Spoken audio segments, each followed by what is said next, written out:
Meet the world's strongest hunter, this dude right here. He was about to get a major award for it, and the whole country was glued to their TVs. They were even selling t-shirts with his face on them. His friend gave him a little nudge, telling Kang to play nice in his speech. If he did, she promised him a special prize later that night. And yeah, all the big shots were there. But then the world's #1 hunter gets up there and just says, "I could care less about this. I was only ever in it for the money." You could hear a pin drop, everyone was stunned. See, Kang Yusung just wants to march to the beat of his own drum. If that means ticking everyone off, so be it. Then one day the peace and quiet just ended. All of a sudden, every single person got a video game-style pop-up in their face. The sky went blood red, and these giant towers filled the sky all over the world, just hovering there and from inside them.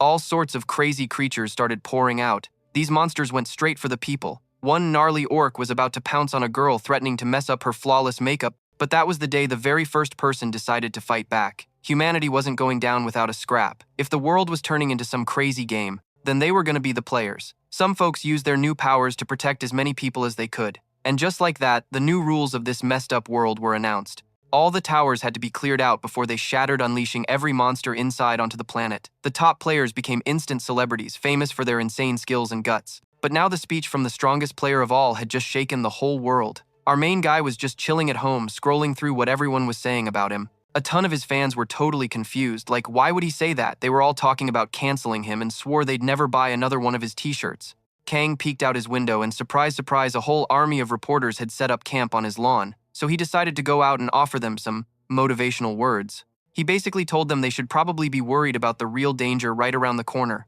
Of course, none of them had a clue what he meant, until a massive tremor sent them all flying.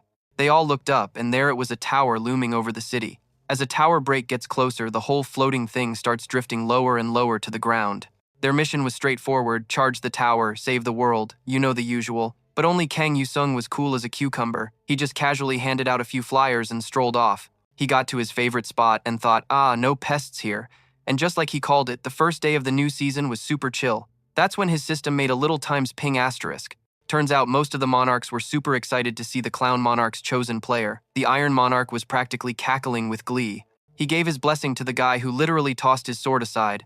The Blizzard Monarch was laughing too, dropping her blessing on the one who showed up with a mirror. Kang just shrugged. He pretty much told them, yeah, laugh it up. Then his system buzzed again. Suddenly his fencing skills leveled up and his magic got a boost too. And these weren't just random power-ups. They meant he was playing the game. Just like back at that big award show, he was here to farm rewards from these godlike beings. These monarchs get a real kick out of watching players like him. Then his system lit up. The Golden Legends Monarch was losing it, giving his blessing to the one who chooses legends. And this particular blessing, it came with a boatload of perks. Kang Yusung wanted every single one of them like yesterday. His system chimed. The one who chooses legends title had a massive effect on a player's stats. And boom, just like that, he snagged some legendary gear. It was a slick black cloak with a golden cross called Oriate Fanaticism. This thing had some absolutely broken stats. So now Kang was rocking a legendary defensive item, a heroic rank skill, and a heroic rank artifact. He was 100% ready to raid this tower. But then plot twist, his system flashed another alert. The Golden Legends Monarch just took back his one who chooses legends blessing. Instead, he blessed, wait for it, Kang's t-shirt business. Shaking his head, Kang Yusung stepped into the tower and was immediately swarmed. The place was crawling with these Moon Blood Orcs. The objective: take down the orc boss chilling on the top floor. Kang figured, hey, what better time to test out his shiny new heroic rank skill. His new skill had some seriously cool attributes. He fired up the frozen sword, which jacked up his ice compatibility. That in turn unlocked an extra effect, cold breath. Kang gave a little shout out to the Blizzard Monarch, then he let it rip. Massive ice storms exploded out of him, swallowing the orcs and flash freezing huge mobs of them solid. He was completely outnumbered, but it didn't matter, they were all popsicles now. Kang Yusung just keeps icing them and pushing his way forward.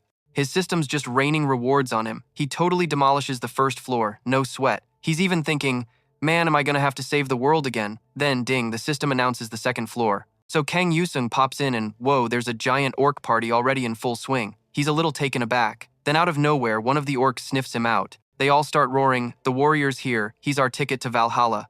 They're all pumped to fight and die an honorable death. Kang Yusung's just like, hold your horses guys, I'm sending you straight to paradise, no layovers. And just like that, a little while later, the fight is over. Bam. He zips up to the 4th floor, feeling pretty good about all that sweet XP. His only beef though, no snack breaks between floors. And right as he's thinking it, a system alert pops up. Some Song of War guards are blocking the boss room. Kang Yusung's reaction, perfect. He figures it's the perfect bait to get everyone to come fight the real elite monster hear him. Then his system chimes in that the Steel King has juiced up the Song of War guards. The orcs feel that power up and go nuts screaming about how Valhalla's waiting. They're all fired up to chase the warrior who's gonna punch their ticket. They start chanting some heavy metal anthem about blood and steel for their Steel King. Kang Yusung's like, geez, these guys won't even let me catch my breath, but honestly he's not bothered. So he just dives right in anyway. Mid-brawl, he sees something different. One dude comes charging at him like a runaway train, making Kang Yusung actually have to backpedal for a second. But he keeps on swinging, totally relentless. Then it hits him. His attacks are barely scratching this guy. Ah, an elite warrior, he thinks. Probably has a thing against ice. So Kang Yusung takes a step back to cook up a new plan. He needs a one-shot kill, but he doesn't have the right move in his playbook just yet. With his current setup and stats, he's pretty much a semi-pro. The real game changer is his frozen sword. We're talking a heroic rank skill and a heroic artifact. Kang Yusung opens up his inventory. He's not totally sure he can handle this thing though. The system's flashing a big old risky warning, but then the message flips, reminding him that you can't get to Valhalla by sitting on your butt. With zero hesitation, the enemies let their axes fly. Kang Yusung figures, yeah, no time for second thoughts. He pops his artifact, the Frozen Heart. Instantly, a wave of super chilly ice magic flows through him. All his equipped skill cards just got a major ice power boost. Kang wasn't about to settle for pocket change when there was a jackpot of items on the line. The enemies were screaming, "War is war," and throwing the kitchen sink at him. But they totally didn't see his slick new ice armor coming. And get this, his attacks got a massive power-up, letting him smash his enemies and level up all at once. Kang was on a whole other level now. He's whipping out his ice sword, blocking everything they throw at him. He's flash-freezing guys mid-swing and even shattering their weapons. The man was a machine. He's leveling up with every single takedown. The orcs are absolutely fuming about it. They keep coming, but Kang just smacks them back with everything he's got, sending them flying. He can even whip up multiple ice weapons out of thin air. Finally, one of the baddies seems to notice, but before he can even blink, Kang's already taken him out. His speed was just nuts. The enemies couldn't even track his movements. Kang calls the floor cleared, muttering that the stats were totally off. With just one poor orc left, he decides to make it quick. He mops the floor with the last of them and dings another level. His system chimes in with a reward, a random pack of skill cards and a cool 1,000 conquest points. He checks out the new card, a skill called Stab. He's not exactly thrilled. But hey, it's better than a poke in the eye, right? He equips it and its stats immediately jump. He heads to the next floor and runs into a girl who looks totally stunned to see him breathing. Kang's like, sorry for not being dead, but the girl says it's awesome. Apparently she can only sell him stuff if he's, alive. She's standing behind the Mechanical Equipment King, which is basically a fancy gumball machine for gear. She tells him he should spend all his loot before he kicks the bucket. He asks to see what's for sale, and the girl swears a legendary card will totally pop out if he buys a pack. He's like, oh yeah, I totally believe you, but then immediately buys a speed potion and a fire potion instead. The girl keeps trying to sell him on the card packs though, but Kang just tunes her out and bounces. He finally makes it to the final boss's floor. The big guy asks if it's go time, telling him to fight with honor and prepare to meet his maker. The boss lunges and Kang throws up a magic shield. He's thinking, wait, haven't I just been fighting dwarves and orcs this whole time? Kang yeets a fire potion at him, and the enemy goes up in a poof of flames. But that wasn't enough to do the trick. The boss busts out of the fire, but Kang's like, oh, we're not done yet, with some frosty slashes from his sword. He lunges and skewers the boss's body and takes him down in one clean hit. Kang can't help but brag that his special blessing makes even a simple skill crazy powerful. But just when he thinks it's nap time, nope, the enemy pops back up and his system starts screaming. Berserk ability activated. Kang just rolls his eyes, thinking this game is a total cakewalk and honestly kinda boring. The final boss is back for round 2, vowing to end Kang, which just makes our boy even more annoyed with this clingy monster. Kang knows that Shockwave is no joke and could totally be a one-hit KO if it lands, but that's a times, huge times if. The baddie lunges, but Kang just dances out of the way with some slick moves. The boss keeps swinging like a maniac, but Kang dodges every single attack like it's nothing. All the while he's got a little timer running in his head. The second it dings, he announces, showtime. He slams a potion he bought earlier and just absolutely flattens the boss. His system immediately chimes in with a big flashy, you win. It hooks him up with a pack of cards and a shiny achievement for being the first player to ever beat this tower. Kang thinks to himself, man, this is going ×2, times well, it's almost creepy. He cracks open his reward, already betting it's not going to be the greatest haul. And yep, he checks the first card. A super common, just as he predicted. He immediately writes it off as complete and utter junk. After a quick break, Kang heads over to the Tower of the Demon-Worshipping Imps. The little gremlins spot him right away and start swarming, all ready to rumble. Kang just calmly lets them all get nice and close. Then bam, he unleashes a massive ice attack, turning a whole bunch of them into imp sickles. He's having a pretty good time, really just using them for skill grinding. He clears that wave without breaking a sweat, and then a new one spawns. This time even more imps show up, but to Kang it's like, oh look, more gnats. Kang basically taunts the enemies, telling them he's gonna walk right through them, and then he does exactly that. His insane ice skills just steamroll every single one of them. Not only that, but his ice skills are leveling up like crazy. Then out of the blue, the system blares. Tower boss has appeared. The head heretic imp starts spouting nonsense about honoring the Demon King by spilling Kang's blood. The little imp boss orders his fan club to charge Kang, but they all get wiped out in like half a second. Kang's ice magic is just on a whole other level, way too OP for these chumps. His system even confirms that the tower boss is now suffering from the icy status effect. Kang grins, saying this dude showed up at the perfect time for him to try something new. His system reveals a bonus. The glacial synergy effect got a buff, increasing the number and types of ice weapons he can make. In other words, Kang can now create an even bigger arsenal of, dare I say, times chilling, times new weapons. He decides he's got to test this out right now. He conjures a whole storm of ice spears and just lets them fly at what's left of the enemies. The imps were already toast, but now they're just helpless frozen punching bags. Kang shows zero mercy. He completely mops the floor with the entire tower, grabbing some sweet bonuses on his way out. One of them is an equipment ticket, which is pretty much useless since he's already decked out in legendary gear. Kang also notices something cool. His frozen blade is just as powerful no matter how many pieces he splits it into. With 8 blades floating around, he doesn't feel much of a difference for now. But then a cryptic system message pops up telling him to greet his shadow. Turns out, one of the tower's factions has been watching his highlight reel and is super impressed. The system gives him the full scoop on this mysterious group, and the next thing he knows, he's in a meeting with the Dark Council. The guy in charge actually recognizes him. He asks if Kang wants to meet his shadow again and join their whispers. Kang's thinking this whole thing sounds pretty sweet. He tells them he'd love to sign up on the spot, but he points out that there are tons of other factions just itching to bring down the Dark Council. The leader replies that a protective veil will cover Kang too and asks if he's forgotten about their awesome dark power. Kang's like, no way, he only mentioned it because he knows exactly how that power works. He figures just talking won't get him what he really wants, so Kang makes his move. He demands they give him a shadow beast.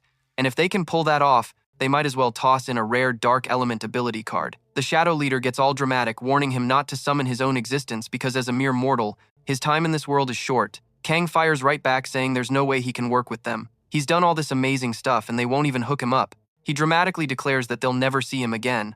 But the shadow leader isn't letting his star player walk that easily.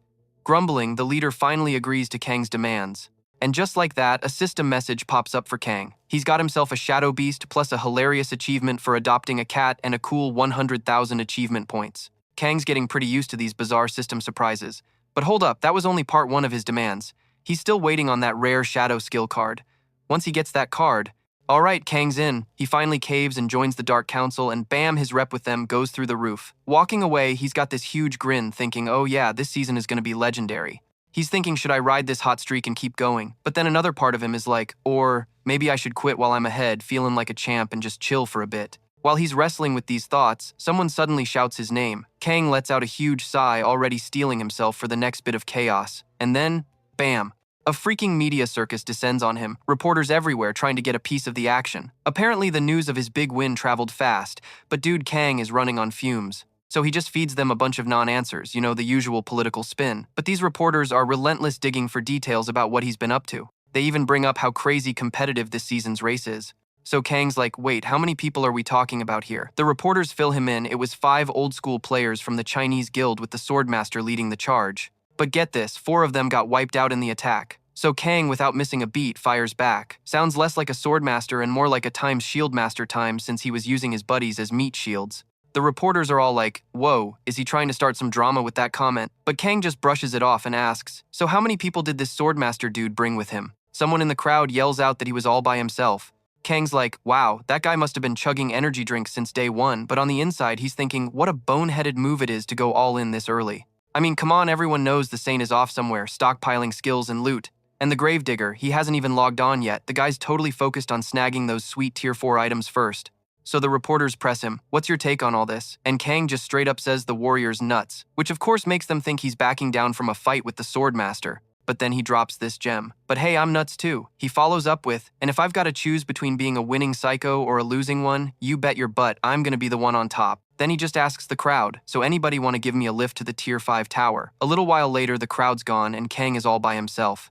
He mutters, just one little thing standing between me and total domination. He glances around and sees a ton of people placing bets on him to win it all. For Kang, this just got real. It's not just about bragging rights anymore. He knows the Swordmaster is probably already in there, and this time they're playing for keeps. So Kang takes a deep breath and steps into the tower. Instantly, a system window flashes up with the mission details. Valis Empire or Rhodia Kingdom. Kang's gotta pick a side and fight for whoever he thinks is in the right. It doesn't take him long to realize the Empire guys are all about taking over everything. Even if he had to pick, he'd side with the kingdom anyway. And why's that? Simple. In this game, the underdog always gets the sweetest loot, so he picks the Rhodia Kingdom and makes a beeline for the palace fountain.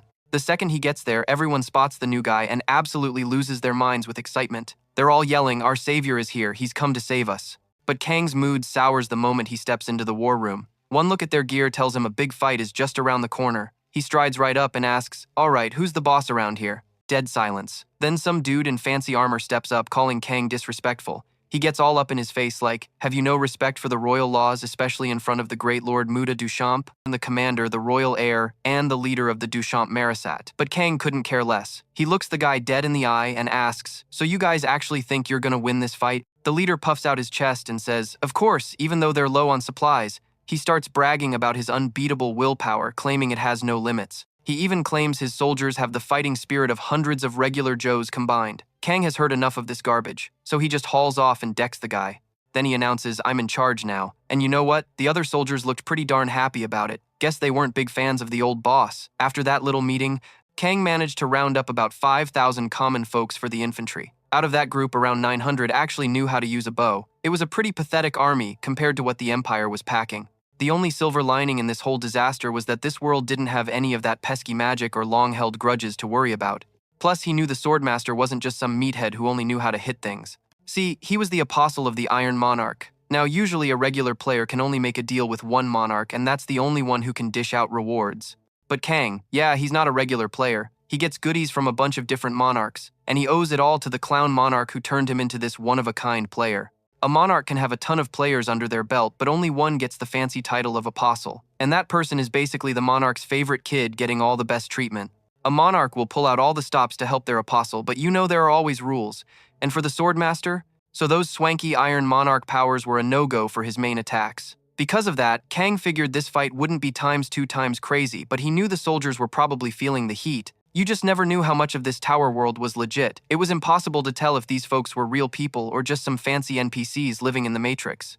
Either way, not a thing he could do about it. His main mission now, find a way to get these soldiers' spirits up. Right before the throwdown was about to start, the head soldier dude announced that a super important visitor had rolled into the kingdom of Roya. He also mentioned that Muta Duchamp got the boot as commander, and our player was taking charge. The soldiers immediately got the memo. Their totally useless leader was gone. They took that as a very, very good sign. Just that little bit of news was enough to get them hyped, making Kang realize he'd been stressing for nothing. But then he noticed their whole vibe shifted.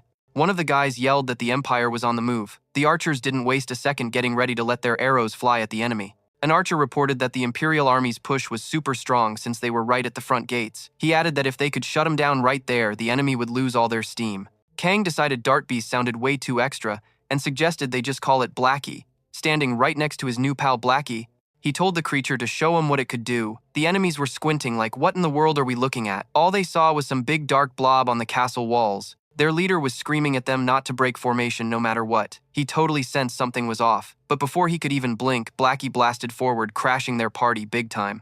The whole army freaked out trying to book it.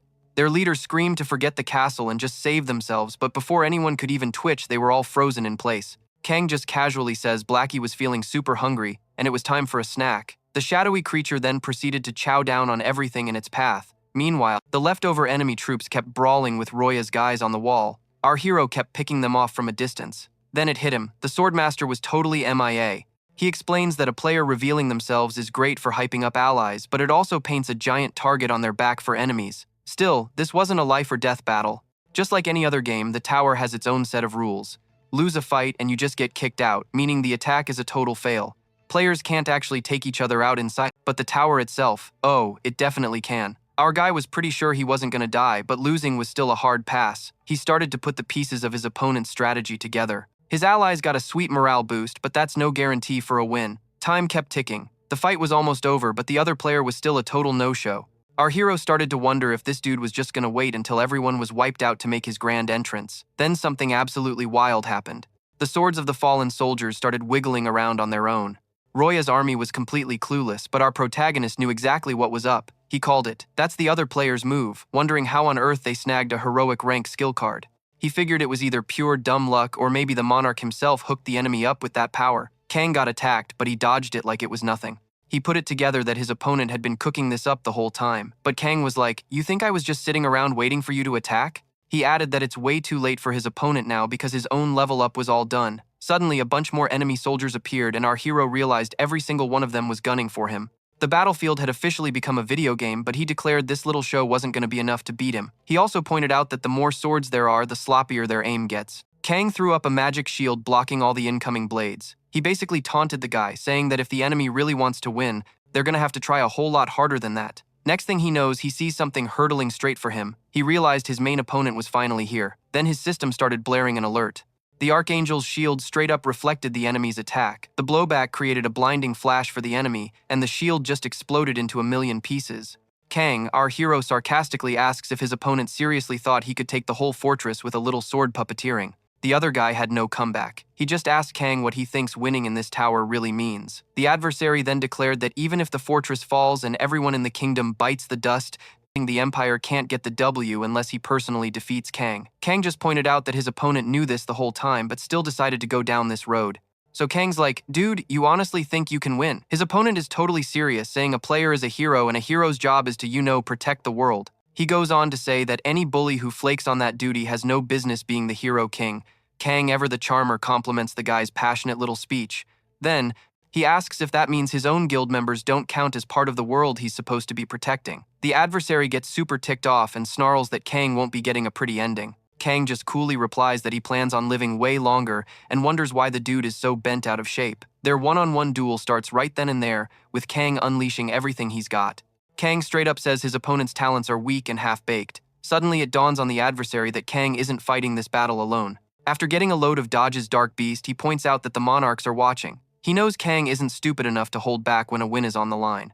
Kang tells him it's not quite what he thinks and then asks why things always have to get so messy. His adversary just snaps right back, calling Kang a total scumbag and accusing him of playing mind games. But Kang quickly realizes his words are going in one ear and out the other. The adversary spots Kang taking off and shouts, "Hey, what do you think you're doing?" Then a seriously chilling thought hits him. Kang's whole strategy from the get-go, revealing himself immediately. Unlike his own stealthy approach, wasn't about hyping up his allies. It was to bait every last enemy out into the open. Totally desperate, the adversary scrambles to chase after Kang, freaking out and trying to stop whatever he's got cooked up. Meanwhile, over in the Imperial Army's command room, the officer in charge is frantically trying to figure out how to stop the monster they're facing. He starts raging, demanding someone do something. His men try to calm him down, but it's way too late. Kang appears right then and there.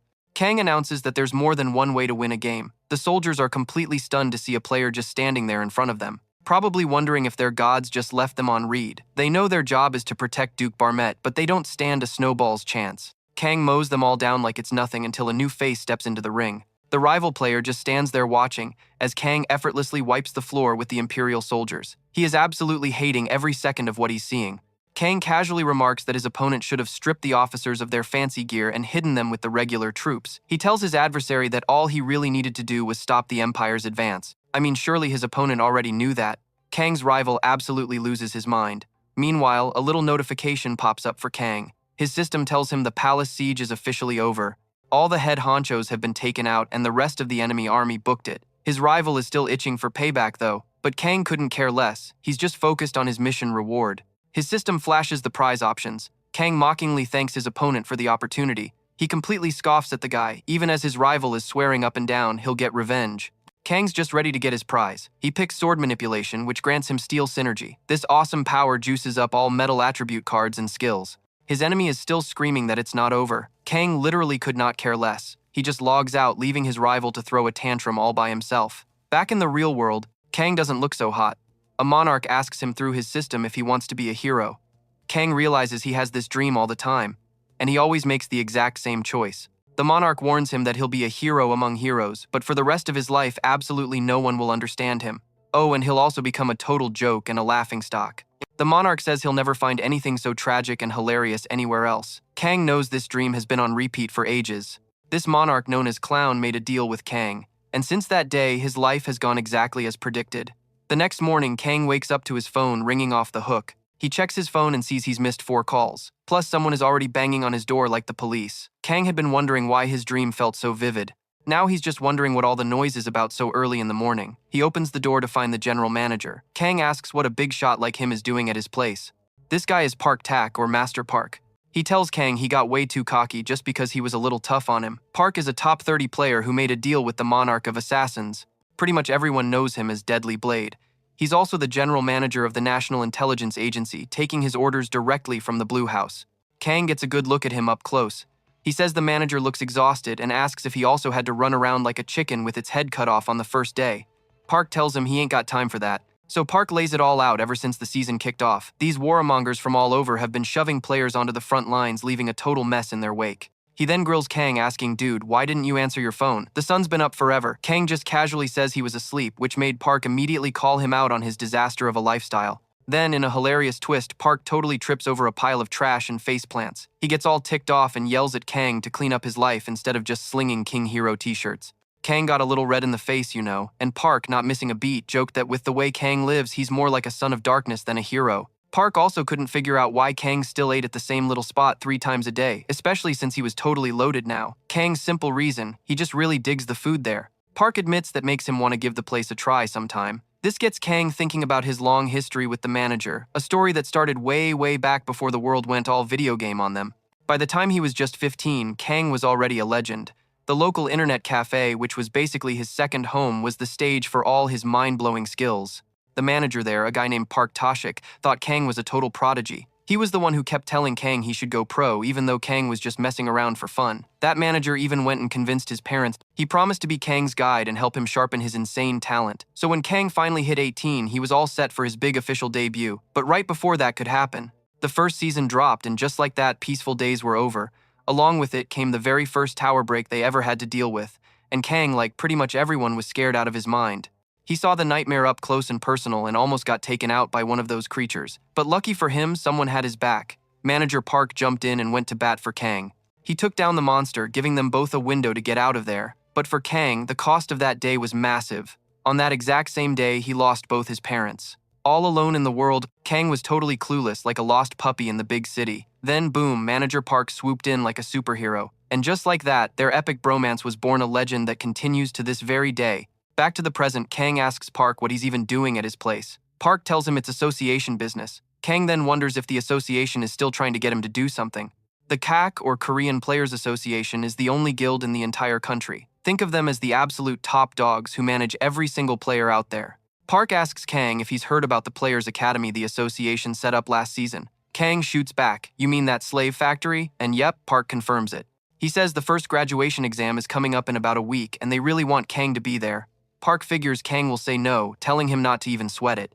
But shocking everyone, Kang says he'll go. He's actually curious to see the new crop of players, the supposed future of the nation. But he's got one condition. Kang demands the association reschedule the exam for 5 o'clock sharp the very next morning. The next day, with only 5 minutes until go time, the academy is already jam-packed with people. One of the students spots Kang and puts 2 and 2 together, realizing he's the one who's going to be judging them. Another kid just scoffs, saying everyone's gonna graduate anyway. He's just super annoyed about the early start, calling Kang arrogant for picking such an ungodly hour. A moment later, the president of the ACGA asks Kang what he thinks of his students so far. Kang flat out says they've been coddled since day one. The president, Lee Sanango, looks a tad embarrassed, but politely asks Kang to at least give his students a fair look. Kang just repeats that the terms are exactly what he laid out. And with that, Kang agrees to put these rookies' skills to the test. This basically means the final say on who graduates is 100% his. Even though he can feel Kang's high and mighty vibe, the president agrees to let him do his thing. The president is thinking his plan is totally foolproof. It's still early in the season, and these kids are talented. There's no way even the legendary King Kang can screw this up.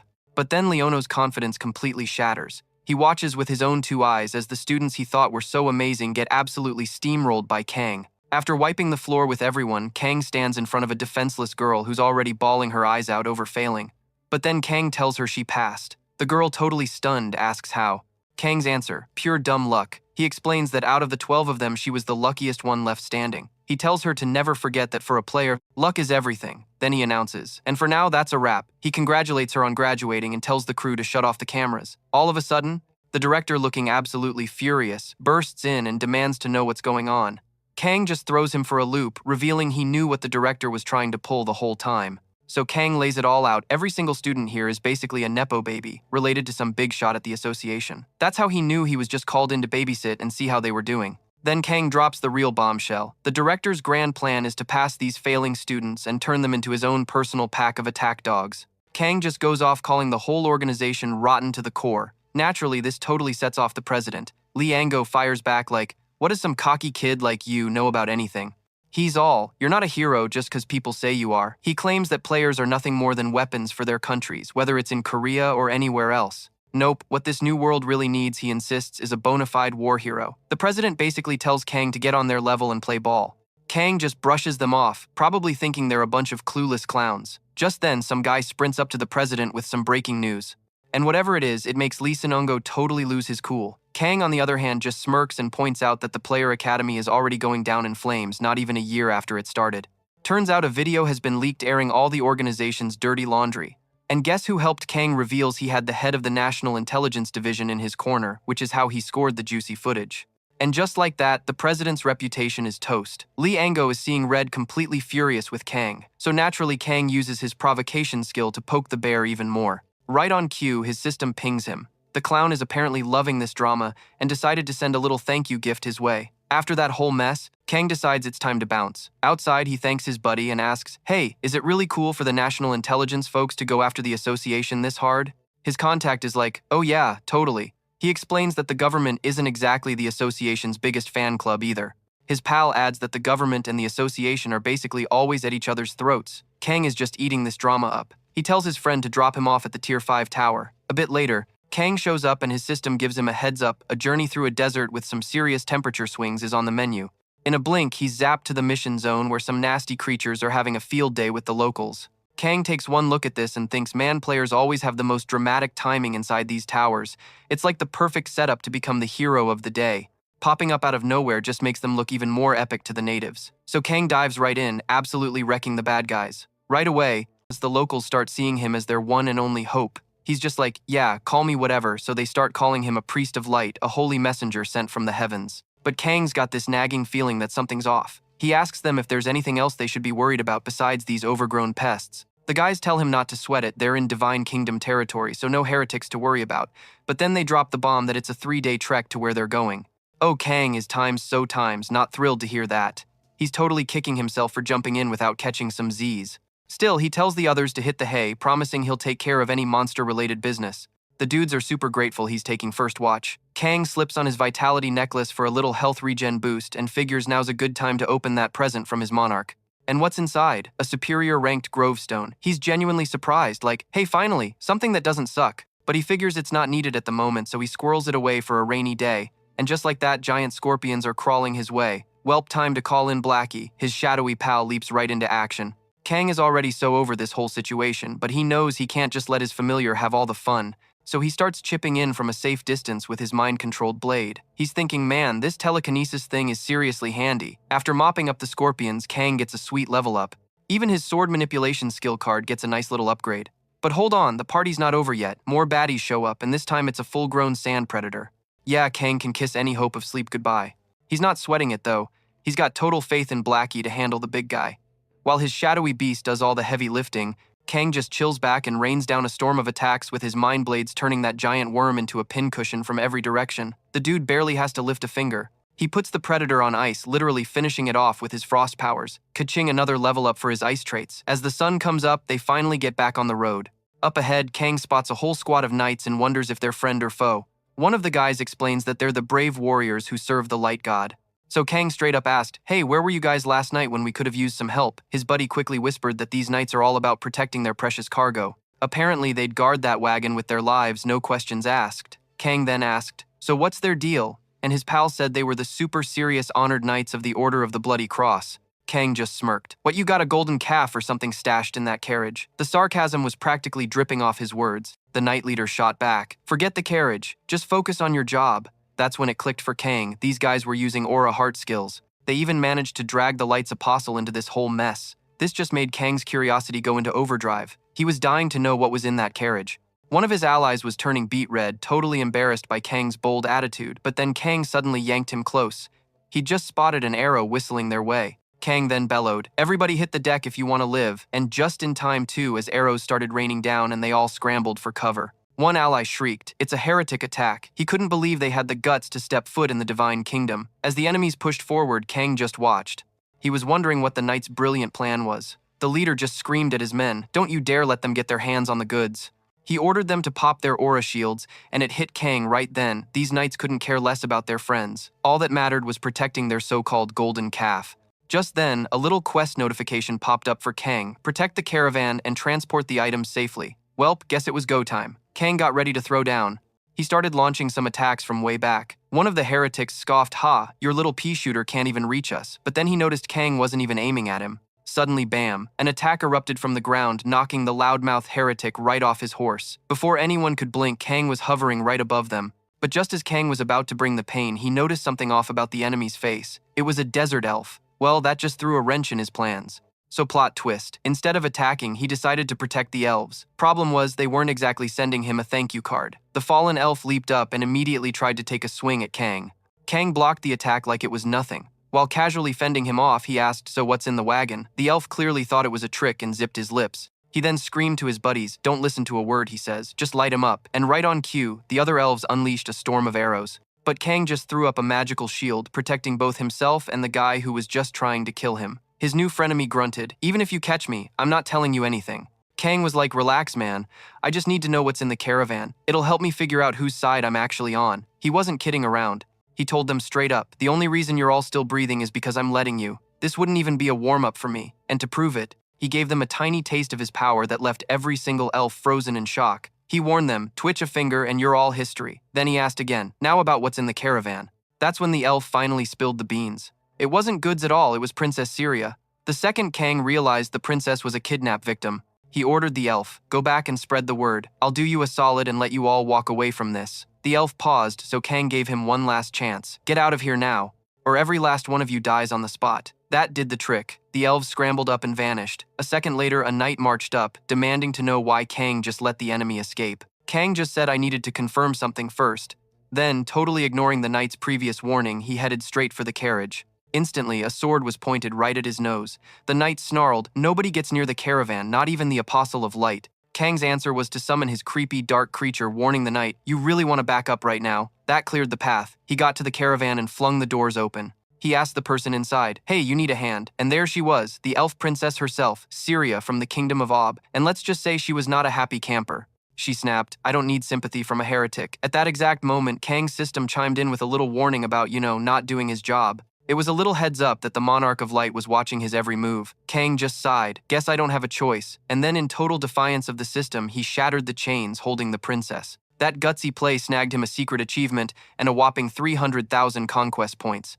But of course there was a catch. The tower's main goal immediately switched up, and the difficulty level just went through the roof. Kang was all like game over man, and gushed about how awesome freedom felt. His system, though, was not having it, and clapped back, swearing he'd regret messing with the light. It basically told him, "Hey, one of the tower's own teams is now out to get you." And just like that, a bunch of light sentinels just poofed into the sky, all set to be the Monarch of Light's little errand boys. Down below the knight, leader announced that the Apostle of Light had officially gone rogue. He was like, "I don't care if this Kang guy is just visiting. He's a baddie now for dissing the light." Kang just laughed it off, saying the knights were only acting all big and bad because their buddies showed up. He told the princess not to sweat it because he had his own backup crew. And boom, his system confirmed it, announcing he'd scored the Monarch of Shadow's seal of approval for his choice. So now it was lights out and darkness time. And wait for it, the Dark Council dropped a sweet buff. The Curtain of Absolute Darkness. This bad boy totally messes with the knight's eyesight. Everything gets all wavy and weird thanks to this dark blanket covering the whole place. Kang totally knew picking the dark side would get him way better loot than if he just stuck with Team Light. And now the knights are completely blind to the attacks sneaking out of the shadows. They're getting picked off one by one. Way up high, the Monarch of Light's cheerleaders can't do squat, not until one of them finally blasts a hole through the dark with some light. Finally, they get a peek at what's going down, only to see the knights getting absolutely wrecked by the darkness. Oh, they were super ticked off about who started all this mess. But before they could even blink, Kang just goes for it and attacks them, no hesitation. The heralds are like, "Did this mortal dude really just do that?" Kang's system then gives him a heads up. The Sentinels of Light now officially hate his guts forever. But on the plus side, his popularity with the Dark Council crew just skyrocketed. Kang levels up and his spooky dark powers get a major boost. Then ding, his system hits him with another notification, basically saying that tons of groups all over the tower are now watching his every move. It's a little reminder that the world of the towers and the world times inside times them are two totally different things. Let me break it down. See groups like the Knights of the Bloody Cross and the Desert Elves. They're basically NPCs living inside the tower part of its own little world. But the monarchs and their poses, they're on a whole other level in the world, times the tower. A player is like the middleman between these two worlds, kind of like when a monarch's crew meddles directly. But get this, players aren't just mindless puppets dancing to the monarch's tunes. Players who can read between the lines and not just the quest text can pull off some seriously creative moves in the tower. Just like our boy Kang, who gambled on a bigger prize by teaming up with the Dark Council and flipping off the light. If you've got a plan, you gotta go for it, no second guessing. Even the big-shot monarchs have to play by a set of rules. So no matter how much the Light Sentinels despise Kang for dissing their boss, their hands are tied. This is a Tier 5 tower, which means no angel ranked higher than an 8 can come down from on high. Them's the rules of the tower, which is why it's only these heralds who are throwing down with Kang. But with all this darkness mucking things up, the heralds' vision is super blurry. Their attacks are actually smacking their own teammates. Kang figures they probably don't even care about their allies, since the followers of Light weren't exactly a tight-knit bunch to begin with. To Kang, this whole friendly fire situation just seems about right for them. Then Kang announces that his own vision just went full-on high def. Kang's thinking this buff is seriously awesome, but the bad guys are still pretty tough. He knows he's got to make a move and fast before things go south. So Kang zips over to the princess and yanks her out of the danger zone. Next, he calls over Blackie, hands over that gift from earlier, and tells her to play bodyguard for the princess. Then he slaps that higher-ranked growth stone on Blackie, juicing up the dark creature's power even more. The princess spots an attack heading their way and yells a warning to Kang. But Kang doesn't even have to lift a finger. Before the princess even knew what was happening, the little dark creature had already jumped in to save her. It just soaks up the attacks from the sky and flings them right back where they came from. Kang's just like sweet. His plan worked like a charm. The enemies, though, just roll their eyes, muttering something about how lame it is and that those little blades could never hit them. Kang just shrugs it off and barrels forward. The Light Heralds brace themselves for round 2. One of them even gets gutsy and tries to go toe-to-toe with Kang. Kang pulls a classic sneak attack from behind, but nope, this guy's got moves and zips right out of the way. Well, that forces Kang to switch up his game plan. He realizes just charging in is getting him all mixed up and wonders if all this dodging is even doing him any good. Especially after taking a solid whack, Kang figures out this fight is way tougher than it looked. He's totally stumped by how fast they are even with that debuff. But hey, no choice but to keep on swinging. But then, whoops, he gets distracted for a split second and the enemy lands a clean shot. All this zipping around is seriously getting on his nerves. Kang's just about ready to finish everyone off at once, so he thinks about busting out his secret weapon. One of the heralds screams that they're not gonna let that happen. Kang freezes up, not sure what to do, and that's when he gets absolutely rocked. He starts springing a leak and it's not stopping. If this keeps up, Kang knows it's game over, man. His weapons are starting to fritz out and he can't even think straight anymore. The bad guys see their opening and move in to finish him off. But then ping times his system comes in clutch. The battle-tested adventurer Blessing hits 100%, which had less than a 50% chance of happening. His one who cheats death blessing kicks in, making that last hit about as useful as a screen door on a submarine. And just like that, the radiant sword starts locking on to its targets. The herald's head honcho gets a real bad feeling and yells for a full-on retreat, but Kang just smirks and tells them it's a little too late for that. He summons a massive swarm of mind-controlled swords and just yeets them at the enemies, declaring that party time is officially over. Every single herald gets absolutely skewered. Yeah, that many swords will pretty much put a stop to anyone's day. A few of them try to make a run for it, but Kang just hunts down the stragglers and mops them up with no problem. And with that, the fight is finally over. Kang gets a level up, cause he just styled on all of them. But man, even after that epic win, Kang looks totally wiped out. All his power-ups vanished the second the fight ended. He looks around and sees bodies littered everywhere. Then his little buddy appears. After all that craziness, Blackie is perfectly safe. And it's not just Blackie, the princess is okay too. As Kang walks over, she asks him straight up why he'd backstab his own people and go through all that trouble for her. Kang just tells her the loot was way better on this side of the fence. Syria asks if he seriously has no heart for his people. She also asks if his next move is to demand a huge ransom for saving her. Kang just casually says he's got a serious medical condition that makes him hate other humans. He can see the princess is visibly shook. He then apologizes, saying he was just messing with her. A few days later, they ride up on horseback to the border of the elven kingdom of Eob. Syria tells Kang she's super grateful to him, thanking him for everything he did. Kang just shrugs and says he was only in it for the reward. So the princess offers Kang a pretty cool necklace. His system dings, confirming he got the symbol of trust. Turns out it was a one-of-a-kind accessory. Its rank was a big old question mark. Kang had no idea what it was really worth, but it felt super important, like it was definitely going to come in handy later. A little while after that, Kang's on a train heading to Busuzan Station. A buddy of his had called him with an emergency. Kang immediately asked if something big went down.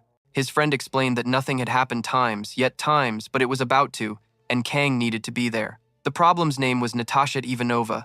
She's a world-famous criminal, part of the Black Players and on the run from the Russian government. She snuck into Busuzan through the port and is now clearing towers with 4 of her goons. On top of all that, she's holding the legendary ability card, Absolute Darkness Curtain. Just as Kang is stepping off the train, Park asks him if he ran into any zombies. Kang just shrugs and says, "Nah, I just need a car to pick me up." Park had just gotten a tip on the tower Ivanova's crew went into, so he was sending Kang right into the lion's den. Kang quickly put 2 and 2 together and realized he was heading into a Tier 5 zombie apocalypse tower. He wasn't expecting a cakewalk, but a Tier 5. Seriously, his system starts blaring an alert. Survive the hungry infected and Tella's secret maintenance squad. These enemies were so weird, Kang wasn't even sure zombie was the right name for them. Suddenly, Blackie just bolts forward without even waiting for a command.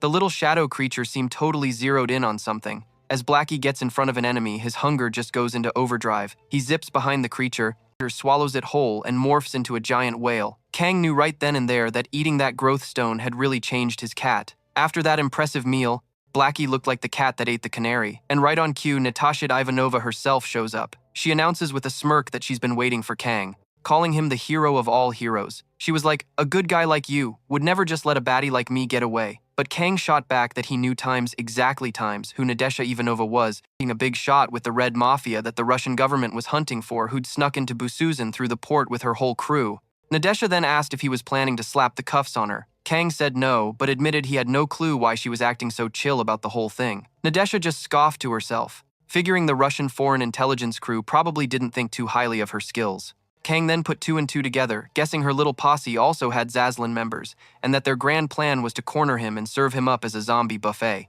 Natasha reminded Kang that she worked for Russian intelligence and asked if he really wanted to throw down. Kang declared he had zero interest in becoming zombie chow. He just laid it out plain and simple. This was the only way he could joink her legendary ability.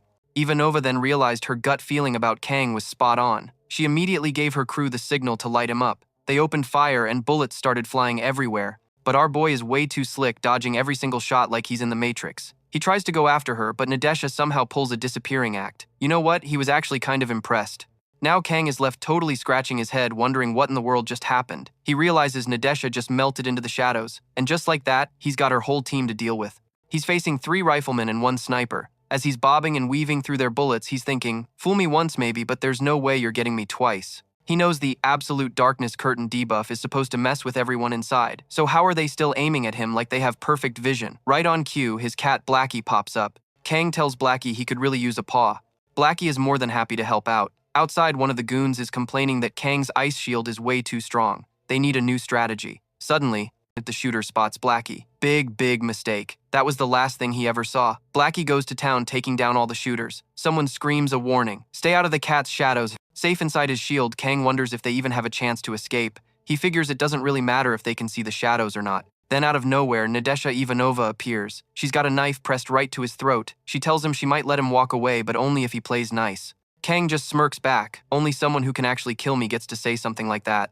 Natasha warns him not to underestimate her, pointing out the insane amount of conquest points he got from clearing the 5th tier tower. That score was totally off the charts. She assumes he must have beaten the tower on difficult mode, yet here he was taking on an easier challenge just like he did last season. Outside, her remaining guys are in a full-blown panic trying to escape Blackie's Shadow Pounce attacks. It is really not going well for them. Kang knows this, of course. He was just biding his time, waiting for the perfect moment. Then he asks Natasha, "So what's your master plan for taking me out?" Natasha is stunned. Everything she's seeing is a complete lie. She realizes she's been talking to an illusion this whole time. She fell for his trap, hook, line, and sinker. Kang reveals he knew from the jump this wasn't the real Absolute Darkness Curtain. He knows that ability messes with all of your senses. This could only be one thing, a legendary illusion ability, one that lets him totally control what she sees. The ability's name, Oculus. Natasha realizes her plan is completely wrecked and she's just totally speechless. Our protagonist doesn't waste a single moment and jumps on this golden opportunity. Kang tells her it takes a real hustler to pull off a trick like that, but he admits it's not entirely her fault. He then tells Natasha she's about to be the main course for a zombie, but just as he has her cornered, his system pings him with an urgent alert. A player has died. His system also says that Tella's secret squadron has found some survivors, specifically over in Zone B16. Natasha and her crew spot another squad moving in on them. They know it's time to make a run for it. But it's way too late. They're spotted in an instant. An iron soldier follows its secret orders and just like that, eliminates their target on the spot. Kang watches this whole thing go down trying to figure out his next move. Should he stop them or drop the shield? But before he can decide, he's getting attacked too. He quickly realizes there's no time to think. All of a sudden, the whole scene changes. Nadesha notices and starts freaking out. It's the NPC merchant. She's complaining about what a huge waste it is for two players to get taken out without spending all their conquest points. She immediately points the finger at Kang. He quickly apologizes, asking what he can do to fix it. The merchant offers him a card pack, but Kang's not buying it. He knows the second her shop opens, all peace treaties are off the table, so he tells the merchant to offer the card pack to Nadesha instead. He also clocks that the absolute chaos erupting right outside is seriously freaking Nadesha out. The shopkeeper, though, he just gives a big ol' shrug, basically saying, she's a goner anyway. Still, she dangles the card pack in front of her, suggesting Nadesha might just hit the lottery and pull a mythic card that could save her skin. Kang's like, seriously? Is slinging card packs your entire business model? Then his jaw just about hits the floor. Nadesha Ivanova is actually blowing all 374 of her conquest points on a bunch of random card packs. So he just kicks back and watches the show. Nadesha goes on a pack-ripping frenzy, but it's just a parade of common junk. She's getting super ticked off, pulling absolute garbage while the merchant's over there trying to be her personal cheerleader. He's all don't give up. There's still a chance, as Nadesha is visibly sweating bullets. Kang, on the other hand, casually remarks that watching this whole train wreck is honestly pretty hilarious. After creating a mountain of discarded wrappers, Nadesha is down to her last one. This is the Hail Mary, the final shot. This thing better have some magic in it, or it's lights out. Ivanova knows a mythic card is a total pipe dream. Heck, even a legendary or heroic one would be a miracle, but no dice. The saleswoman tries to cheer her up, bless her heart. She even offers her a potion as if that'll help. But Kang cuts in. All right, party's over. Time to pack it up.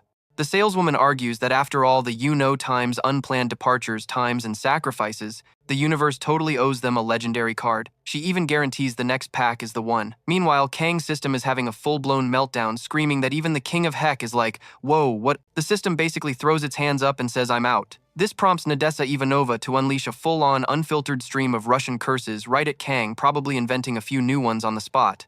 Kang just shrugs, critiques her cursing technique as inefficient, and buys one more pack anyway. He pulls a duplicate and his system immediately pops up like, hey, wanna smash these skills together for an upgrade? Kang's thinking, heck yeah, this is way better than some boring old skill. He's all jazzed about what new toy he's gonna get, while Nadesha is practically steaming from the ears. Kang's completely ignoring her little rage fest. The shop lady's like, okay, I'm out, but Kang tells her to hold her horses. She does not, in fact, hold her horses and just pieces out. Nadesha Ivanova fires up another round of creative insults for Kang. But plot twist, a squad of iron soldiers just pops up out of nowhere. They get ready to rumble, prepping to silence all witnesses with their super-secret company policy. But before they can even twitch, Kang just unsubscribes Nadesha Ivanova from the living. Then he goes full beast mode on the soldiers. Kang is not going down today, no sir. He's fighting like a man possessed, taking out soldiers left and right. Kang unleashes his mind-controlled swords, but these tin cans hit back hard. We're talking laser beams from some seriously heavy-duty hardware. Kang is floored. A pharmaceutical company has this kind of firepower. His first thought is, man, I should totally buy some pharma stock when I get out of here. But first things first, he's got to take out the trash. On second thought, maybe he won't invest in this particular company. Considering the massive property damage and personnel reduction he's causing, they're probably looking at some major losses. Yeah, they might just go belly up. After completely steamrolling every last one of them, Kang finally clears the zombie apocalypse tower. And hey, he even gets a sweet random equipment ticket for his trouble. As the last man standing, he also gets a consolation prize, his pick of one skill card from a player who didn't make the cut. He doesn't even waste a second glancing at the other options. He's got his eyes on the prize, Ivanova's old Oculus skill. Once the tower's finished, everyone gets zapped back to the real world, even the ones who failed spectacularly. Kang puts two and two together and realizes that a couple of people from his crew plus Nadesha cashed in their chips fighting Blackie. They probably couldn't bail because the pain was just too much to handle. But that theory only holds up if getting eliminated in the tower isn't permanent. Right before bouncing, Kang strolls over to Nadesha Ivanova and says, good job. She looks at him like he just grew a second head. Kang pretty much asks her, so you want to get thrown in the slammer? Because if you do, you can just go turn yourself in. Nadesha is completely baffled, asking if he's for real, just gonna let her walk. Kang's like, yep, then he tells her to go spread the gospel. The Hero King is awesome and you do not want to mess with him. He even throws in a little reminder that dearly departed people can't spread rumors. So he kinda needs her alive to be his personal hype woman. Later, Park is grilling Kang about why he let the bad guys live. Kang's simple answer, they drop some sweet legendary skill loot. This does not sit well with Park. He's demanding to know why in the world Kang would let a bunch of traitors just stroll off with their heads still on their shoulders. Kang clarifies that he's not some kind of homicidal maniac.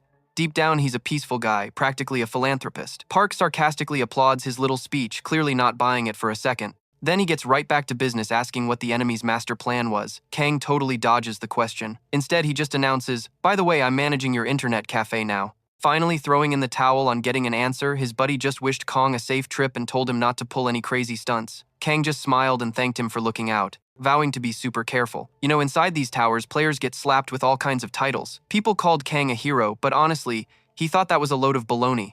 They were more like wartime champs, and that's it. He knew folks like Nadessa Ivanova who'd take out their country's baddies without even blinking. But Kang, nah, that wasn't his style. He was convinced real heroes didn't exist in his world. And just like that, somebody spotted him. It was a total oops moment. He'd gotten sloppy. As he tried to dip, he could hear people whispering about his rep. They weren't sure if the news stories were legit. But who cares about all that, right? The only thing that mattered was that Kang was the top dog, the strongest active player in the whole country. Everything else was just noise. Kang actually let out a sigh of relief hearing that. He started to head home, but bam, got totally cornered before he even made it to his front door. A whole pack of reporters tried to swarm him, but he pulled a slick move and vanished. He figured, hey, I gotta go into the tower sooner or later, might as well crash there. So once he was inside, he overheard some guys shouting that the Holy Warrior summoning ceremony was a total success. Kang was like, what in the world are they talking about, until the saint herself made her grand entrance. She was all like, it's such a pleasure to meet you, and claimed he was some epic warrior from another dimension who answered her prayers. She introduced herself as Alesia Celestina, the 37th saint of the sacred kingdom of Celestina. Kang just decided to roll with it. He puffed out his chest and declared, I am the warrior who will save this world with speed and style, then asked what he could do for her. The saint told him to start with a history lesson on the Fia continent from page 1. Kang guessed it, probably kicked off with a massive throwdown between angels and demons, and wouldn't you know it, the saint confirmed he nailed it. And that's how the big war between light and darkness got started. Demons who usually just chill in the dark abyss started crashing the party in the world of light. After like half an hour of this epic tale, Kang was starting to get antsy. He was like, so, can we go save the world now? But the saint was like, whoa there buddy, we're just getting to the good part. She explained that the Celestials were worried humans would go wild with the Ark's power, so any chosen warrior needed to get the official thumbs up first. Kang just turned around and started to peace out. The saint called out, hey, where are you going? He shot back, to work, but she reminded him that he had no clue where the Ark even was. So Kang asked if she knew. She had to admit she didn't either. Kang just shrugged it off, saying it didn't really matter. Then bam, a portal just rips open out of thin air. All these demonic-looking creatures started pouring out. The saints saw them up close and were totally bug-eyed. How in the world did a demon get onto their sacred turf? The knights didn't waste a second and charged right in, yelling that this was a demon-free zone. And just like that, it was go time. Kang just kicked back and watched the whole show from a distance. Everyone was scratching their heads, wondering why their holy magic and glowy swords weren't even tickling the enemy. When the demon lunged, Kang yelled for everyone to back it up. Then he threw up a massive shield to protect them all. The saint offered to jump in, but Kang was like, nah, I got this, insisting they stay tucked in behind his shield. You could tell she was worried sick about him, especially watching him dive headfirst into danger for everybody else. Alesia decided to start praying to her goddess for a little help. Pretty soon everyone else was doing it too. A few moments later, Kang's shield just exploded into a million pieces. The saint immediately shouted, are you okay? Kang told her the baddie took off, but not before sending a little mental DM. It was basically the demon's job to snag the Ark. Soon this bright shiny world they hated so much would be swallowed by darkness. The message was a clear warning to Kang, don't even think about getting in our way. The saint was totally freaked out by this message, but Kang wasn't about to let that slow him down. He was like, come on, we can't afford to waste any time. He asked if she had any clue where the Ark might be, even though she was still in shock. Alicia finally piped up that she had a hunch. With that one little clue, Kang zoomed off to find the relic.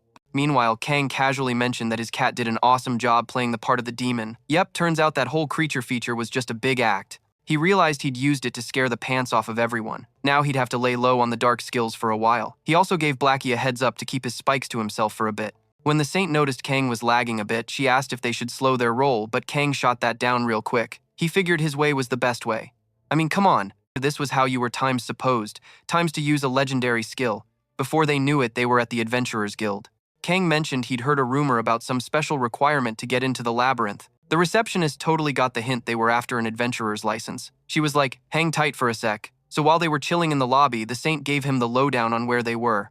Turns out they were in Garcia, the famous labyrinth city. It's basically the Switzerland between the super holy kingdom of Ernestina and the Drauger Empire. And as you might guess from the name, The whole city is built on top of this massive ancient underground maze. Kang was thinking, man, you couldn't ask for a better spot to stash the Ark. You know, the super weapon of the celestial folks. Pretty soon it was their turn at the counter. The receptionist slid over some forms for Kang to sign. The saint, bless her heart, was about to sign it herself, but Kang put the brakes on that. He actually read the fine print. What a concept, it basically said. If you kick the bucket in the maze, that's a you problem, not a we problem. And the kicker, if they manage to drag your corpse or your stuff out, it all belongs to the city now. Kang was like, is this take it or leave it? The receptionist gave him the whole spiel about how the guild gives everyone a fair chance at the labyrinth's massive piles of loot. She threw in a classic, hey, adventuring is risky business and you're the one choosing to dive in, buddy. Kang shot back with a super dry, wow, the guild really gets the whole value of life thing. After he scribbled his name, the receptionist chirped, good luck. A little bit later, they were officially taking their first steps into the maze. Alright, level 1, let's go. Kang checked in with the saint. You ready for this? And she was all in. And bam, not even a minute in, they met their first welcoming party. A giant rat and its adorable little babies. Kang faked it out, creating the perfect opening, and with one clean shot, the saint took Mama Rat down. These two were blazing through, hitting level 5 before you could say cheese. Kang was all like, we're crushing this because you're a total rock star, just hyping her up. But the saint, ever the humble one, was like, well, it looks like some other adventurers cleared out the monsters ahead of us, which basically gave us a free pass. She explained that since they were in a rush, she was super thankful for the unwitting cleanup crew. She had this sweet idea. Imagine if adventurers always worked together. Even demons wouldn't stand a chance. Kang just told her not to sweat it.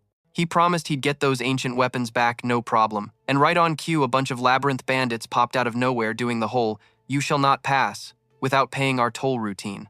The saint immediately went into panic mode, but Kang, cool as a cucumber. He's like, I don't know what you guys call it around here, but this whole dungeon mugging thing, or adventurer hunting, is pretty standard in the big leagues. The main bandit, realizing Kang wasn't some newbie, just barked at him to hand over all his loot. The saint was totally freaking out trying to negotiate, but then Kang smoothly cut in like, whoa fellas, just hear me out.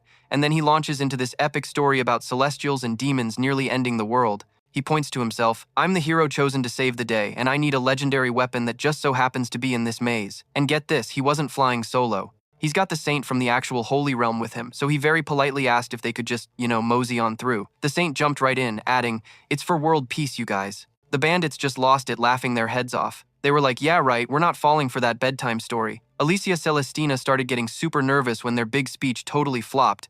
Kang, of course, saw this coming a mile away. He basically said, Welp, in the labyrinth, you gotta play by labyrinth rules. Doesn't matter if you're a hero or a saint. Talk is cheap. And with that, he went to work, no holding back. The bandits tried to put up a fight, but spoiler alert, they were seriously outmatched. Then all of a sudden, another figure shows up all angry, like, who do you think you are messing with my crew? She admitted he was tougher than he looked. The saint's eyes went wide. She knew that lady. It was the receptionist from the guild. The saint was completely baffled, like, what is she doing here? And that's when Kang dropped the truth bomb. The guild and the bandits are in cahoots. They've got a whole system. They funnel fresh-faced adventurers into these death traps, basically making them pay a ransom for their own lives. And even if the newbies can't cough up the cash, their gear and other parts are still worth something. Alicia Celestina looked like she was going to be sick. The receptionist just sneered and called her a sweet, clueless little thing. She was like, why even try to be an adventurer if you can't handle the way this city really operates? Then she decided talk time was over, screamed, it's too late for you, and lunged at them. Kang easily blocked her, giving her a little watch your step warning. She went for a big attack from above, totally whiffing it and not noticing the spiky thorns popping up right under her.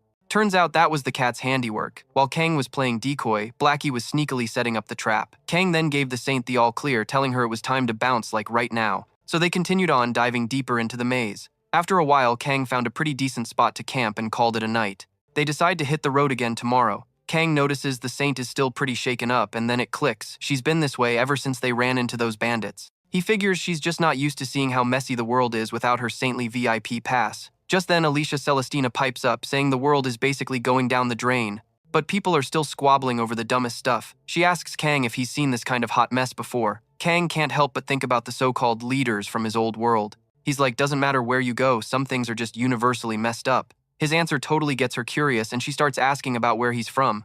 Kang tells her his world was dealing with one crisis after another. Nobody had a clue what to do, so things went completely haywire. He admits it took him a while to get used to the madness, but once he got his head on straight, he realized it was just every man for himself. The saint then hits him with the question, so were you just like them? Kang flips it right back on her, asking, well, what do you think? She just freezes, and it gets super awkward and quiet for a sec. When she finally says something, her answer totally blows Kang's mind. He's genuinely stunned for a second, but then he just cracks up laughing. After that, it's back to crickets for a little while. Kang starts thinking, man, it's a little times 2 times quiet. He's got a feeling something's about to go down. And right on cue, that saleswoman pops out of nowhere holding out a pack of cards for him. Kang's like, hold up, let me see the menu first. He's still 2 levels shy of his big milestone. A few days go by, and boom, they hit level 100. So now they're up against some demons who are also on the hunt for this arc thing. Kang goes in hot with the Saint covering his 6. This little tag team strategy lets Kang go all out without a worry.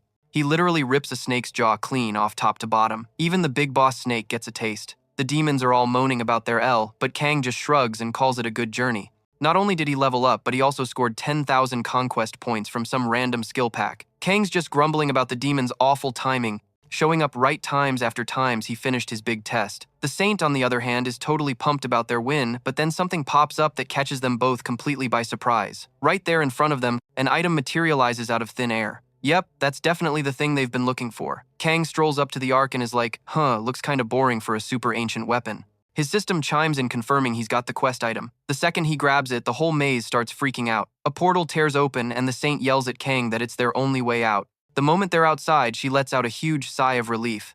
But then of course someone just has to show up. This new guy starts slow clapping for the Saint and her otherworldly buddy. He says Kang and the Saint basically did all the hard work for the Empire's little scavenger hunt. Then Mildus Draga makes his grand entrance, declaring that the Ark's power is now his for the taking, since he's, representing the Empire. He demands they fork over the goods. The Saint immediately recognizes him. It's the freaking crown prince of the Empire. Kang's quick to point out, yeah, this dude is definitely not our friend. Mildus offers to let them live if they just hand over the Ark, but the Saint ain't having it, telling him that's not gonna happen. She explains the Ark's power is supposed to be used to protect the world from demons, and that's when the prince drops a total bombshell. He's already got a piece of the Ark. He brags that once he gets all the pieces, even the demons will be bowing down to him. Our boy Kang, completely unbothered, just smirks and says the prince made his job a whole lot easier by bringing the next piece right to him. Mildus totally loses it. He screams at his men to attack, shouting, "All right, boys, time for the Empire's finest to show him what you're made of." His little pep talk gets the whole army all fired up and they charge right in. Kang's system screen flashes with an alert. The scenario is wrapping up and, oh yeah, the prince and his goon squad are dead set on getting that Ark. But Kang isn't just gonna stand there and take it. The Saint hooks him up with a massive power-up, summoning some wicked celestial armor that juices his defenses through the roof, and cranks his attack power up to 11. With this crazy power boost, Kang can take on the whole army by himself, easy peasy. One of the prince's guys, probably the only smart one, suggests maybe they should book it, saying this is getting way too dicey. But the prince, dripping with arrogance, just snaps back that they're not running away just yet. Kang's system dings again with another warning: the prince is sucking up the Ark's power. Our hero totally saw this coming and gives the Saint a heads up about the danger. While Kang ducks for cover, the prince starts this gnarly transformation into a giant monstrous beast. A few of his own dudes try to ask him like, "Hey, you good boss?" But he just lets out a massive roar for everyone to get the heck out of his way. He's gone full-on demon monster now, and he's even started attacking his own guys. And after that, our boy Kang teams up with the Saint, suits up in some sweet magic armor, and then just yeets a potion. Bam, instant earthquake and a whole lot of fire. The whole place goes absolutely wild, which makes for the perfect distraction to get up close and personal with the enemy. Kang sees his opening and starts playing whack-a-mole with this giant monster from every direction. Nulvis completely loses it, roaring that our hero can't just hang out in the fire forever. Nulvis goes in for an attack, but goofs, realizing it's not Kang, just a fiery fake-out. Kang then pops up on the other side cheekily saying, "Looks like Nulvis is seeing things." With all that power going to his head, he zaps the monster with a can't-miss attack. Nulvis is totally caught by surprise, taking a hit that rattles him from his head to his toes. And just like that, our hero is the winner. All of a sudden, his system dings. He just scored the second Ark fragment. Kang now has the item's full, awesome power. It's so ridiculously strong, it even leaves the Saint speechless. She literally can't even imagine its true power. Kang, on the other hand, thinks everything went perfectly. All he cares about are the sweet levels and points he just farmed. He then casually hands the Ark over to the Saint. She's totally baffled. Like, why would this warrior from another world trust her with something so powerful? She keeps insisting she's not the right person for the job, but Kang tells her she's the only one who can handle it. Otherwise, that power would end up in the clutches of Emperor Draga. He pleads with her to protect it, warning her that if she doesn't, it's going straight to Draga anyway. The Saint says she can't be reckless with the Ark's seriously dangerous powers. Kang drops some wisdom, explaining that from what he's seen, people who are only after power and destruction usually have a ton of baggage, but he believes she'll fight for the good guys with everyone else. She thanks him, admitting his little speech made her feel a heck of a lot better. Kang's happy to hear it. With the mission in the bag, Kang gets a massive haul of special rewards and heads for home. A week later, he's thinking it all over. He only cleared one tower, He went in there hoping to kick back and relax, but he ended up going way too hard. Then Kang scrolls past some internet articles about himself. Turns out not everyone is on the Kang bandwagon. It's still the middle of January, and Kang knows there's bigger drama on the horizon. A few days later, he steps out again. As usual, a mob of reporters swarms him desperate for a scoop, but Kang just breezes right past them and walks straight into the next tower. The reporters are left with their jaws on the floor, wondering if he really just entered the Awakening Tower. Inside, some entity announces it's been waiting for him for a very long time. Kang tells it to cut the small talk and just bring on the test. He's about to face a totally unknown challenge. The entity scolds him for being so antsy, adding that the test was about to start anyway, with or without his commentary. The test kicks off. Kang finds himself in the absolute middle of nowhere, surrounded by a bunch of circular mirrors. He starts smashing them and tries to push forward. But then a copy of himself pops into existence wearing a clown mask. The clone remarks that Kang doesn't even seem fazed to see him. Kang is so not in the mood for a chat. He squares up to fight, but his opponent is just a shadow mirroring his every single move. So whenever Kang attacks the clown copy, does the exact same thing, and their powers just cancel each other out. Kang quickly switches up his strategy. He summons his shadow creature, hoping to keep the enemy distracted. The clown copy mirrors everything perfectly, and Kang finally gets it. This thing is a flawless carbon copy of him. Even though the clown is a perfect duplicate, Kang doesn't back down. He's just thinking about how he's fought this type of enemy every single season, and honestly, it's getting a little boring. He finally lets loose with his dark magic attacks, determined not to give this guy any room to breathe. The clown strikes, but Kang's magic shield just soaks up the damage. Thanks to his special blessing, the one who tricked death, Kang effortlessly dodges the would-be fatal attack. He instantly uses the opening to hit back. Kang realizes the way to end this fight is actually pretty straightforward. He doesn't even change his plan. Kang just rushes the enemy, aiming to run him right through. But since his moves are copied perfectly, Kang also gets stabbed right in the gut. That was his brilliant plan all along. The clown then asks Kang why he's so serious, telling him they can be a hero or a villain, and it's up to them to pick a path right this second. The clown tells Kang to lighten up a bit because according to him, nothing in this entire world should be taken seriously. Kang just tells the clown he talks way too much and that he's got a permanent solution for that. Then Kang puts his hands on the clown's face and makes his head go pop, which is a pretty definite way to win. As a little trophy, Kang takes the clown's mask for himself. He's like, so, am I good to go or what? Then poof, the clown monarch shows up out of nowhere, calling Kang his kid of 1,000 faces and telling him to pick his next awesome transformation. A little while later at a hospital, Master Park is sprinting down the hall like his hair's on fire. He bursts in to find Kang just chilling in bed, while Park is about to have a full-blown meltdown. The guy heard his best bud was in the hospital and floored it all the way over. But when he gets there, Kang's acting like it's just another Tuesday, even asking Park, dude, you came all this way and didn't bring snacks. That's when it clicks for Park. If Kang's still cracking-wise, he must be doing just fine. Park tells him to knock it off and get back to the whole saving the world thing, reminding him he's a hero. Kang just deadpans. You really expect me to work with a giant hole in my chest? Park argues that he must have chugged a healing potion or something, but Kang explains that looks aside, this isn't your average boo-boo. Knowing Kang's monarch, Park just sighs and says, yeah, that guy's a handful. But Kang just shrugs it off saying, it's really not that big of a deal. He explains that awakening at level 50 is different for everyone. In his case, the grand prize for taking himself out of the game was getting to absorb his own talent. This means he soaked up every single skill and attribute card he'd ever collected. Not only that, but his skills got a major boost too. And with that, he basically got everything he ever dreamed of. So he asks Park what's next on the agenda. Park tells him he's got to track down and take out a real deal villain, which are apparently hard to come by these days. This baddie goes by the name The Black Player, and he's been turning the city into his personal playground of terror. He prances around like some unhinged maestro conducting an orchestra of pure chaos. He calls everyone a bunch of ignorant fools, claiming that he, the magnificent maestro, will enlighten them with his amazing talents. He even lights up the city like a barbecue, rambling on about how it pleases the Fire Monarch, the only one who truly gets his art. Just then, the maestro spots the flashing lights of the cops closing in. He cackles, calling them clowns, for even trying to catch him before ducking into a tower, leaving them totally stumped. A little later, our hero arrives on the scene and takes in all the destruction. Okay, this guy is a special kind of bonkers, he thinks, before heading into the tower right on his tail. Inside, Kang walks right into an arena, and his opponent is the maniac maestro himself. You can tell the maestro was not expecting a visit from Kang. He totally knows the guy's reputation. Kang just cuts to the chase. We're fighting. Ready or not. The psycho asks if Kang can comprehend his art. Kang just shuts him right down, calling him a crazy wannabe magician. He adds, I seriously don't get why the world is crawling with nutjobs like you. Oh, the maestro did not like that. He absolutely hates it when people call his precious art generic.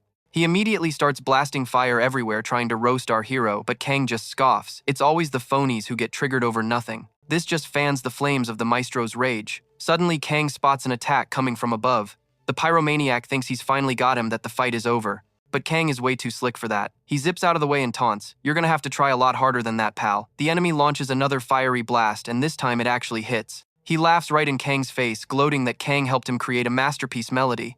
But just as he's taking a bow, our hero reappears without a scratch. "Gotcha, it was just an illusion," Kang says before charging in for an attack. The enemy actually manages to dodge, which to be fair even impresses Kang a little. But even a near miss left him hurting. He gets furious, screaming that a product of fake art has no right to speak. Kang just retorts, "You're not even in the same league to comment." Kang then flexes his own ability, creating a whole squad of clones. He turns to the maniac and says, "Here's the adoring audience you deserve because this is probably your last show." But his opponent just screams back, "My art will live forever," before triggering a massive explosion from inside himself. Kang was totally caught by surprise. A second later, his system confirmed the win. He'd forgotten that players can't actually finish each other off inside the tower. He figures he should have just waited for the guy to have his tantrum at the exit. Oh well. Kang bounces from the tower and teleports straight to France. Just as he suspected, the magician's specialty was a dramatic exit. And who does Kang find hanging out in his home country? He knew there was no way his enemy was getting away. This time, Kang whips out his ice blades, making sure there's no escape route. He charges straight in, striking hard, ready to bring the curtain down on this psycho for good. But just as Kang was about to land the final blow, poof, a shield pops up around the magician. Kang knew right away it wasn't the magician's handiwork. Someone else had just crashed the party. A woman steps out from the other side, telling Kang to drop his weapons. He immediately recognizes an old acquaintance, Street Mary Jurger, the big cheese of the Knights and Rescue Guild. Kang's like, "What in the world are you doing here?" Mary just coolly explains that the French government had put in a call for her guild's assistance. Turns out they were on the trail of the black player, just waiting for him to step out of the tower so they could snatch him up. Kang asks if they can just drop the shield so he can finish the job, but Mary says the black player can't bite the dust just yet. She then adds that taking someone out mid-chase is only cool in very specific situations. Kang sarcastically retorts, "Wow, you really do live up to that saintly name, don't you?" Mary fires back, saying revenge just leads to a never-ending cycle of payback. She told him that just because the bad guy acts like a monster doesn't give Kang a free pass to do the same. Kang shot back, "What's so wrong with getting rid of this guy, especially after all the messed up stuff he's done?" Mary replied that she was only saying this for his own good. She then hit him with the big question, did he even get the kind of global headache an act like that would cause? But while they were bickering, the ice, encasing their baddie, conveniently melted away. The magician, seeing his chance, tries to set off another huge explosion. Spoiler alert, he couldn't break the barrier and just ended up blasting himself with a face full of fire. Ouch. Mary repeats, "See, I'm trying to look out for you, Kang." She says the criminal is officially caught and she'll take it from here. She tells Kang to just go home and get some rest. Fine by me, Kang thought.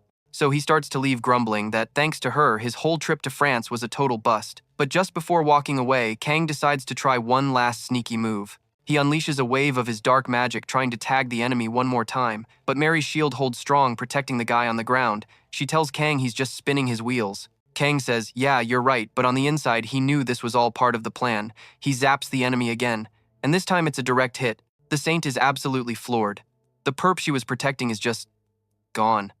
All that's left is a nasty red puddle. This really isn't going to look good on the guild's next performance review. The Clown Monarch, on the other hand, is absolutely loving the show. Kang turns to Mary and asks, "Do you have any idea how many people this lunatic has sent on a one-way trip?"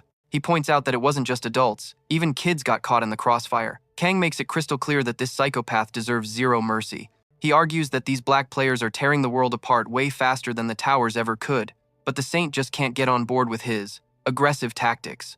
Kang already knows what's coming next. The whole "whoever fights monsters" becomes one speech, but honestly, he couldn't care less. Then Mary steps right up to him, looks him straight in the eye, and tells him, "You're not a monster." Kang's a little taken aback by that, but he plays it off cool. A moment later, his phone starts ringing off the hook. It's Master Park screaming his head off about how Kang conveniently forgot to mention he was fighting a serial menace. Kang just calmly tells him he's gonna go deaf from all the yelling and that he was just doing his job. He asks, "So what's the issue?" Park practically shouts that taking out the target in front of everyone probably wasn't his brightest idea. It's being called excessive force, and now the French government is about to be all over him like a cheap suit. Park also tells Kang he's booked him a flight home effective immediately. But Kang says he's still got some business to wrap up. Park is not happy, but Kang reminds him he has a life outside of work and promises to spill all the juicy details when he's back. Then Kang just hangs up, leaving his buddy talking to himself. Kang is grateful for the backup, really. But sometimes he thinks Park is a little too much of a drama queen. Now, alone with Mary, he thanks the Saint, telling her he owes her big time. He adds that helping her out is the least he can do. Mary tells him she's relieved to hear it. Kang tries to get a little closer, but she shuts him down with a, "I'll see you tomorrow in Paris." Kang just smirks and says, "Man, you're a pro at setting boundaries." He asks if she has anything else to add. She just hits him with a nope and wishes him a good night. After Kang bounces, the Saint is left all alone, wondering if asking such a massive favor from a guy like him was a good idea. The next day, a brand new tower appears in the French capital. And of course, Kang is already there. His mission make it to the end of this crazy level. Bad guys are chasing him, taking pot shots from a distance, but Kang is firing right back, returning every single attack with interest. The Saint is right there with him riding shotgun in their carriage. Kang spots a bridge up ahead and suggests they block it off to lose their pursuers.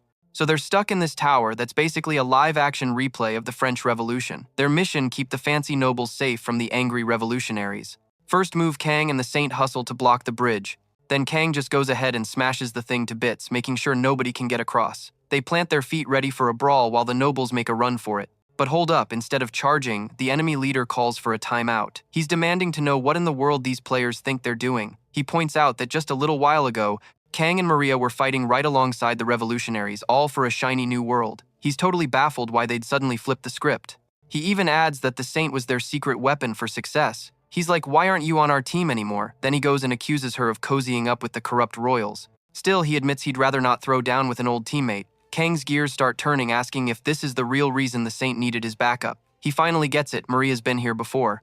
Maria fesses up. She was here once during a Tier 5 tower run. Back then, she fought like a tiger for their cause: freedom, equality, and union. Kang's like, "Hey, that slogan rings a bell." And Maria explains it's the exact same one from the big-time revolution way back when. Kang points out the obvious. The people she thought were fighting the good fight are now on the other side of the battlefield. He tells Maria if she's having second thoughts, this is her last chance to jump ship. Maria explains that this tower is a whole different ballgame. To even sniff Tier 6, they have to take these guys on right here, right now. So Kang's in. It's go time. The Saint tells Kang she's super glad to have him fighting by her side in this crazy tower. Meanwhile, the revolutionary leader tries to start another debate, but Kang just shuts him down with a quick strike. He even lets out a laugh, asking the totally stunned leader if he still thinks they're some kind of holy messengers. Kang lays down a final warning. The bridge is toast, so they should probably just pack it up and go home. He says he doesn't want to make a mess, but the leader isn't backing down. He declares that even if it means fighting visitors from another dimension, he'll do it for the greater good. The leader then announces he's rolling out the anti-visitor playbook.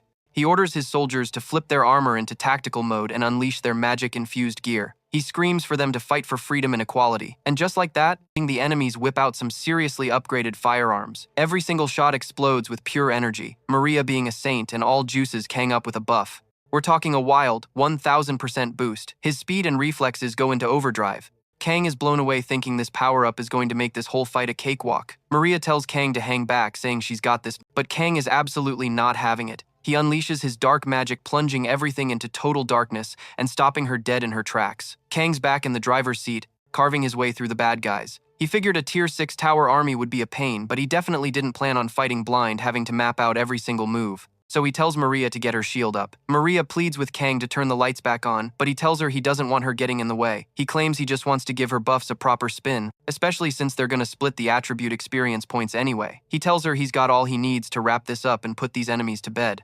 It's all thanks to her awesome buffs, and he doesn't need her help with the actual fighting part. Maria's a little annoyed, you can tell, but hey, she knows they've gotta press on. Kang, casually riding his giant cat, tells her to get a move on up to Ward 2. They have to get to the king as soon as possible because if their city bites the dust, none of this matters. Maria insists he doesn't have to go to such extremes, but Kang says he's having a great time. He claims if she just keeps the buffs coming, he can handle every last enemy and keep her completely out of harm's way. Maria reminds him that this wasn't exactly why she called him for help. Kang just shrugs it off, saying, "Whatever, I'm already doing all this for you anyway." Meanwhile, in another part of town, a building is up in flames. You can hear screams to take care of the revolution's enemies. The leader is shouting that these are direct orders from the Duke of Blood and Iron.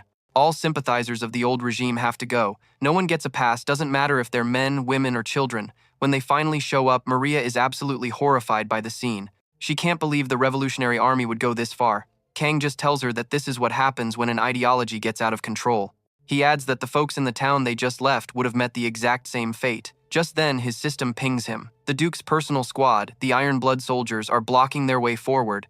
Kang declares that this isn't some army fighting for a noble cause anymore. They're just a bunch of criminals. He gives Maria a heads up to get ready for another blackout that'll last a few minutes. In the blink of an eye, the tower's done. And what's Maria's reward? A mob of reporters dying to get the scoop on her and the hero king.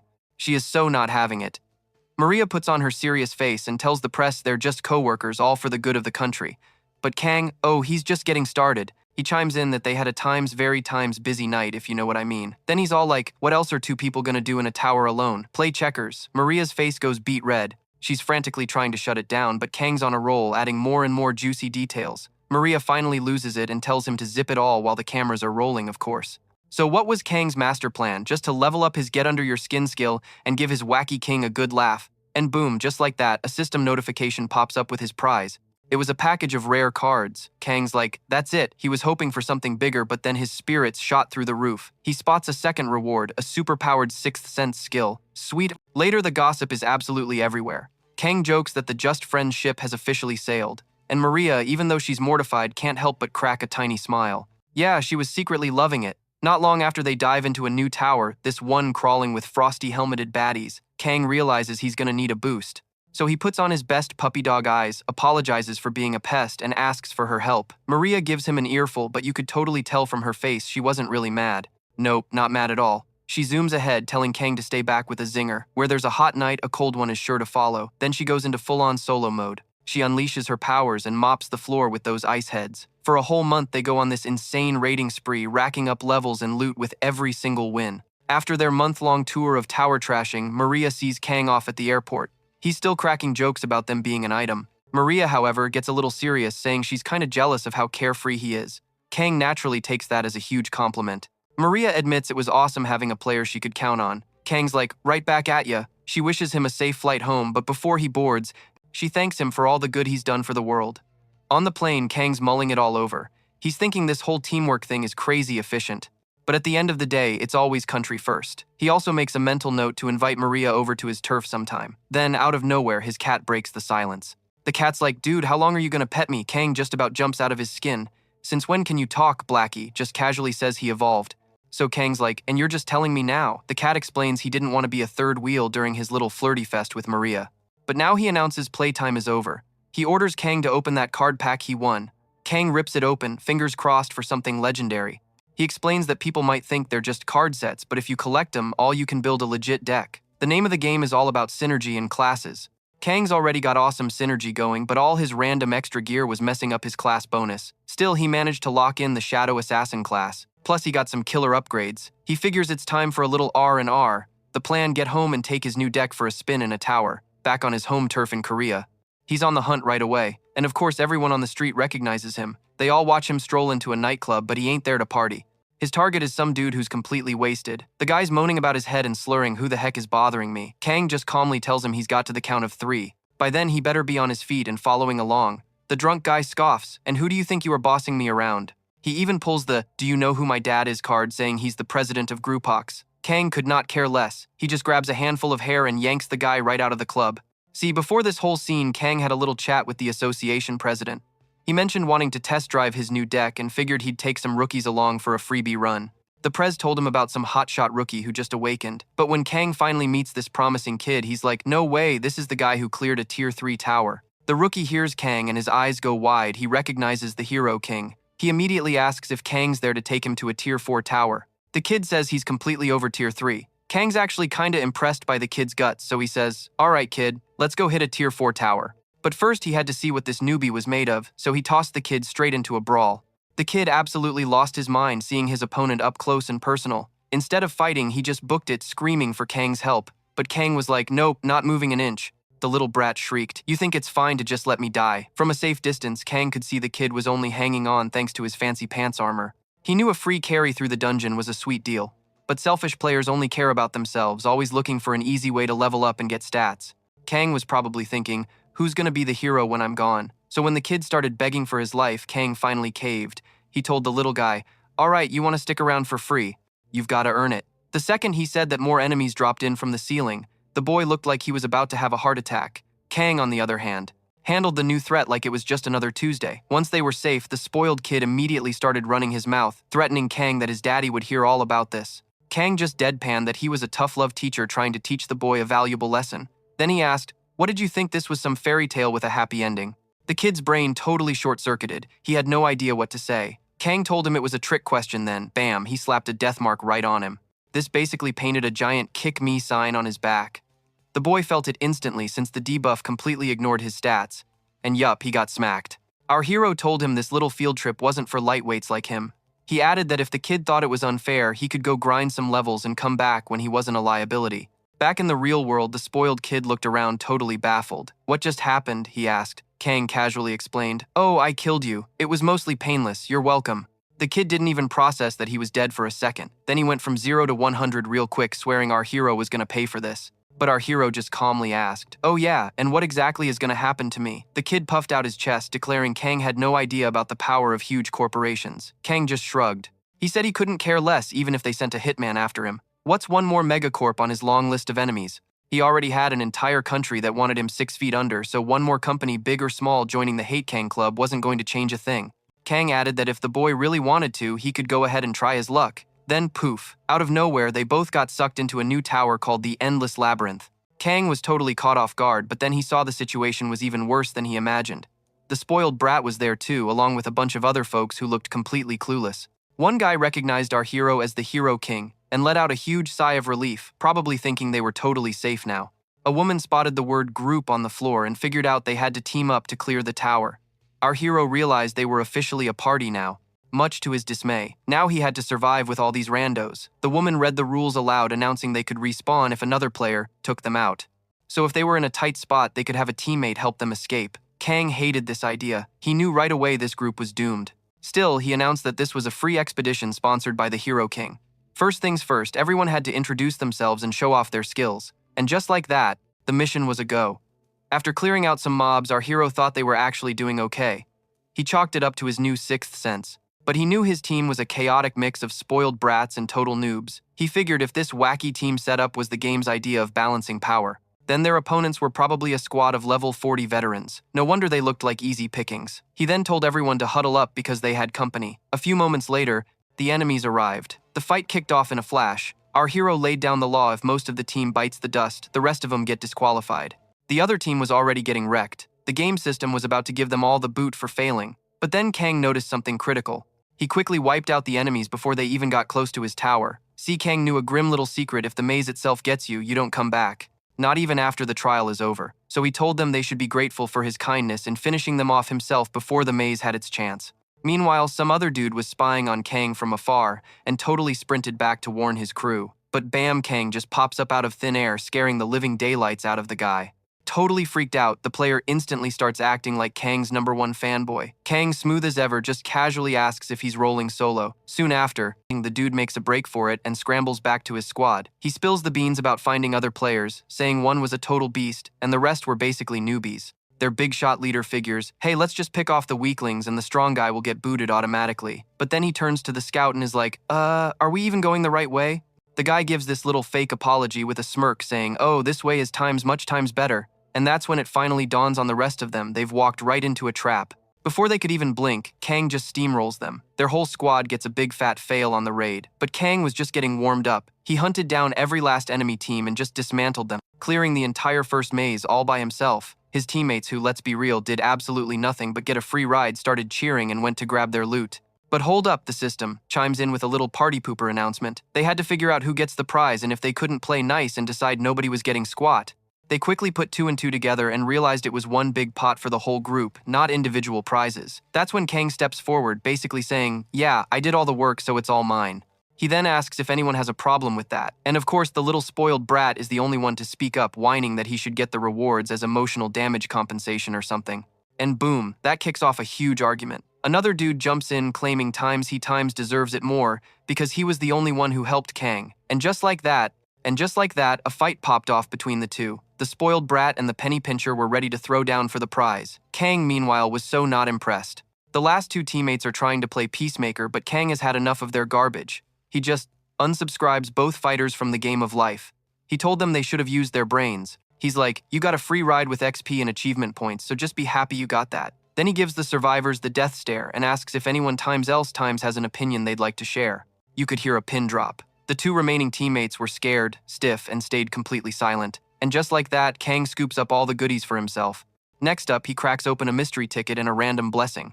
Kang pops the blessings and whoa, they're actually pretty sweet. Even Blackie Egan has to admit his luck is insane. The system then asks Kang if he's down to mash some skills together to power them up. He's like, heck yeah, in a heartbeat, figuring more blessings are always a good thing, even the so-so ones. Besides, these monarch blessings are permanent. They stick with you into the next season, which makes them way more valuable than regular skill cards down the road. So Kang thinks out loud, should I hit up a fire tower to go with my new fiery blessing?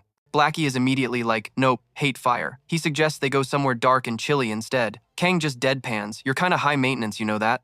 Just then, the system pings Kang. Something about the sacred tower and Jahel calling his name. Turns out his mystery rank accessory is doing some seriously powerful stuff. The system basically asks, you gonna pick up or what? Kang sighs, realizing his coffee break is officially over, but hey, it's probably something good, so he accepts the call. He zips right over to the tower. As soon as he gets there, some princess informs him that the goddess of shadows heard his prayers, and he's answered her summons. Kang does a double take. It's Princess Syria, the very same one he saved a while back. He also clocks that she's gotten a major promotion. She's not just a princess anymore, but a full-blown queen. Syria tells Kang she's in his debt big time. She makes it clear he's a friend, so her guards better not even think about giving him any side-eye. Kang's memory clicks. Yep, the last tower ended with her coronation. He asks, what's up this time? Cause you know why would a powerful queen need a guy like him? Syria lays it all out. The Holy Land got jacked by the elven kingdom of Io. The Pope apparently died from a broken heart over it. The new Pope stepped in and rallied all the human kings to team up and take their land back.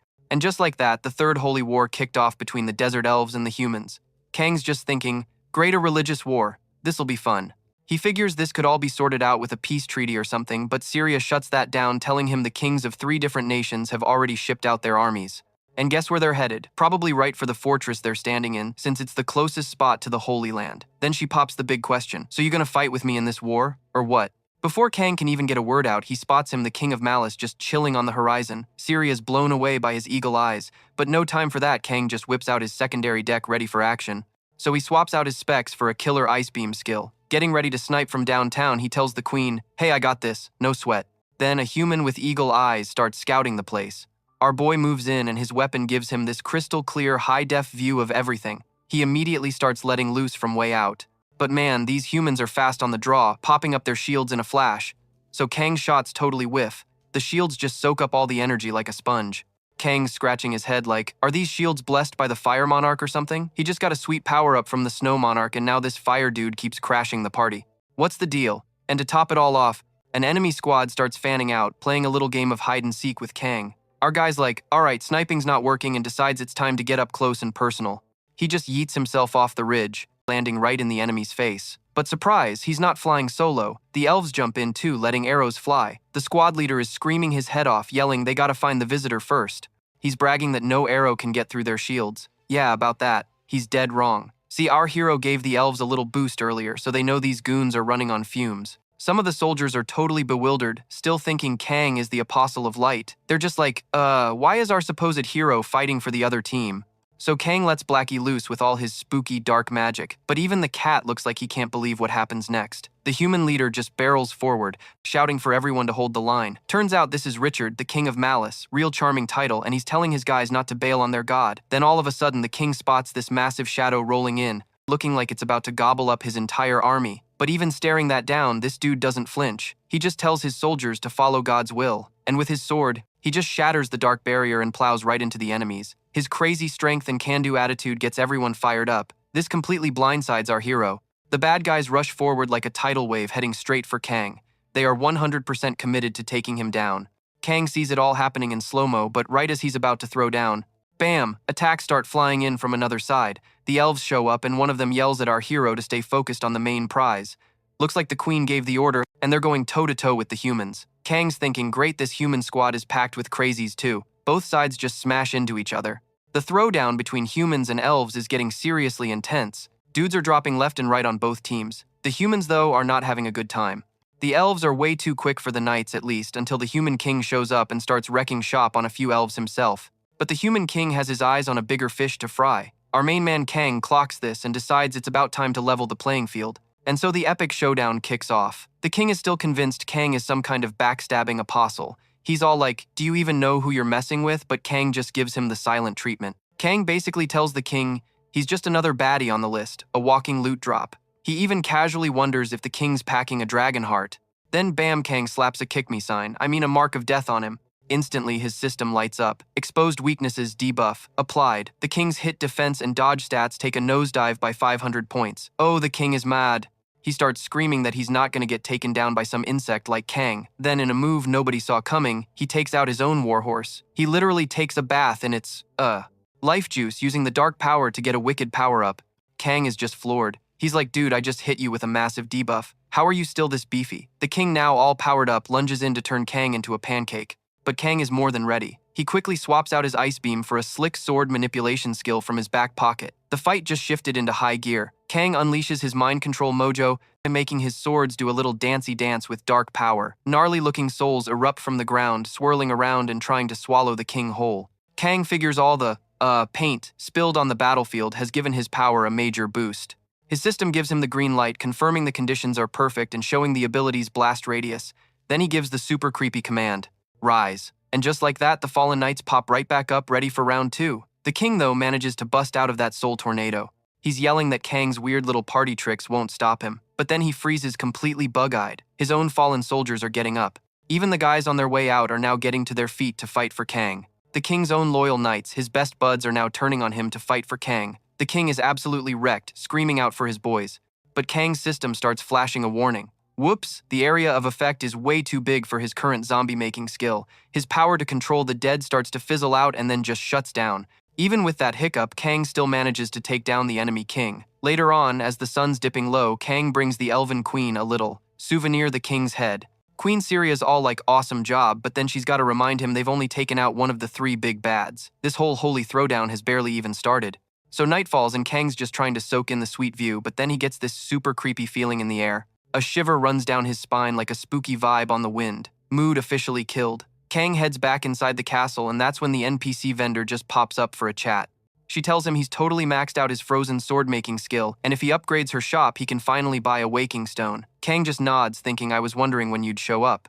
He figures she wouldn't hike all the way up a tier 7 tower just for a few measly sales. So he's like, alright, you got a deal, and agrees to the upgrade. He instantly gets a brand new ability, Frostsmith, with some ridiculously sweet stats. The very next day, Kang is back on the battlefield just itching to test out his new toys. He's freezing enemies like it's nothing, totally having a blast. He jokes that their captain must be super glued to his chair, since his army's getting wrecked and the guy's still just chilling in his tent. Kang decides if the dude doesn't come out to play soon, he'll just bring the party to him. But before the fight, the queen had dropped some major intel. Turns out Bloodbeard secretly moved his best troops and set up camp right nearby. Kang gives props to the elf spies, but the queen reveals it was actually humans who spilled the beans. She adds that the 3 kings in this holy war have never been best buds. Apparently, they're still bickering behind the scenes. True or not, this is a golden opportunity to make a move. Barbarossa is the top dog of the 3, so the queen asks Kang if he can lead his A-team to go take him down. Back in the present, Kang's going over the plan, take out the king on the down low just to be safe. The info seems solid, but the target is M.I.A.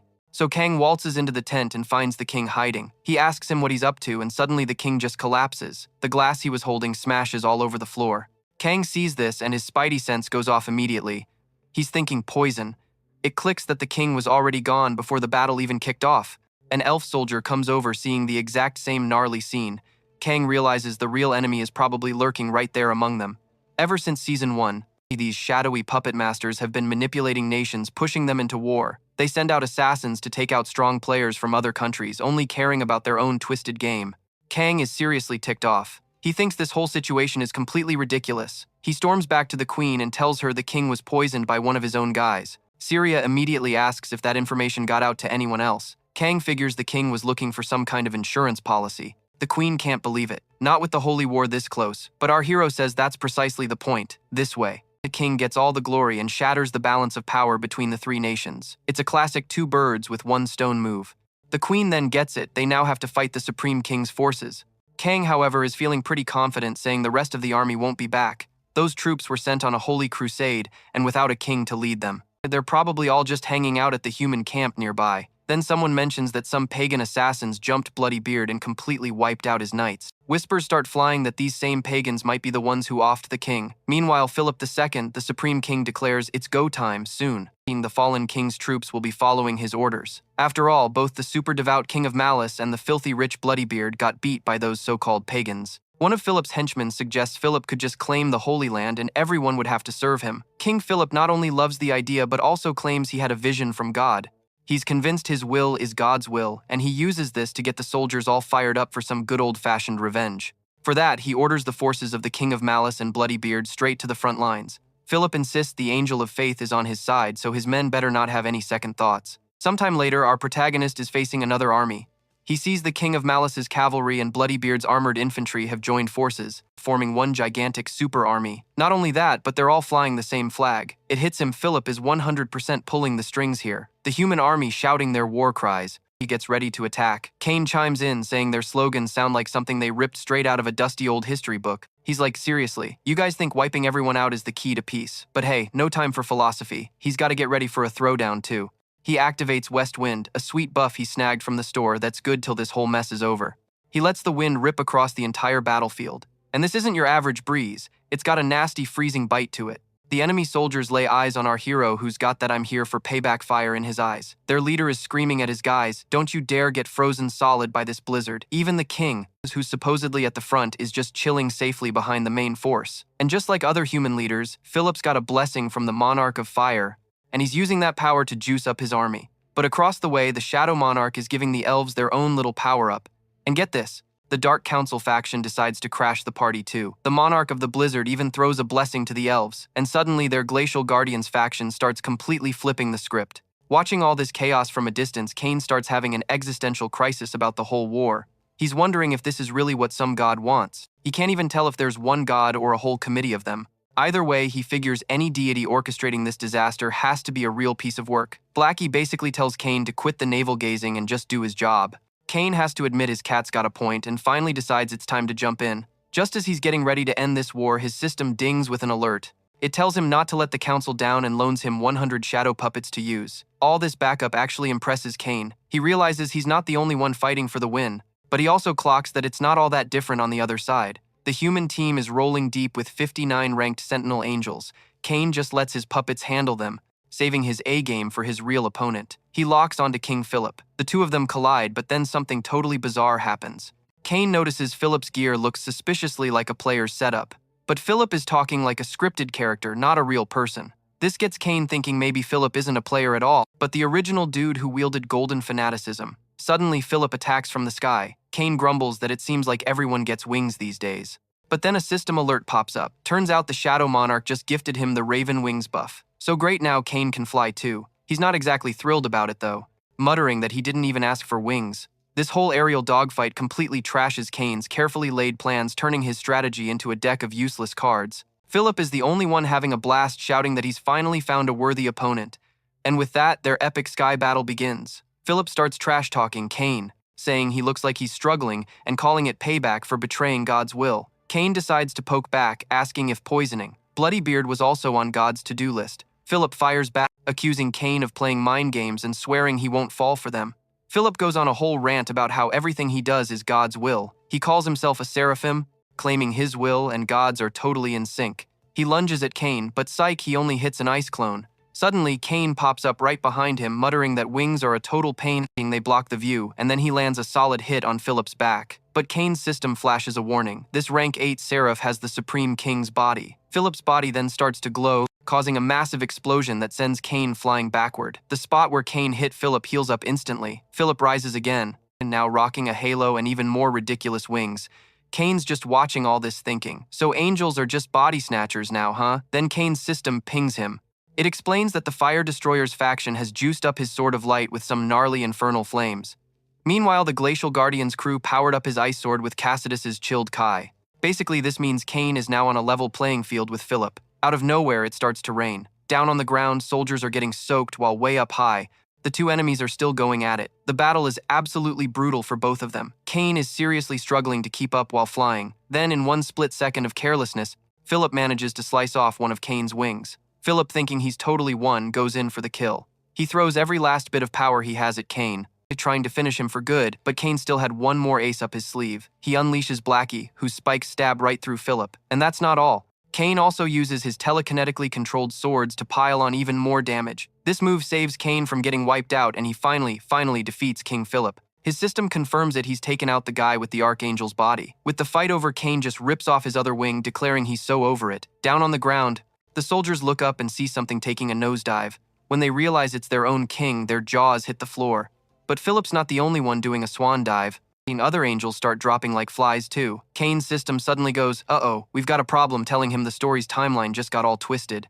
This wacky new plot is now souping up his historical gear. Bam, Kane takes out Philip and instantly snags his awesome suit plus a sweet bonus of 10,000 conquest points. He's just super relieved. The whole thing is finally over. So he pops back into the real world only to get absolutely swamped by reporters. Kane's totally confused. He zipped into the tower from his house but definitely didn't come back the same way. And his flashy new suit, yeah, that's just raising a bazillion questions. But Kane was so not having it, he gave the reporters the cold shoulder. Just then, his manager comes sprinting over. But the manager does a full-on double take. Kane looked like a whole new man. So our boy steps up and decides to handle the press himself. Kane tells them everybody loves a good hero story, but a tiny part of them secretly wants to hear he's washed up. He even admitted that sometimes he feels pretty down, wondering why he even bothers protecting everybody.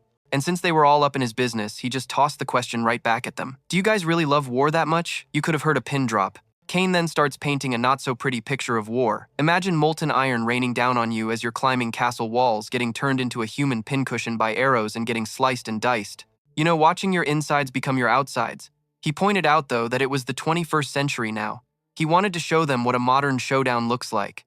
He's talking missiles falling from the sky, little metal bees ripping through people, and fighter jets dropping not-so-fun presents on innocent folks. But he added that no matter what century you're in, the sight of your guts making a grand escape is pretty much the same. So he hammered his point home, asking them one more time, "Are you guys really fans of war?" The crowd started mumbling, saying it was impossible to like war, that nobody, winner or loser, could ever have a good time with it because it's always a horror show. As they were talking, Kane's mind flashed right back to the tower. The queen had told him she was satisfied with his whole revenge tour, but then she confessed she was terrified. Kane, being Kane, asked what had her so spooked. Sirius explained that after the war's end, all the mess and all the people taking a forever nap, it leaves a seriously grim picture. It made her wonder if this was really what their goddess wanted. Kane had pretty much come to the same conclusion. Back in the present, he declared that no one could possibly like war, but then he hit them with a plot twist asking if they liked heroes. The crowd went wild, cheering like crazy, so Kane challenged them. How do heroes even get to be heroes? The only way, he explained, was by facing down some bad guys and being really good at fighting. You can't have heroes without some brawls, right? So he concluded, deep down you people actually love wars, even if you'd never admit it. A journalist shot back, calling his statement totally nuts. They argued the current mess was just a modern-day problem, and completely different from what he was talking about. But Kane was like, nope, not at all. Their neighbors to the north are sending folks over to try and permanently cancel them, treating the whole thing like some kind of twisted game. He pointed out this was obviously war wearing a sneaky disguise, which got the reporters all fired up. They immediately started shouting, asking if foreign agents had already tried to take Kane out. He played it cool, acting like he'd just accidentally let a huge secret slip. The journalists were desperate for more juice, but Kane had already made his point.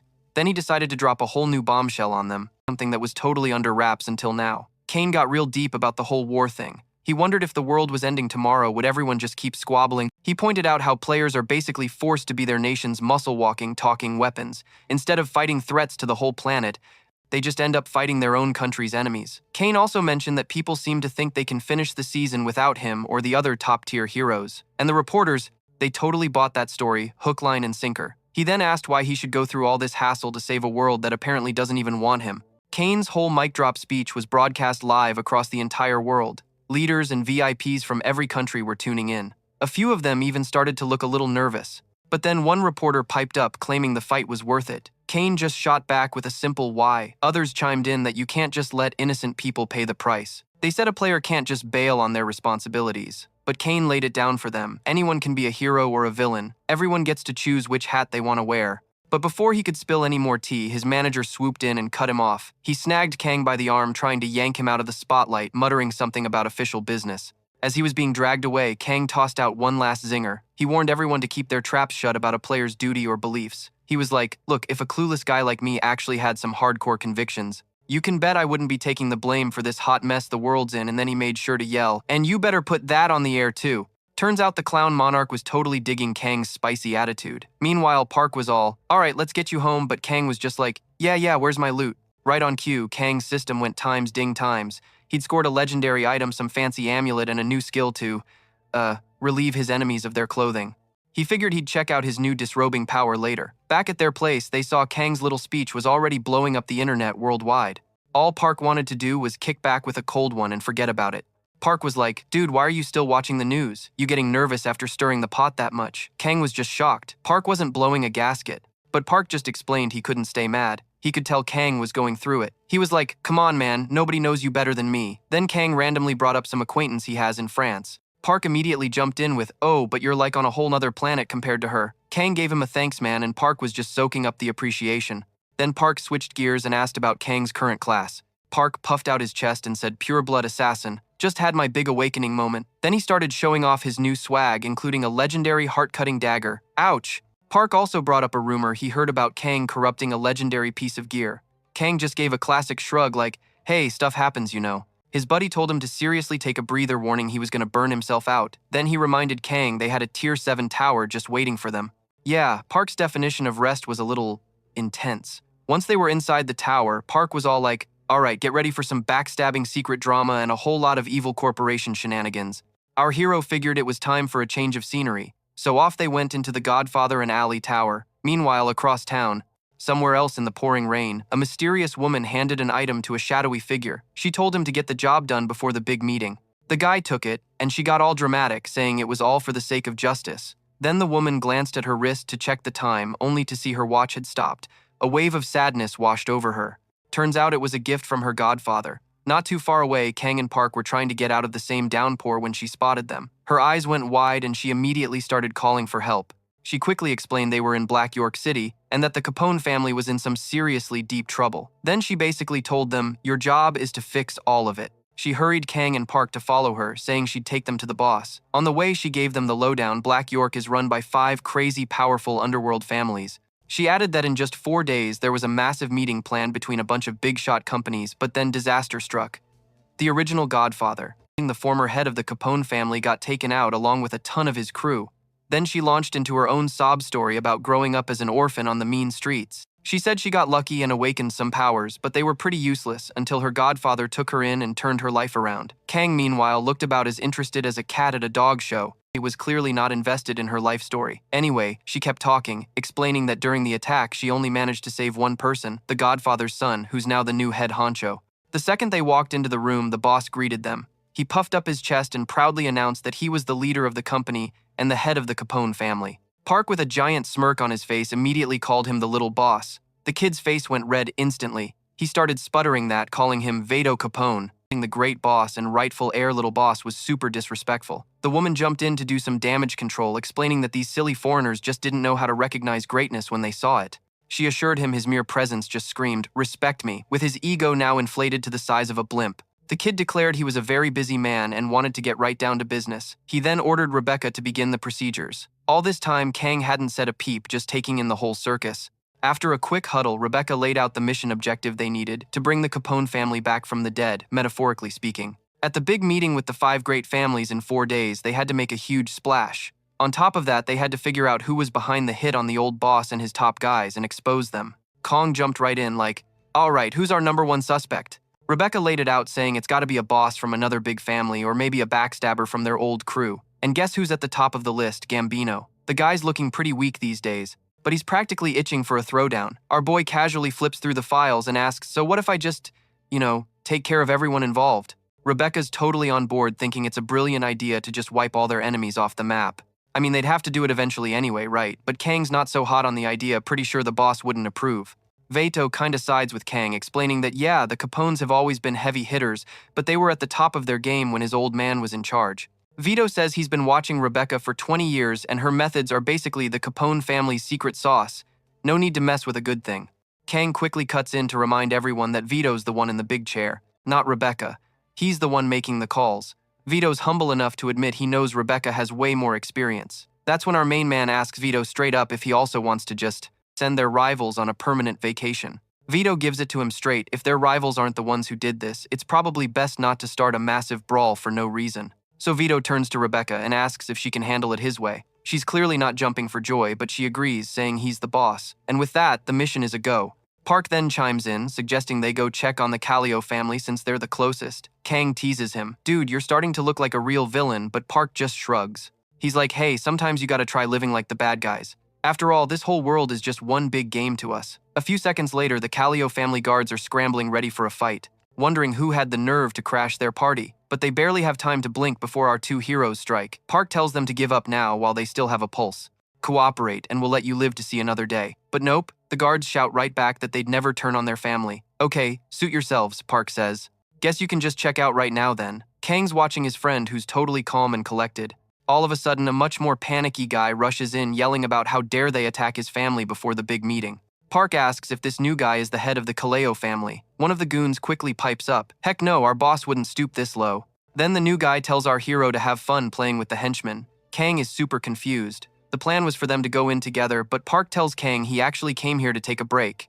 So this time Park is gonna handle the job all by himself. Kang's surprised but is like, okay, sure. He'll just clear the way for Park to do his thing. Park then pushes forward, shouting that he's going to take down the big boss. Our guy is left to deal with the rest of the minions, and way up high, someone is watching his every move. Then, like a crow, the mysterious figure zips off. Inside the enemy's headquarters, Park is busy mopping the floor with everyone. Suddenly, both he and our hero notice something flying nearby. Kang just sees a flock of crows flapping about. The Kallio family was already handled last chapter, so now the Gambino family is next up on the to-do list. Our guy watches the whole place get absolutely demolished. He starts thinking about Park, realizing it's been a while since he saw his buddy truly let loose and fight. And even though they might be similar, Kang prefers to keep that part of himself on the down low around Park. He then pets Blackie and tells him to go finish off the leftovers. Blackie the cat quips that this is super convenient for Kang, who's just dumping all the hard work on him. Anyway, the dynamic duo eventually settles down and heads to a diner.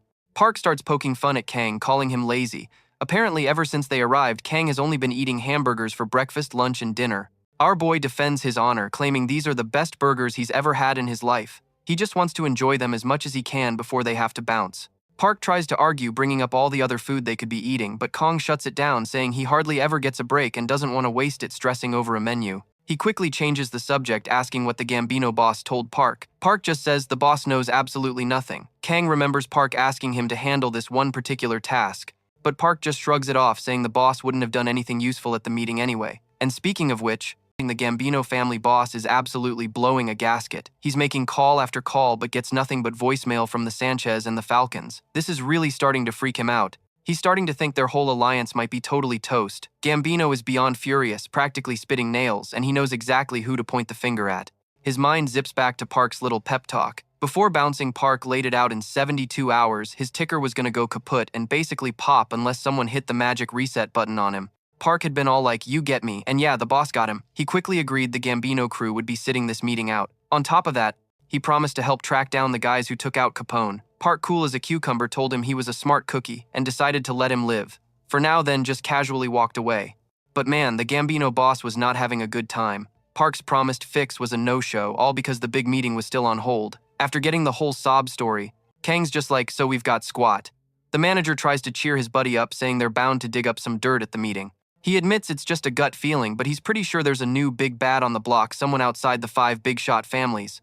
A little while later, it's showtime. The families start trickling into the meeting spot. They all hang around waiting for everyone to find a chair. Finally, some important-looking dude named Marcellus pipes up that they're burning daylight. The Gambino boss points out that 2 families are total no-shows. Veto's eyes dart around. Falcone and Sanchez are missing. His brain connects the dots in a split second. They're the ones who offed his dad.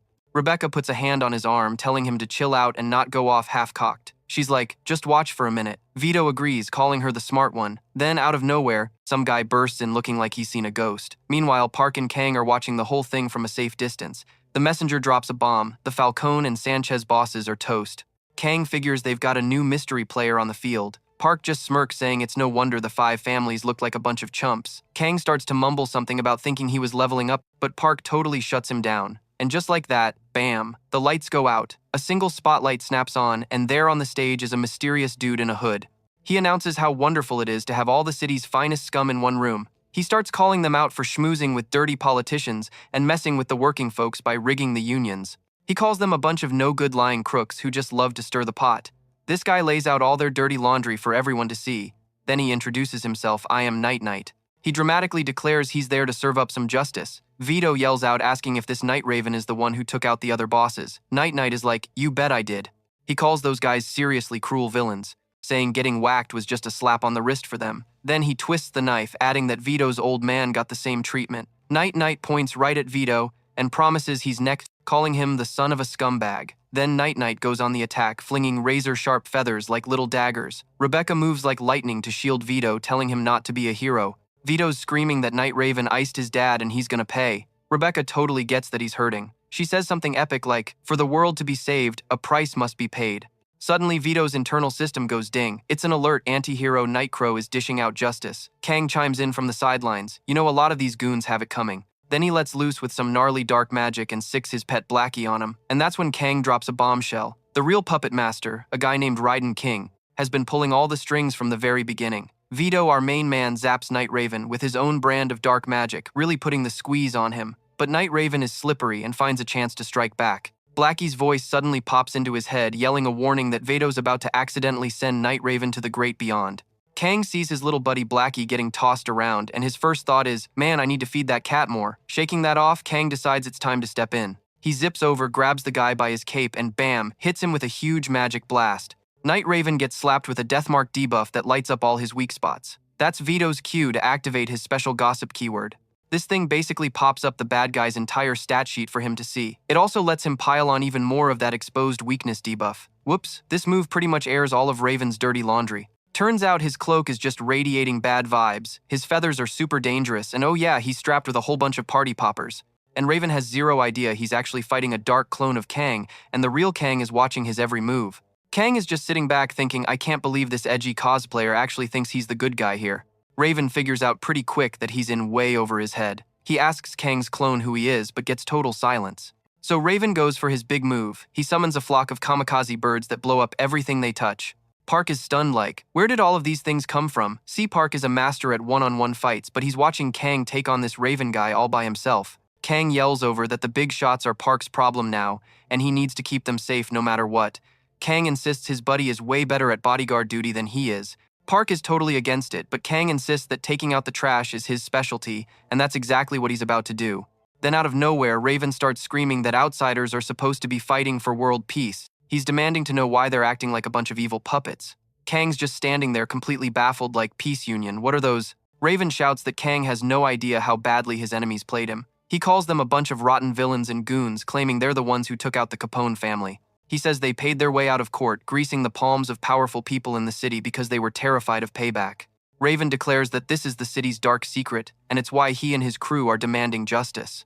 Raven pleads that it's not too late. He's fighting for this city and for what's right. He even tries to get Kang to team up with him against these crooks. But Kang is not listening at all. He just attacks Raven right in the middle of his big hero speech. Kang tells him he's all talk and no action, and that he hates fighting guys who hide behind masks. But then Kang finally sees Raven's face, and it's just a little kid.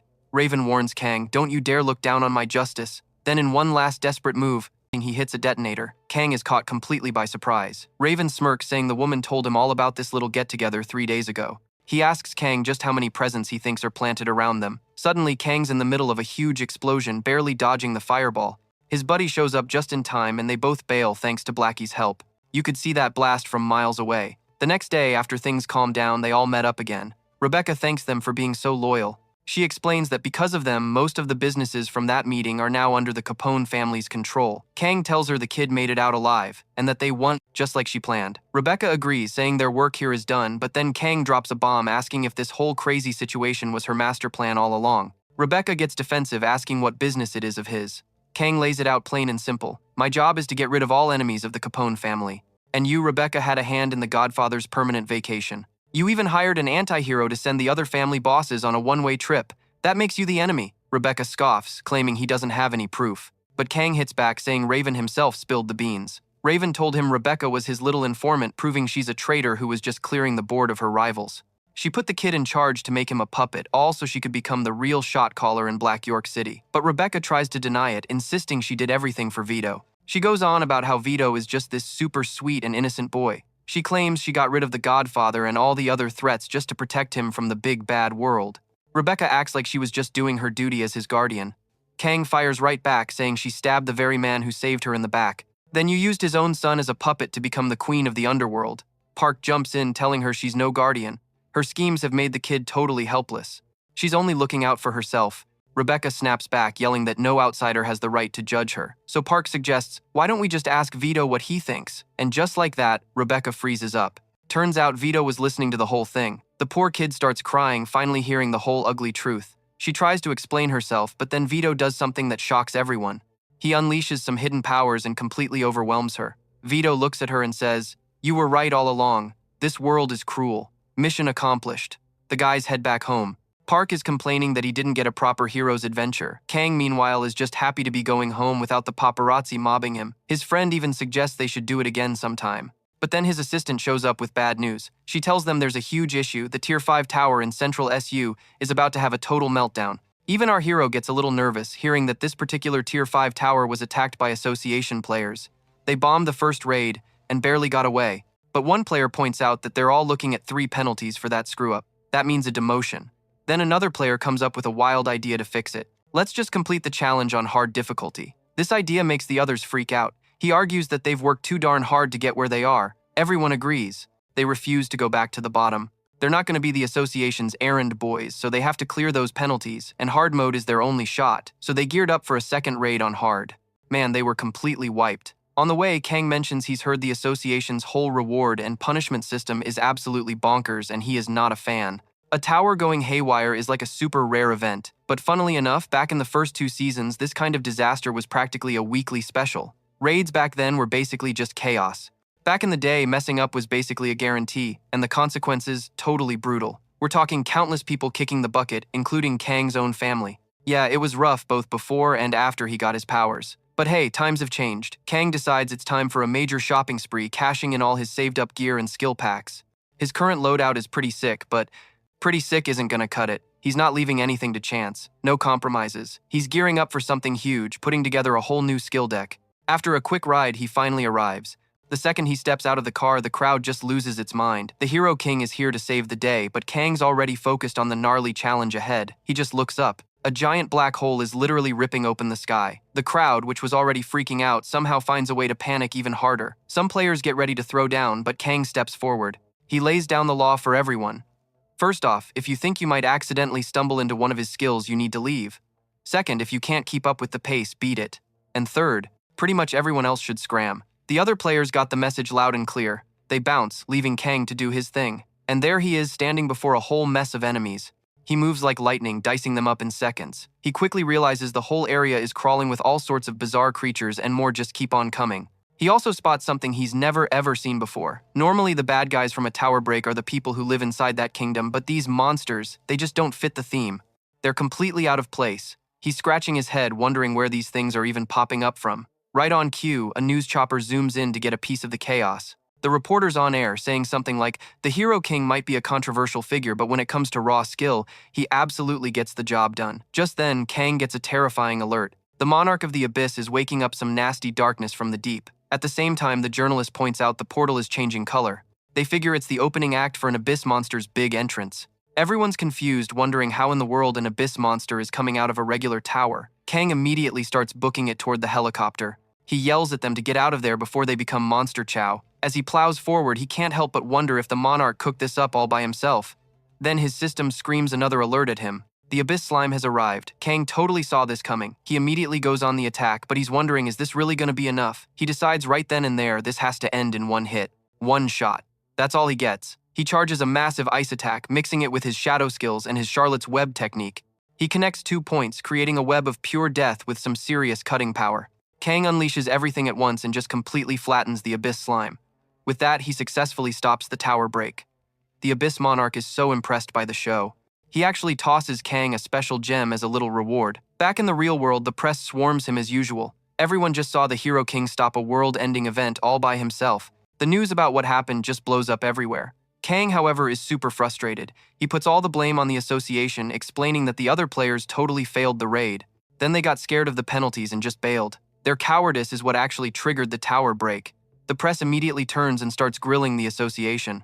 They kinda sorta admit they messed up, but then they immediately start making excuses. For Kang, the only thing that matters is that the media is finally holding the association's feet to the fire. He celebrates this small win with his buddy Park. Park is all fired up, insisting they have to use this chance to clean up the association. Kang just jokes, "What are you planning to run for president?" Park just laughs it off, saying, "Nah man, my real plan is to start a whole new guild." Kang immediately points out the giant flaw in that plan. He reminds him, the law says each nation can only have one guild, which makes Park's idea pretty much impossible. But Park fires right back. "That's exactly why we need to jump on this and change that stupid rule." He goes on about how absurd the association is. How can a bunch of suits set rules for towers when they've never even stepped inside one themselves? Park adds that the association only ever promotes players who have fancy sponsorships, completely ignoring everybody else. He argues that with the public on their side, they can totally flip this whole situation around. Kang just wishes his friend good luck, but Park declares, "Oh no, this is your business too." Kang tries to argue his way out of it, saying it's Park's fight, not his. Park, however, is not having any of it. He tells Kang that the people are all cheering for the Hero King, so he insists Kang should be the one to start the new guild. A little while later, a petition demanding another guild be created skyrockets past 170,000 signatures. The current guild naturally refuses to even acknowledge it. Public opinion is clearly swinging in favor of the Hero King and the veteran players, much to the association president's annoyance. Mr. President is totally convinced Kang and his manager are the masterminds here. He's going on about how they have no clue how dangerous regular players are to, regular people. He's even pointing fingers at other countries, saying their flimsy governments let guilds get all buddy-buddy with some shady characters. Some places are basically run by the bad guy players now. And get this, even the good old USA, which is cool with private guilds, has to call in the military to keep its top-tier players from going wild. So, in the president's eyes, every player is basically a ticking time bomb. He's convinced that without someone holding the leash, they're completely uncontrollable. And so, he decides anyone who disagrees with him is just a simpleton who doesn't get the big picture. Right on cue, his phone buzzes and a new message pops up on his screen. Surprise, the wicked monarch is watching him. The message is basically, "Wanna play a game, Mr. President?" At the same time, a commercial starts blasting on every screen in sight. It's a total throwback commercial starring our boy Kang. Everyone's like, "Hey, that's his old school armor from last season." The big mystery is why this fossil of an ad is even playing. Speaking of our hero, Kang is mulling over this whole new guild thing. Park was really twisting his arm about it, but Kang could already see a boatload of headaches on the horizon. Park was all, "Dude, don't worry about the boring details." He said Kang just had to be the face of the operation, and his manager would do all the grunt work. Park was dead serious that, to fix the world, they absolutely needed the Hero King. And guess who's the only one for the job? Our guy Kang. This got him thinking, why does the Hero King always have to be the first one to run headfirst into danger anyway? Deep down, Kang just felt like his destiny was to conquer towers, plain and simple. He pulled up his system to look for some at his level, but crickets, nothing. So he just shut off his GPS. He knew there were other more exclusive ways to get into towers. Like sometimes you get a fancy amulet and just have to wait for an invitation. After his last gig, the final boss conveniently dropped an amulet right at his feet. Kang knew these trinkets were the secret handshake between the tower dimension and the real world, but he had a gut feeling his phone wasn't going to ring anytime soon. So yeah, all he could do was play the waiting game. Then out of nowhere, a massive alert screams across the whole city. A tower of departure is about to pop up, and soon, the whole world was going to get a front row seat to watch the top dogs from Season 5 throw down live. Kang was a little confused by the whole thing, but his system lit up with a big ol' warning. Apparently, the Clown Monarch was super pumped for him to join the party. All over the world, every organization was freaking out. Nobody knew anything about this tower, and the cameras were already rolling. But wait, it gets crazier. If the players choked a casual, 100 million random people would just, poof, gone. Naturally, Kang was freaking out at first. But then it clicked. This was the kick in the pants he needed. All of a sudden, he was fired up and ready to go. He accepted the invite to this shady new tower. And just like that, Kang and a bajillion other players from all corners of the globe stepped into the tower together.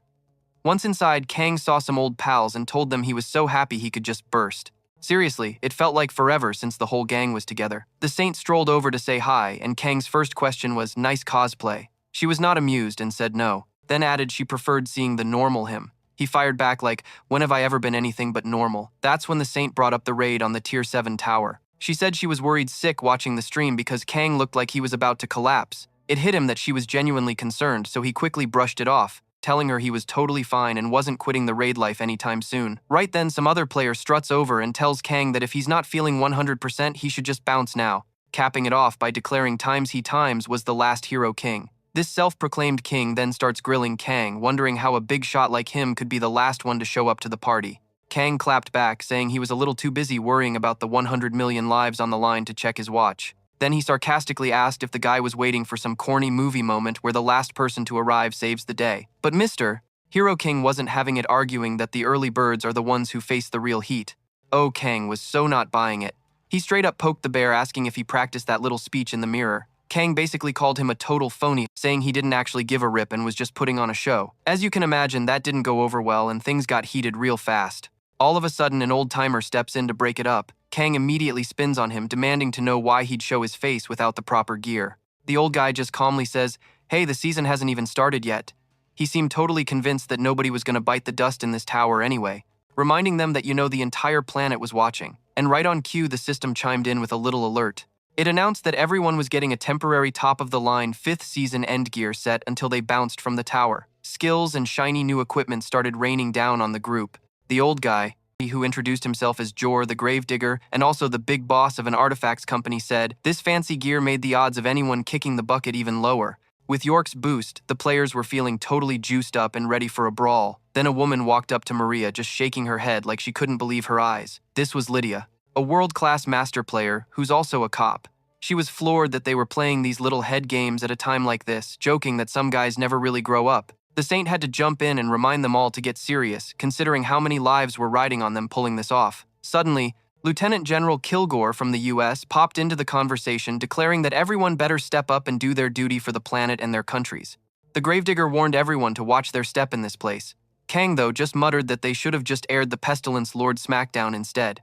Just then a new face appeared, greeting them all with a, "Sorry, I'm late." This masked individual announced that this whole thing was a festival just for them, a big old party to celebrate the heroes who took down the Pestilence Lord. He then gave an official welcome to all the assembled heroes. Kang, of course, immediately called him out, asking why he was throwing a party for a dead monarch when they were all supposed to be pals. The masked figure just advised the Hero King that maybe poking the other monarchs wasn't the best idea.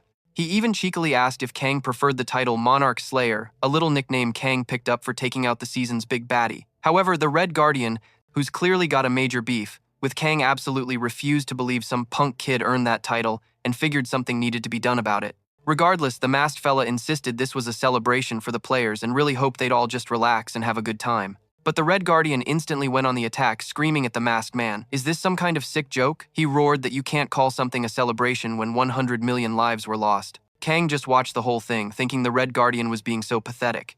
He figured the guy was just putting on a show for the cameras. The masked man then told the Red Guardian his attacks were completely useless anyway. They were all getting cancelled out, so he was just wasting his breath. With a snap of his fingers, he announced it was time to go over the tower rules. He told all the viewers at home to start voting for their favorite player. Pretty soon, the audience watching the broadcast would be the ones to decide who becomes the hero of the tower. Kang got annoyed right away, complaining that they could totally rig the votes, but the masked man quickly slapped a hand over his mouth. He warned Kang to be careful with his words, reminding him they had some very strict rules to follow. The masked man then explained their mission was actually pretty simple. Grab the viewers' attention and keep them entertained. How they do that is 100% up to them. Each player's votes will rack up as points, but if the vote count is pitifully low, or if they're just too boring to watch, the raid fails. And a failed raid means it's lights out for millions of people. So the masked man told them all to get a move on.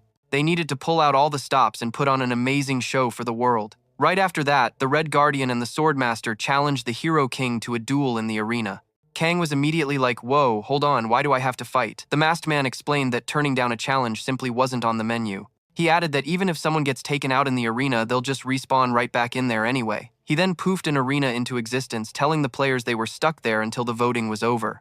Before the fight could even kick off, our main character had a quick question. He looked at the Red Guardian and asked if he was really sure he wanted a rematch after getting totally demolished last time. The Red Guardian shot back that if he couldn't beat our hero, then all his votes were completely worthless anyway. He declared he was going to make up for his last humiliating defeat on day 1 of the season. Absolutely furious, he charged forward. Kang, meanwhile, decided it was the perfect time to stir the pot and started trash-talking him, taunting him with a classic man hitting rock bottom must really stink. And boy did the Red Guardian fall for it, hook, line, and sinker, coming at him even harder with the one and only sword from his set of 9. Everyone else's jaws are on the floor. Our main guy is actually going toe-to-toe with the Red Guardian, and get this, he's not even sticking to his own blade. And get this, he's somehow using the Red Guardian's exact same moves. The Gravedigger's brain is screaming, "That's a skill copy." Even the Red Guardian himself is like, wait a second. He's wondering if the Hero King cut a deal with the Monarch of Mirrors. The Red Guardian is fuming, saying he poured his entire life into mastering that sword. So he's totally clueless as to how our guy is absolutely schooling him in this duel. Outside the arena, the Gravedigger is watching the Hero King throw down and thinks it's just epic. He then blurts out, "How in the world is anyone supposed to beat this guy?" Lydia's like, "Why are you freaking out? You're not even the one fighting him." But the Gravedigger just tells her she needs to get her eyes checked. He points out that the real danger to the Hero King seems to be the other players scheming against him. Lydia finally gets it and can't believe they're still pulling this stuff considering everything at stake. Meanwhile, the Saint is the only one who seems genuinely worried about the big picture. The Saint knows that 100 million lives are hanging in the balance on this tower's outcome. But the other players, they only had one thing on their minds: taking down the Hero King and climbing their way to the top. This all reminded Maria of that speech Kang gave. He said that even if the world was ending tomorrow, people would still be picking fights with each other. And right now, Maria was seeing just how spot on he was. In the first 2 seasons, everybody jumped into the tower to, save the world. But those days were long gone. Maria couldn't help but wonder what changed. As she thought about it, players got way stronger every season for sure, but the tower levels also got tougher each year. And the bosses were becoming just unbelievably powerful. The whole idea of everyone teaming up to save the world was starting to sound like a complete fantasy. Maria had to admit she wasn't that naive, fresh-faced girl who just got her powers anymore. People had different backgrounds, different beliefs, different looks. But if they couldn't even work together in a game with the world on the brink of destruction, Maria wondered how they could ever pull it off for real. Anyway, back to the fight. The Red Guardian was finding this whole situation seriously bizarre. The game was unfair, no doubt, but he felt like he had a read on the protagonist. No matter how overpowered the Hero King was, there had to be a catch. He was sure Kang was hiding some kind of secret. The Guardian figured if he could just expose Kang's real power source, he could definitely win. At this point, the Red Guardian didn't even care about winning or losing anymore. He was just obsessed with figuring out the secret to his opponent's insane strength. But he wasn't exactly crushing it. Kang told him he seemed to have forgotten his place, especially since Kang had been going easy on him. That comment completely floored the Red Guardian. Kang took that moment of shock and blasted him with even more power. The Red Guardian quickly realized his opponent had way more tricks up his sleeve than he could have ever guessed. Then Kang announced he was about to show everyone the real power gap just in case anyone else felt froggy. Right away, Kang unleashed a ridiculously powerful ground attack. It ripped a huge chunk out of the battlefield. The Red Guardian was just completely shell-shocked. He had a bunch of other strategies ready, but now his entire game plan was up in smoke. Then Kang switched to his secondary deck. He burst out of a sandstorm, looking like a completely different person. Everyone watching was absolutely floored. At that moment, the Red Guardian's hope of winning just vanished. That's because our hero busted out a mythical ability, the manifestation of the Celestial Demon. Kang literally transformed into a Celestial Demon. He was now rocking 3 seriously intimidating Celestial Demon swords. He activated his first form, tearing open a dimensional rift of pure energy that slashed his opponent from all sides. It left the Red Guardian leaking pretty badly. Next, Kang fired up the second form of the 3 Celestial Demon swords, known simply as Destruction. The other players are just stunned. The Red Guardian got taken out way too easily. The Masked Man calls the match over. He gives props to the Hero King for an incredible fight, just as he knew it would be. Then he announces, the voting has started. The numbers start flying up, but the red player is stuck on a big fat 0. Kang's acting all casual about it. But he looks like a straight-up supervillain now. His whole vibe is just dark and menacing. Even the Gravedigger is taken aback. Kang Yusung is completely unrecognizable. Even the girls are a little startled seeing him like this, but the audience is absolutely loving the show. Some players are pointing out that Kang totally copied the Gravedigger's gear and skills. 2 buddies are chatting in the stands. One asks, how is that guy even human like us? His friend shoots back, dude, he's the one who kept us all alive. The first friend then asks, so what are we supposed to call him? The other one's calling him simple, the Hero King. Kang just looks at the crew's shocked faces and goes, what? You guys never seen a copy-paste skill before? The Gravedigger chimes in, yeah, but your little copy trick doesn't explain that whole Celestial Demon light show. Lydia couldn't agree more. She's like, this is way more than a simple Xerox job. I've fought a copycat before, the Face Collector, a seriously creepy player who kept his rank on the down low. His whole thing was literally slicing people's faces off to use their powers. Kang's skill feels kinda similar, Lydia says, but even a copy machine has its limits. Kang just laughs. You think this is all I got, come on. I can see you're dying to know even with those terrible poker faces. Fine, I'll tell you one thing. And then Kang drops the biggest bombshell ever. He made a pact with the Monarch of Truth. Which means, yep, he's physically incapable of lying. Even as the world goes bonkers around him. The Gravedigger Jor is totally sizing Kang up, probably picking out a plot for him. But Kang's just like, whoa, easy there, fella. I hate fighting, almost as much as I hate aggressive idiots. Then this Yorkville Meyer guy, who clearly didn't get the memo, demands to know Kang's master plan. Kang just says, from now on, I'm gonna win everyone over with one simple truth. Some dude in a mask butts in, rambling about how self-promotion is key for votes. Right then, the stage starts moving and it's showtime for Kang. He taps the mic, hello, is this thing on, everyone paying attention? Then smirks, not that you have a choice. He then sees his own face on the monitor and hilariously changes the channel on himself. Shaking it off, he announces, okay people, we've got 10 heroes gathered here. You all need to vote for one. And if the votes are too low, A whopping 100 million people get a one-way ticket to nowhere, so you better get how important this is. I mean, even the worst villains have become president with enough votes. If things go south, the same thing could happen here. The gravedigger tried to shush him, but Kang was on a roll and wasn't about to stop. He just shot back. What's the problem? You getting a little touchy about the whole heroes are becoming irrelevant thing? Kang kept going. It's wild that people still idolize these so-called national heroes, especially after all the messed up stuff that's happened. Noticing the old man squirming, he leaned in. Kang asked with a giant sarcastic grin, "Oh, my bad. Was your little dream of reviving the Third Empire supposed to be a secret?" The gravedigger blew a gasket, screaming about how Kang had no proof, but Kang just smirked. He had that little contract with the Monarch of Truth, remember? Which means he's basically a human lie detector who can spill all the tea. He announced, "Everything I've said is 100% grade A certified truth, no takebacks." So Kang pleaded with the audience, "Vote carefully, people. Choose wisely." He warned them, it's not just one or two loose cannons in this group, and then he dropped a name. Count Vladimir. The Count looked like he'd just seen a ghost, stammering, I have no idea what you're talking about, but Kang just hit him with a single killer eyebrow raise. "That's weird," Kang said, "because I could have sworn you were just talking about bringing back the Empire." Vladimir was frantically trying to shut him up, which only made Kang want to talk more. He kept right on going, airing out all the Count's dirty laundry for the world to see. Kang even taunted him, "Hey, if you got a problem with what I'm saying, Vlad, you'll just have to wait for your turn to wow us with your magic tricks." The Count absolutely roared back, "I will not stand for this. My parents and the president are watching," Kang just added. And to think Vladimir is such a devout guy too, despite having that powerful fire attribute. Then smooth as ever, Kang moved on to Lieutenant General Kilgore. He announced that Kilgore also had a thing for playing with fire, and not the fun marshmallow roasting kind. We're talking about his secret little hobby of dropping bombs on other countries. Kilgore got super twitchy, asking, "Do you have any idea of the consequences of what you're saying?" Kang's response was a cool, firm, "Yep." He declared that for any real world-saving heroes, a nationalist nutjob like the Gravedigger, an empire-obsessed weirdo like Count Vladimir, and a war fanatic like Kilgore were all just a bunch of opportunists. And I'm guessing people aren't going to be too thrilled to hear that, Kang warned. Kilgore, absolutely furious, lunged at him, but Kang blocked the attack without breaking a sweat. "Dude, what the heck was that?" Kang asked. Kilgore snarled back, "Are you underestimating me? Oh, if that guy only knew what was coming." Because Kang was about to give him a front row seat to the best fighter jets around. The girls in the crowd were screaming. That crazy general was trying to kill Kang as Kilgore unleashed his exclusive ability. Kilgore pulled off his Fit Entra Diablo move, but then he just froze, completely stunned. Turns out Kang did the exact same thing. Kilgore was just staring like, "How in the world did you copy my move?" Kang just gave him a little shrug and was all like, "Guess your little trick isn't so special after all." Then this guy, George Belmere, the Gravedigger, decides it's his turn to step up. He gets all up in Kang's face, asking if the Hero King thinks he can just get away with trash-talking his buddies. But Kang, quick as a whip, fired back, "You guys actually consider yourselves comrades. I mean, what kind of comrades try to stick a knife in your back the second they get a chance?" The Gravedigger immediately started backpedaling, claiming it was all just a big misunderstanding. Yeah, Kang wasn't buying that for a second. He reminded them, "Hey, remember my little deal with the Monarch of Truth? I know times all times your dirty little secrets." He called them out, saying they've been running wild and doing whatever they want for ages.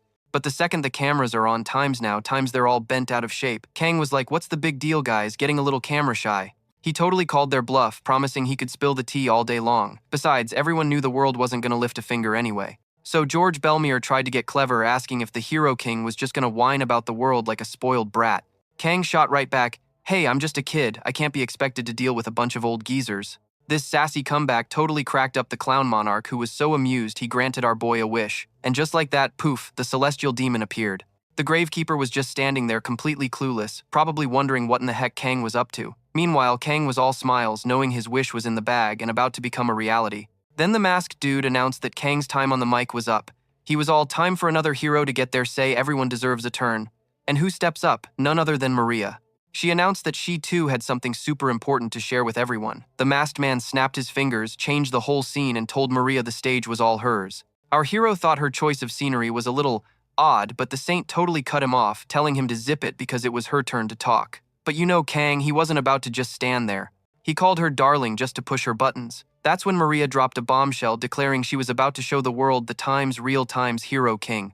Oof, you could feel that one. The whole crowd went dead silent, and even Kang Yusung looked nervous. He tried to jump in, but Maria just hit him with a sassy, "What's wrong, Times darling asterisk?" At this point, Kang was probably thinking, is it too late to say I'm sorry? After her big speech, the tower was finally finished and the voting results were about to be revealed. Our guy checked the numbers, scratching his head at the votes until he realized, yep, totally rigged. But honestly, he couldn't care less because he still got the prize he felt he deserved. his system screen popped up, confirming he'd snagged the celestial demon manifestation. That meant he now had all 3 of the divine relics, plus the mythological equipment, the title, and a shiny new skill. It had only been 3 months, and he hadn't even unwrapped the mythological equipment called Black Death yet, which was his prize for taking down the Pestilence Lord. See, this mythological level stuff isn't for just any Joe Schmo. You gotta be worthy. Fail the test and your stats get tanked, or you might just, kick the bucket. Even the legendary Red Guardian got hit with a massive penalty just for failing a challenge one time. But our boy had been down this road before in the last season. He was pretty confident he could handle equipping his new toy. He figured he could always switch his weapon out later, and using this new skill right now, that would be a game changer. So he fired up the celestial demon manifestation for the very first time. His system immediately gave him a pop-up, "Time to prove you're worthy, pal." And just like that, times zap times our hero gets teleported to some other dimension. An old dude is standing there looking ready to put him through the ringer. Kang's like, "Look, I'm here to make a deal. Let's make this quick, just like last time." The system chimed in, "Test has begun." The goal blocked 2 basic moves from the celestial demon. The old guy gets ready to throw down, but right away Kang notices something's not right. This geezer comes at him with the celestial demons times triple sword times on the very first move. It was crazy fast, but Kang just barely managed to block it. He even let out a little smirk, admitting this was pretty exciting, and yup, he'd definitely seen this before. The opponent swings again. Kang blocks it, but this time the impact was so massive you could feel the shockwave. Even the old man seemed surprised by the force.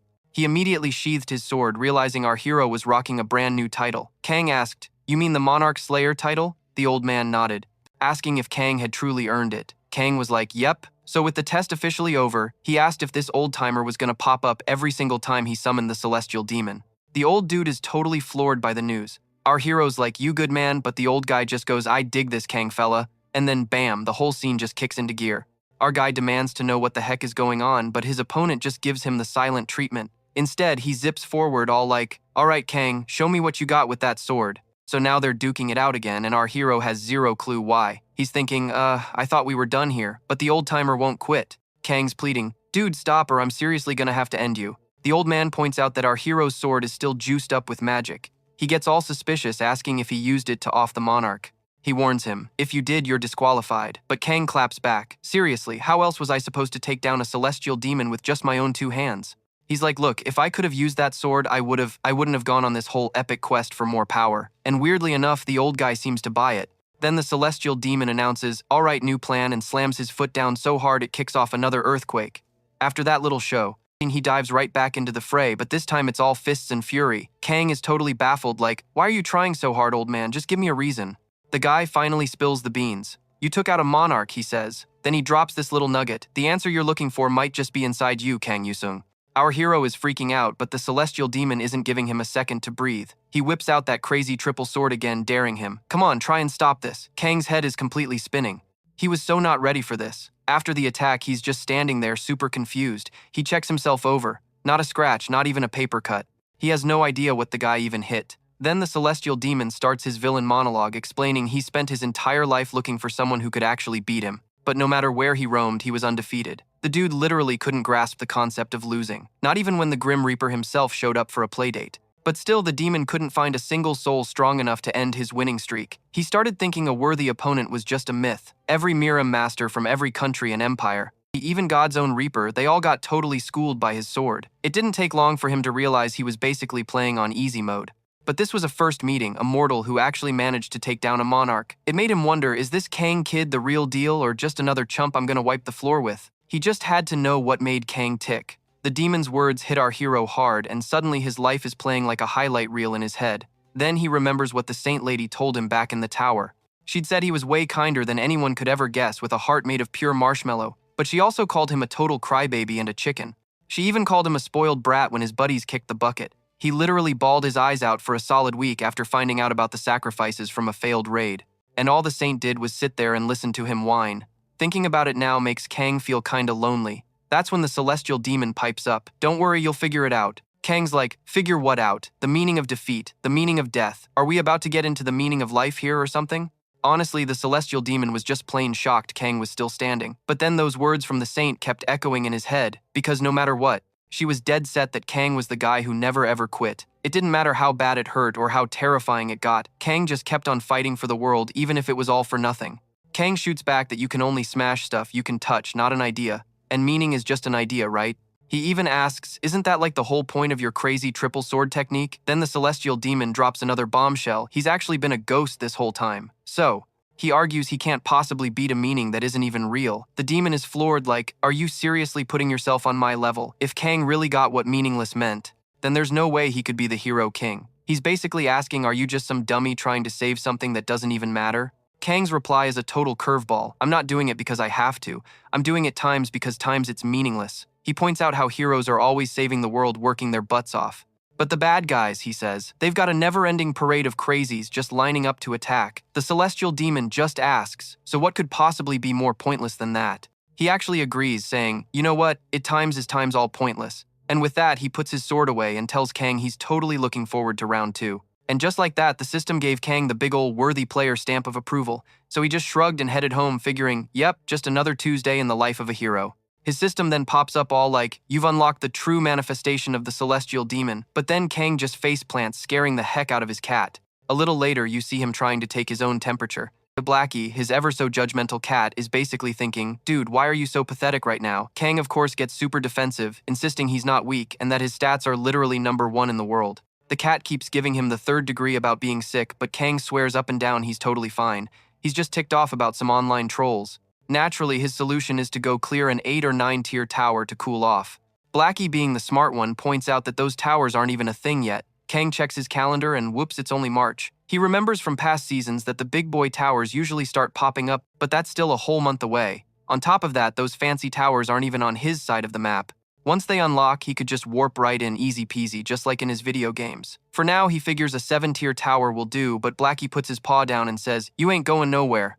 Pulling the whole it's for your own good card. But did Kang listen? Nope. He snuck out to a dinky 3-tier tower a little later. When he gets there, he realizes it's a total copy of the one he blitzed at the start of the season. He's like, okay, not here for anything crazy. Just gotta vent a little. Then he gets all pumped to try out his shiny new power. He's chuckling to himself about how ridiculous these ability names always are. But as he starts summoning the manifestation of the celestial demon, this super bizarre feeling just zaps through his whole body. His system starts flashing red alerts. The celestial demon is pulling his strings. Next thing you know, Kang's body is contorting in ways it shouldn't. And yep, he's hacking up some red stuff. And who does he blame? The old dude who gave him this power, of course. Then his system chimes in. Receptacle complete. Commencing adjustments. Thanks for the heads up, Hal. So while he's screaming his lungs out, Kang is having a hard time wrapping his head around the fact that this demon power is like a permanent thing now. The system then confirms he's got the celestial demon bone blessing. Yay.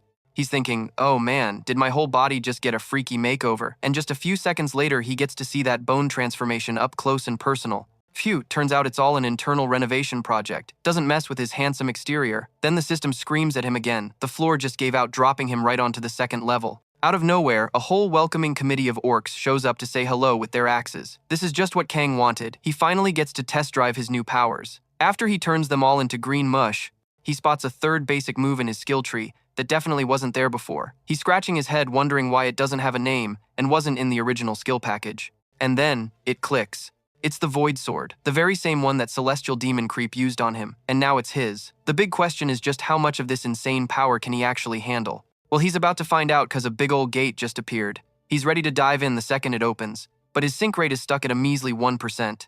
Suddenly, his system is screaming, warning a merger with the Death-Throne Monarch. The Sword Monarch is in progress. Kang is totally blindsided by this. Then the system adds that some dude called the Lord of Penance is trying to crash the party and stop the whole thing. This gets Kang's gears turning. Wait, was the Celestial Demon a Monarch too? He remembers the demon rambling on about searching for the ultimate fighter, some legendary warrior who actually beat him, and Kang was the first mortal he'd ever met who'd taken down a monarch. The light bulb goes on in Kang's head. So that's why the demon was acting so weird, because Kang had offed one of his own kind. While his brain is still buffering, his system chimes in with a friendly reminder that several monarchs are secretly spectating his every move. One of them, the clown monarch, is just staring at him with this dead-eyed look. Kang's pretty freaked out. The clown even asks, why so serious? Kang's response, he just nopes right through the gate. He's thinking to himself, man, these monarchs are seriously creepy. Anyway, he's in the boss room. Time to dance with the big cheese. The boss tells Kang to give him a good honorable fight, and then drop dead. Kang's like, you got it, pal. Well, except for that whole dying part. With one single smack from his new skill, he obliterates the boss into a million tiny bits. So that's the real power of the Celestial Demon. But right after his victory lap, a sharp pain zaps him, and he has zero clue why. He's left wondering, uh-oh, did I overdo it? Kang figures it out. His body just isn't ready for this level of awesome yet. All these different powers are having a royal rumble inside him, and then he hears the celestial demon's voice whispering in his head, muttering. Nothing in this world makes any sense. He's wondering if it was all just a dream. Kang figures who cares where the power came from. It's his now. He whips out his frozen sword. It channels the celestial demon's power, and what do you know, he's got it under control. Kang lets out a huge sigh of relief. He even cracks a smile, finding the whole thing pretty funny. Kang snaps back to reality and gives Park a call. His buddy answers like, "What's up, Kang?" Just unloads, saying he's so ticked off he's thinking about moving to France. Park, totally lost, is like, "So, why'd you call me?" Kang clears his throat. "Oh, it's no big deal. I just need a sparring partner." Park jokes back. "Since when did the National Intelligence Agency start taking orders from the Hero King?" Kang fires back. "Maybe we should just rename it Hero King and Friends." Park is not amused. He cuts right to the chase, asking, "All right, what are the rules?" Kang lays it out. They can prep however they want. He's only going to use one single ability, the Celestial Demon Manifestation. No backup decks, no fancy artifacts, no synergy, and Blackie is sitting this one out completely. Park's like, "So you're not even going to use your Ice Blacksmith or your other go-to weapons?" Kang just says, "I'm about to equip something right now." A shiver runs down Park's spine. Then Kang equips it and the whole room just freezes. He's not just holding a new weapon, he's got a complete makeover. Manager Park and the crew are totally speechless. As Kang gets the new weapons ready, drops of acid start sizzling on the floor, making everyone gasp, especially when he hoists them up, perfectly matching his new vibe. Park, seeing it all up close, asks, "Is that the power of the Lord of Pestilence?" Park tries to get Kang's attention but gets nothing back. The manager starts to freak out a little. He asks, "Dude, did you even pass the exam?"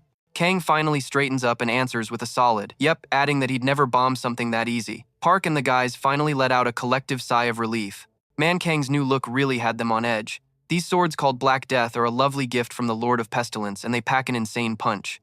After showing off his new toys, Kang hustles everyone into the tower. He explains that aside from the new weapons and the whole celestial demon thing, he's coming in empty-handed. Park makes him promise just one thing: don't get too messy with the guys. Kang agrees, promising he'll take it easy on them. Inside, Kang strolls to the center of the arena, all set for a throwdown. He announces, "The second the fireworks go up, the party starts. Come at me whenever you're ready." He says he's counting on the assassins department to make this interesting. And boom, they charge. But Kang isn't just standing there. He fights back and taking out a bunch of them in a flash. A few of them are tougher than your average goon, but Kang handles them just fine. That's when Manager Park sees an opening and attacks from way back while Kang looks busy. But Kang's not that easy to fool. He spots his buddy flying high above. Park unleashes his heart crusher, but Kang just laughs it off, shouting that he's not falling for that old trick again. But Park just smirks and poof, he's gone. All of a sudden, a whole storm of canes comes flying at Kang. He barely dodges the deadly rain of projectiles. But wait a second, those canes weren't just flying sticks. They were all connected by super strong wires, letting other assassins basically walk on air. Kang's got to admit it's a clever move, but he immediately strikes back. This is like Charlotte's Web, he thinks, and whoever cooked this up is a genius. Because the next thing he knows, the webs are ripping up chunks of the floor and flinging them around. Kang realizes they're closing in on him. Then dark spikes shoot up from the ground, so he jumps into the air to dodge. He still has no clue who's pulling the strings on this crazy web, so he decides to find the puppet master. And then he spots a girl. It's Ha, their top student, but she's not about to back down from the Hero King. She challenges him, asking, "Are you really planning to take me on all by your lonesome?" Kang gets his new daggers ready. From way back, he unleashes their power, creating a huge blast of energy that just tears through his opponents. He explains that since the daggers are twins, they double the damage. Kang takes a casual stroll through the air, even stopping for a second to admire his work down on the ground. Everyone is knocked out cold, even Manager Park. Park is totally floored, honestly thinking he was a goner. Kang suggests they call it a day. His buddy is quick to agree, admitting there's no way they can keep going. He points out that Kang completely trashed the place, then asks, "Hey, have you ever thought about, world domination?" Kang's just like, why the sudden change of subject? Park says that if you ask him, the first Hero King could totally pull it off since nobody could ever touch him. But Kang's like, "Nope, we gotta bounce now." Once they're outside, Park gets everyone's attention, reminding them they only took a dirt nap because they got their butts kicked. Park tells Kang, "Hey, if you ever need to level up your skills, you know who to call." And right on cue, Kang's system starts buzzing. Looks like the alternate history tower is practically screaming his name. And get this, Lieutenant General Kilgore is begging for a hand. Kang can't help but remember their last little meetup, that scuffle they had on live television. He thinks it's kinda hilarious that Kilgore is crawling to him for help. Still, he figures if he says no and the tower goes kablooey, things would get a whole lot messier for everyone. Kang announces it's go time. His buddy's like, "Seriously, you gotta leave right this second." And Kang's all, "Yep," telling him he's making a beeline for the United States. Park is not a happy camper about Kang just bouncing like that. He's trying to figure out what the heck is happening, but Kang totally blows him off and heads straight for the tower. He spots Kilgore, who looks like a total nervous wreck. Kang just strolls on over and is all like, "So since when did you get so nosy about what's happening inside the tower?" Kilgore nearly jumps out of his skin, completely floored to see Kang there. He's wondering how in the world Kang even got here since he was dead. Certain this tower had zero connection to South Korea. Kang immediately starts giving him a hard time, asking how he can pretend he wasn't just crying for help. Kilgore snaps back, swearing he'd never ask for help from a guy like Kang. And just like that, it clicks for Kang. His monarch totally played him. He's like, "Whoops, my bad," but then points out that since he's already here, he might as well give Kilgore a hand. Right on cue, his system flashes an alert. It reads, "Armed fighters battling the enemies of freedom are searching for an opening." Kilgore, warming up a bit, actually thanks Kang for the offer. He gets all dramatic, declaring that even in some crazy tower world as a dude from a nation built on freedom, letting things slide is just not an option. He does admit that Kang is one heck of a player though, and just this once he'll agree to team up. Kang thinks to himself that in messes like this, Kilgore always gets surprisingly cooperative. But Kang also knows the general is secretly torn up about the world going down the drain, and probably thinks this whole disaster might have a silver lining. He figures that when you've got a big bad tyrant to deal with, everyone suddenly holds hands and sings Kumbaya. But Kang, who hates the whole empire building thing with a passion, casually brings up that time Kilgore worked with a gravedigger outside the tower. Yeah, Kilgore is definitely not amused by that little reminder. Kang keeps poking the bear, pointing out that even if Kilgore couldn't stand the gravedigger, the fact they teamed up just proves Kang genuinely spooks the general. He then warns Kilgore, "Pull a fast one on me again, and there will be 0 second chances." And with that, the unlikely duo heads out. The people watching are staring at them like they're actual superheroes. Kang slips right into his role as Kilgore starts barking at some new guys, demanding to know who the heck they are. Their captain steps up, introducing himself as Lieutenant Aldo Pitt. He says he's in charge of a unit called, wait for it, the Bastards. Apparently they're part of the home team for the nation of Kitten from the Free Alliance. Kang, taking a look around, asks what they're doing in this dump instead of a proper military camp.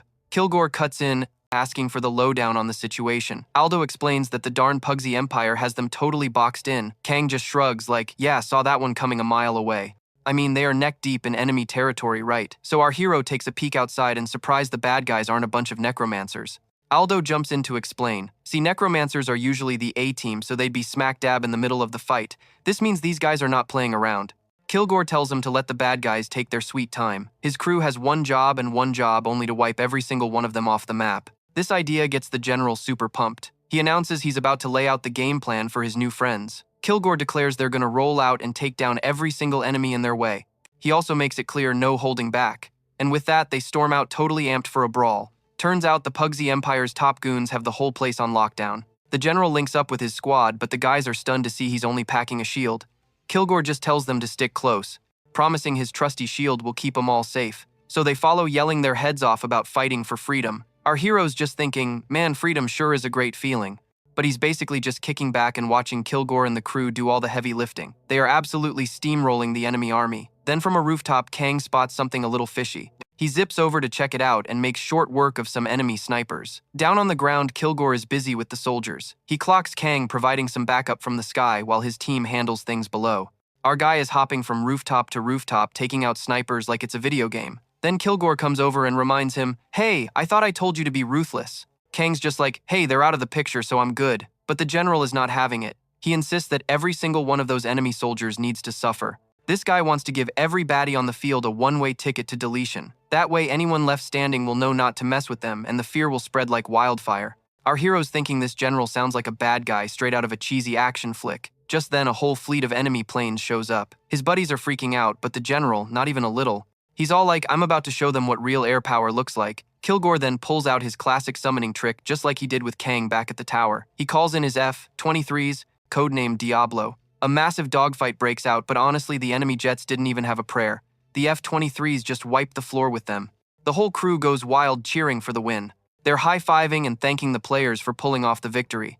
Kilgore gets all serious, telling them to remember their duty and what it costs to keep the peace. Our hero's just thinking, yeah, right, what a load of baloney. But the general is adamant, claiming war is the only road to peace. Kang immediately claps back, arguing that, actual peace comes from times, not times fighting. But the general wasn't having any of it. Anyway, the Continental Conquest Tower was finally cleared out. Meanwhile, on the other side of the world, some super strong player was staring down his enemies. This was the Gravedigger, and he announced his little project was finally complete. But to really make his wacky ideas a reality, he had a favor to ask the immortal monarch. He wanted to hit the pause button on this particular moment in time.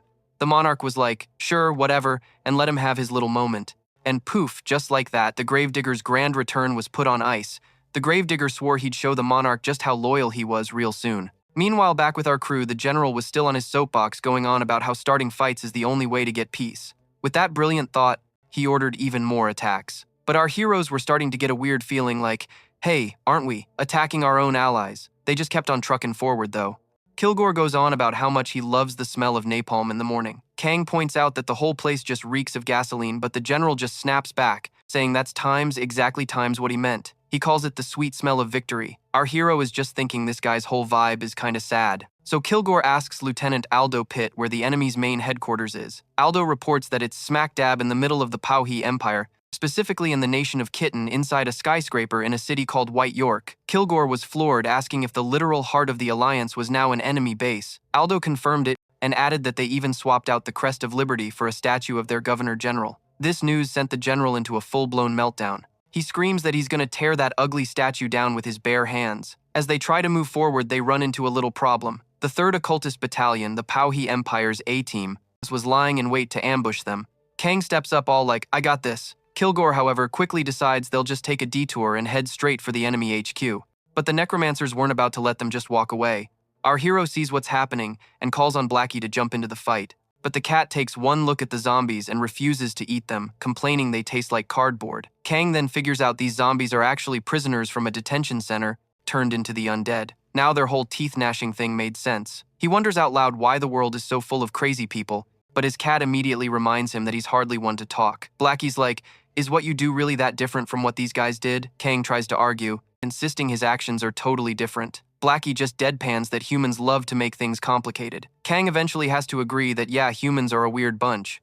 Anyway, he decides to just take on the zombies all by himself. He charges into the mess alone. Then his system flashes an alert. His weapon is now covered in some kind of zombie fungus. Kang just keeps on swinging away at the undead. Pretty soon, the zombies he smacks suddenly turn on their old bosses, shooting the very same necromancers who brought them back. The cultists are scrambling, trying to run and hide, but their own zombies start munching on them. Kang's just watching the chaos unfold when someone walks up and asks if he finally understands how awesome necromancy is. The mortician muses that nobody would ever believe the Hero King caused all this mayhem. Kang just points out that there's an American general hanging around, too. Turns out it's George Belmere, the honorary leader, and he is not times thrilled about Kilgore being on his turf. But then he just tells Kang to forget about it and starts showing off his uniform, bragging that even if it's not like a real-world uniform, it's still super cool. Kang immediately tells the old guy to act his age and quit being such a kid.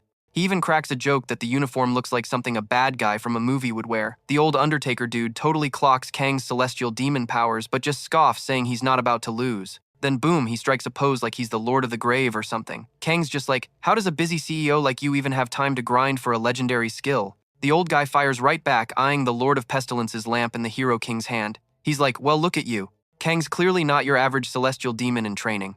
He even whines that the magic lamp should have been his. Getting down to business, Kang flips to his secondary deck, swapping out Waking the Dead for Ice Smith. The geezer taunts him, asking if Kang seriously thinks he can win without a monarch's power. Kang just shrugs, saying, why would I bother fighting a necromancer anyway? The old man shoots back that the Hero King's mouth got a whole lot sassier since they last met. Knowing the other monarchs are watching, it's showtime, and the fight is on. Just like that, the old man's power completely neutralizes the poison Kang slapped on the zombies, gobbling it all up. He dramatically declares ashes to ashes and unleashes a whole army of skeletons. But Kang's not sweating it. He pops an ability equipping darkness, and his system starts blaring alerts. Suddenly, Kang's evasion and dexterity go through the roof. The old guy realizes he's fighting someone with a resistance to darkness. He also knows his bony buddies aren't exactly top tier, but he boasts that he can see every single move from where he's standing. He even tries to argue that necromancers can totally hold their own up close. But as he lunges, he figures out Kang played him with an illusion. That ice sword, on the other hand, 100% real. Kang hits him with the classic, what you see isn't always what you get. Kang had a hunch the old dude trusted some invisible pals, and he wanted to put that theory to the test. And man, the old guy is super ticked off. He's just grumbling to himself. Of all the people, why did it have to be the Hero King? He's kicking himself for wasting such a golden opportunity, swearing he'll totally win next time. But then this weird feeling creeps in. It slowly dawns on him. There might not be a next time. A little voice in his head starts whispering, wait a minute. Players aren't supposed to actually off each other in the tower. Right, but that tiny seed of doubt just starts to gnaw at him. The old man lets out a scream of pure, unadulterated panic as his system suddenly flashes a massive warning. Turns out the immortal monarch had completely blocked York's escape route from the tower, and our boy Kang, he was having the time of his life totally roasting the defeated monarch. The immortal monarch standing there with all the other big shots just took a massive hit to his reputation. Kang got a huge kick out of seeing the other monarchs' faces. Then times, his system pops up. He's officially cleared the tower's alternate history. And for his troubles, he scored a sweet new accessory, the Executioner's Pledge. After a little while, Kang finally decided it was time to head home. Word of his insane accomplishments had already gone viral. Kang even did an interview with the general, telling the world he simply had to answer the call for help from such a distinguished figure. He also used the airtime to send a little shout out to York, basically asking if he really needed to call for backup just to go up against the one and only hero Kang. Meanwhile, York was watching Kang's little performance and was absolutely steaming. He immediately barked at his assistant to get a message to that Mr. Lee guy. You know, the one they'd talked to before. York told him he needed to pack his bags for a trip to South Korea like yesterday. Back at the interview, Kilgore finally had enough and told Kang to zip it. Kang just gave a casual "my bad," saying he has this terrible habit of running his mouth in front of cameras. But then the reporters swarmed the general, wanting to get his take on things, too. The general puffed out his chest and declared that as a true patriot, he had only one thing to say: country above everything and God above all. Of course, Kang couldn't resist a little jab to get under his skin. But then a couple of guys who looked like they had zero sense of humor walked up and invited Kang for a little chat. It took Kang about 2 seconds to figure out they were CIA. They flashed their badges, and Kang, being Kang, immediately asked if they were legit. Kilgore confirmed they were the real deal. So then Kang points out that their whole job kind of depends on being sneaky. He was like, "Is it really a good idea for you guys to be flashing your faces all over national TV?" One of the agents, clearly not amused, told Kang to cut the crap and come quietly. But Kang just flat out refused. He said his boss taught him stranger danger and never to go with people he doesn't know. He even added he'd rather tag along with Kilgore than the CIA. Well, the agents weren't asking. They just grabbed him and hauled him away. Kilgore immediately jumped in, telling the press this was all just for Kang's own safety, trying to smooth things over. But the reporters had seen the whole thing, and pictures of Kang getting escorted away went viral across the globe. The second Park saw the news, he ordered his assistant to find Kang's location stat. He even tried blowing up Kang's phone, but no dice. Meanwhile, the agents had already whisked Kang away to a secret CIA safe house somewhere in New York City. So, one of the suits tells Kang they're rolling out the red carpet with a private VIP jet for him ready by tomorrow. Kang's just like, isn't that a little much? But an agent chimes in saying, hey, it's already March, and a regular flight would basically be a floating bullseye for any bad guys out there. Kang's next bright idea was to just use a tower straight to Korea, but the agents were like, nope, shut that down. Apparently, they couldn't find one in the US. Well, except for one that goes straight to North Korea. And yeah, that was a big heck no.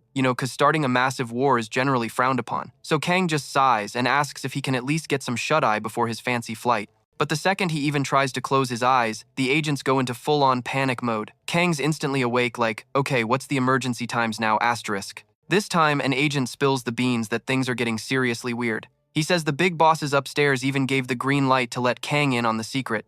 Then, he hands Kang a phone to see the gory details for himself. Kang grips the phone, his face going pale because what he's looking at is pure, unadulterated nightmare fuel. The agent explains it all went down in East Harlem, just 3 kilometers away, about 4 hours after Kang finished his last tower run. Kang's eyes immediately lock onto the calling card left at the scene. And boom, he knew it instantly, the face collector was back in business. But Kang's mind was racing like, why now, and why times here times? This had to be personal. This wasn't just random, it was a straight-up challenge. He shot up from his seat, making the agents jump. Kang just announced, all right, I'm gonna go teach this clown a lesson he won't forget.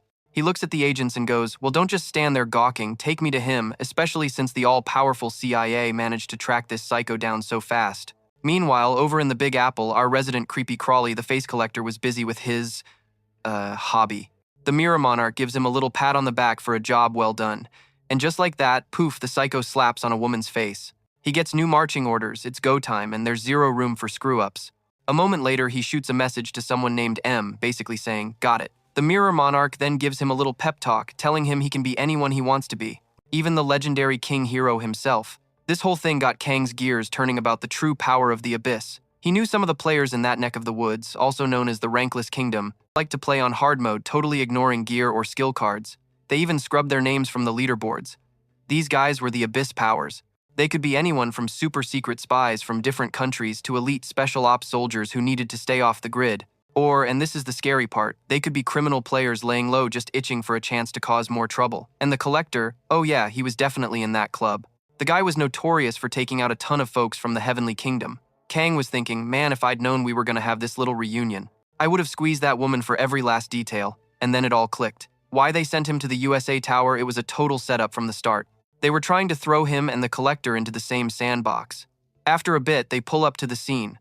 Kang strolls through the streets and immediately sees the agents have the whole block on lockdown. But right off the bat, Kang's gut told him the killer was long gone. He gets to the spot from the photo and straight up tells them, look, I'm no Sherlock Holmes. My job is to punch things, so why am I playing detective? But just then, one of the agents steps up. He pulls out a mask made of skin, which is all kinds of gross. And super casually, he just plops it onto a very dead, very messed up face. And just like that, the corpse pops right up. And it's not alone. Every single body in the room starts getting up too. Kang's not having it and yells, what in the world do you think you're doing? The agent just smirks and lobs the question right back. What do you times think? Then more agents start putting on their own creepy skin masks. The head honcho finally spills the beans. This whole thing was one big elaborate trap just to catch the king hero. But surprise, surprise, Kang was already way ahead of them. He basically saw this coming a mile away. He cracks his knuckles, getting ready for a serious throwdown. He even jokes that the king hero's real-time specialty is walking face first into traps. And with that, he whips out his dual weapons and dives right into the mess. All the newly minted zombies started shuffling towards Kang. He gets his weapons ready for action, and times one of them goes down. Then, with a slick move, he plants his foot right on another attacker's jaw. But another baddie swings a sword at him, and he just barely blocks it with his arm. Suddenly, the whole room erupts in chatter. Ian was like, yo, isn't this power totally OP? Kang just about freaks out, his eyes bugging out when he sees everyone moving like a creepy zombie horde. He just pops a hand on his hip, smirks, and goes, nah, this is just plain weird. Then some mystery voice from the back chimes in saying, just like I thought. He's not all that, and M is the only one who gets who he is. Our boy Kang is like, hold up, who the heck is M? Is that the head honcho of this super secret club? The one cooked up by some spooky abyss powers? The voice is all, you got it, and brags that even without their big boss, they've already clapped tons of Celestial Realm players just like him. Kang whips out a dagger, admitting, alright, this might be a little bit of a pain. And right on cue, one of the bad guys does the whole dramatic finger snap thing. Suddenly, the whole scene starts doing a magical makeover.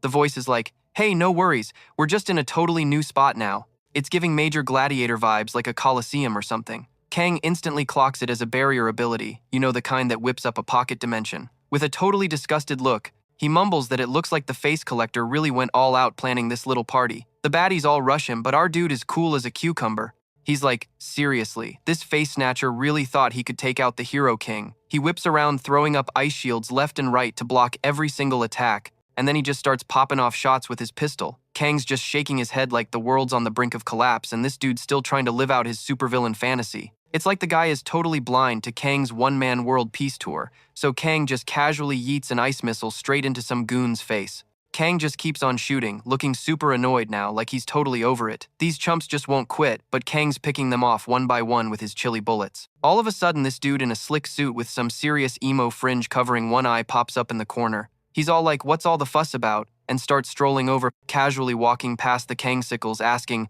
not having a good time. The real party is watching everything go up in flames. Then he flashes this super creepy sadistic grin, and just to prove his point, he uses his bare hands to shatter the icy head of one of the frozen dudes. He's rambling about wanting to see the pure chaos of the first season's towers again, you know, endless screaming streets turning to ash. Apparently they all want that, but it's not the main reason they're here to get rid of Kang. Then the villain does something super weird and peels a piece of skin off the face of the shattered ice statue. He slaps the skin fragment onto his own face and tells Kang to watch closely, calling him a hero wannabe punk. The villain's face starts to morph and he gets this wicked grin and says the world will be A-okay even without its precious hero. He's like, you really think you're the center of the universe, dude? Like you're the only one holding it all together. Kang's face gets dead serious. But the villain keeps going, saying this world isn't so fragile it would crumble just because one hero king vanished. While he's monologuing, some of his goons start juicing up a dagger with energy because, hey, if one hero king bites the dust, another one will just pop up to take his place. With that lovely thought, all the bad guys charge at Kang. But he just pulls a slick Matrix-style dodge, leaning way back to avoid the swords. That's when the villain gets a bright, evil idea.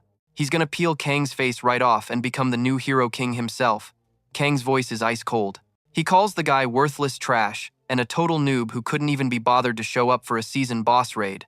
Then he just explodes with this insane energy, throwing his arms out wide. All the nearby goons get sent flying, either torn to shreds or sliced into confetti. And that's why Kang thinks this dude has no right to talk so big. But the villain fires back that he only skipped the raid because there's no loot drop at the end of the season.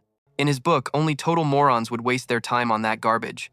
Kang's like, alright, if you really think the world would be just peachy without me, then it's time for a little reality check, buddy. Fact number 1 about the Hero King, there's only one in the whole universe and you're looking at him. As he cooks up a big old blue energy ball in his hand, he drops fact number 2 about Earth. Then he launches it right at the bad guy, finishing with the Earth literally revolves around me. So you do the math. The day I'm gone is the day this whole planet goes poof. After Kang's little energy blast, the villain is left looking like a half-finished ice sculpture. He starts screaming every curse word in the book at Kang. Our hero just casually strolls up to his frosty opponent. Then he decides to drop one last fact, this one about the psycho in front of him. Compared to the real deal, this guy is a big fat zero. Kang's hands freeze over into deadly ice spears, and now he's the one with the crazy sadistic grin. So Kang takes this ice spear and bam, right in the gut, turns the dude into a human popsicle. Guess that whole Abyss Power nickname really went to his head, huh? But our boy Kang is like, the Abyss. That place is a total ghost town, zero power. Only plot twist. The guy he just skewered explodes into a million tiny glass pieces. Kang's jaw hits the floor. Then he spots a shadowy figure lurking in the back. And would you look at that, it's the bad guy now, puppeteering some poor girl with long pink hair. He's all like, no more hiding, and announces he's coming for Kang's face. Creepy. Kang just smirks all cool like, you really want this handsome mug? Then he starts spilling the tea on this total psycho. Says the dude needs a serious timeout courtesy of his fists. The villain zips right at our hero, taunting him, go on, try and hit me. His eyes are glowing all evil-like as he brags about how easy Kang's moves are to dodge. But while he's busy monologuing, his arms and legs just pop off. Whoops. He faceplants completely stunned. Dude's eating dirt, totally clueless about what just went down. Turns out a cutting web did the trick. Kang's like, I thought you knew rule number 1 of hunting. You always hide your trap. Kang crouches down. So how's it feel getting a taste of your own medicine? This is straight out of the Dark Player Handbook. Just cause you cheap-shotted some Celestial Kingdom players doesn't make you a big shot. And then yikes, the girl's face just peels right off. Revealing the villain's real ugly mug, Kang lays it out. Those folks weren't used to. Asterisk retiring times people. They were good people who never should have lost to a bottom feeder like you. With his eyes now black with glowing red irises, our boy literally thanks the villain for making it so easy. Then he starts whipping up a brand new ice toy in his hand. Kang starts to say, not sure if you've heard, but the Hero King. And before he can even finish, this crazy red aura just erupts all around him. K.A. boom. A massive explosion blasts through the building. People on the street are running for their lives while cops and special ops storm the place. They're all shouting, where's the Hero King? But when they bust in, the whole squad just freezes. They are completely and utterly floored. The place looks like a bomb went off. One agent immediately points his weapon at Kang, yelling, hands up. But Kang, cool as a cucumber, and just casually asks, you guys, a little late to the party. The blonde agent hiding behind his shades is totally freaked. His voice is trembling as he says it again. Hands where I can see 'em. But then a hand gently pushes the agent's gun down. Easy, son. Stand down. It's none other than General Kilgore. And he looks at Kang, demanding, what in the world happened here? Kang just shrugs. Villain set a trap. The face collector was waiting for me. So I did my job and sent him on a one-way trip downstairs. Even though the body's, well, a mess, I'm sure your CIA pals can still get an ID. But the general's giving him the side eye like he's not buying it. You're sure this is the face collector? Kilgore says the CIA's report pointed to Kang Times as the one who used the barrier. Kang's not having it. Are you kidding me? He fires back. I got snatched and dragged into this trap the second I left the tower. He tells them not to even mention the barrier. Kang totally snaps, yelling at Kilgore, calling him a moron for not spotting a spy in his own ranks. A spy who's probably long gone by now. This really gets under the general's skin. Or does it? A thought crosses Kang's mind. What if Kilgore's in on it? He starts to power up his ice. His ice sword starts to form. Kilgore just watches him, looking more worried than angry. The general just pinches the bridge of his nose, looking exhausted. He looks at Kang and goes, do you honestly think I'd send the face collector after you? That is the dumbest thing I've ever heard. Kang sighs. Okay, yeah, that actually makes sense. As they're walking out, Kang's like, so can I go home now? Some suit promised me a private jet. Cut to a little airport later with a sweet-looking plane just waiting. Kang strolls off the plane, arms open wide. Mr. Repark, he booms. Then he immediately starts roasting his buddy. Dude, how are you handling that receding hairline? Park fires right back. Maybe if some crazy idiot stopped causing international incidents every day, I'd have some hair left. Kang pulls his best puppy dog eyes. Hey, I just took out the trash for all of humanity. And this is the thanks I get, he pouts. Mr. Park just rolls his eyes and pulls him into a hug, telling him the news is already going nuts over the story. But Kang's pretty sure they're just spouting a bunch of nonsense again. The news flashes, and what do you know, Kang Young is getting all the glory for taking down the face collector in some epic showdown. Everybody's asking if this guy is the real deal, the king of heroes. Later that night, our main man finally gets to chill out in his apartment. He's sipping on a can of something, just staring out at the skyline and thinking. It's already March and Kang has a really bad feeling, especially since those other jerks don't seem worried at all. He pulls out his phone and starts scrolling through a newsfeed all about the Hero King's amazing feats. Kang suddenly remembers a warning he got a while back. Someone told him people might get caught in some unpleasantness and to just roll with it. He also thinks back to a chat he had with Mr. Park. They were talking about how players' abilities are getting crazy strong and that some squads in Russia were already starting full-on brawls with each other. So he pulls up his status window, then his equipment, and finally his inventory. He taps his chin, wondering if the big one will finally open this month. He's talking about the level 8 tower. Back in Season 1, a huge boss showed up there. Then in Season 2, the tower totally shattered, wiping entire chunks of the world map off the face of the earth. Anyway, our hero smacks the accept button on his screen and scores himself an Executioner's Oath ring. This is some heroic level bling that smacks enemies with a reveal weakness debuff 3 times. The kid is absolutely stunned. The Death Monarch really hooks you up with the good stuff. Maybe it's because the Death Monarch got a real kick out of seeing the Immortal Monarch get completely owned. Since he's feeling lucky, he decides to open up a card pack. The Hero King has 7 random card packs just sitting there. He uses his Frost Kai attribute to pop them all open, but womp womp. All the cards are totally basic. Nothing special at all. He feels like his luck just took a nosedive. He looks over at his frozen weapon, remembering that Frost Kai skills get a nice little power-up when paired with the Ice Blacksmith. A notification pops up asking if he wants to open 3 specific attribute card packs, but he just shakes his head. Yeah, he's not feeling it today. By the way, Kang is level 58. He completely crushes the Infinite. Labyrinth has a collection of legendary titles and a whole deck of assassin skills. The guy is an absolute monster in Season 6. The kid scratches his chin, double-checking the info. He counts 5 stacks of Assassination Warning 1 from his amulet plus 3 oaths, and when you throw that Reveal Weakness debuff on top, he'd be packing a seriously impressive full stack. 2 days just zoom by and now we're peeking into a player forum. A drawing pops up a guy in a hood with 2 spears and a mask. This fella apparently hangs out in the level 3 to 5 towers, and get this, he bawls his eyes out right before he finishes someone off. The comments are going wild over this crying villain, with users arguing and slinging insults like it's just another day on the internet. Pure chaos. The man with the glasses just keeps scrolling on his phone. He can't believe the actual Hero King would be wasting time in a chat like this. But what do you know? It's really him. Still, he figures these commenters clearly have way too much free time. He glances back at the forum. He swears he's gonna track down these trolls and shut them up for good. Next up, he opens a new tab. This one's about the association. People are just ripping the employees to shreds, calling them useless and demanding they all get fired. This really gets him fired up. Meanwhile, out on the streets, people are just living their lives. But suddenly, something makes everyone stop and stare. Even a couple going in for a kiss freezes mid-pucker, totally shocked by what they're seeing. Men in black suits start moving through the area and everyone's whispering, "Why is the Reaper here?" A super stylish blonde guy announces he's going into the tower to handle business. He tells the others to be ready to grab the guy the second he steps out. This sharp-dressed man is Leader Lee C.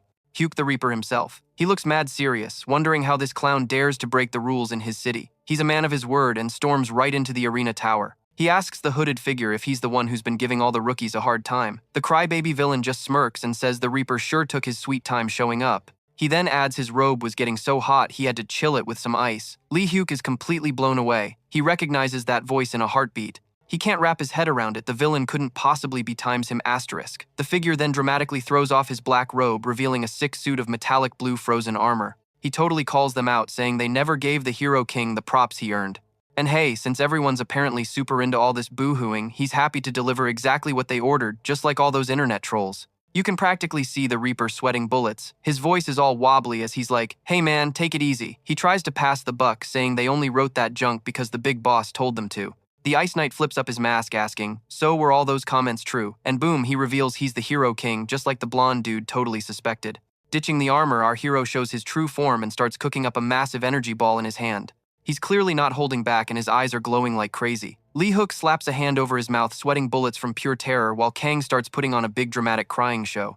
Just like the rumors said, then he hurls his ice spear and it zips right through his opponent. First battle won, he waltzes out of the tower and walks smack into a surprise party thrown by the Reaper's crew. They're all yelling, "Don't let him get away," but Kang just laughs it off. He watches the association members and asks, "So, another fun day of being doormats, huh?" All the guys look absolutely stunned that the big bad villain everyone was talking about was actually the Hero King. The Reaper yells that the rules say high-level players can't hunt down low-level ones, but our guy just casually points to himself. He's like, "Aren't all you guys kinda low-level compared to me?" Then he pouts, "This isn't fair. I want to play in the arena too." All the dudes in suits are giving him the stink eye. He fires back. What, did I commit a crime, or should I just sit here and twiddle my thumbs? He crosses his arms, clearly annoyed, and adds that the association isn't the law, so their little rules don't apply to him. And if the Reaper has an issue with that, he should try and stop him. But the blonde guy totally chickens out, not even able to look the Hero King in the eye. His buddies are completely dumbfounded, so Kang just turns his back on them. He announces he's going to find everyone who called him a crybaby and give them a piece of his mind. Then Kang gives the suits a snarky and mysterious side eye. He tells them everyone's about to see how clueless the AJC really is because he couldn't care less about their penalty points. One of the suits is grinding his teeth in a silent rage, but he knows he's totally helpless. Then one of them starts to talk, and Kang actually turns back to listen. The dude with the bowl cut confesses, I was the one posting all those crybaby comments online. He puffs out his chest, trying to look brave. He scrapes together what little courage he has left and dares the Hero King to come after him first. His crazy stunt actually inspires the others. They're shaking, but they start admitting they posted comments too. One of them screams, I even said you were begging for milk and that the crybaby king was a total joke. The Reaper slowly gets to his feet, cursing his idiotic friends under his breath. Together they announce that today the Reapers will join forces to stop this crybaby villain. Kang gives their goofy determination a look of pure disdain and just asks, are you guys having fun? They all march into the arena tower. Night falls, and in no time they're all stumbling back out. Kang waves a cheerful goodbye to his opponents, thanking them for the points. He says he'll put the new skill cards they so generously donated to good use. Back home, Kang's checking his alerts. He notes that the card he just snagged is the last piece he needs for his second deck, but as he's sorting through his collection, something totally random interrupts him. He gets teleported straight to the throne of the end. The poor kid yells out in shock as he starts floating through an endless galaxy. His body feels lighter than air. He reaches a spot with a really weird energy and begins to drift down. The place is pitch black, lit only by the aura glowing around him. But then the true nature of the place comes into view. He's standing in a circle of hooded figures and they all welcome him.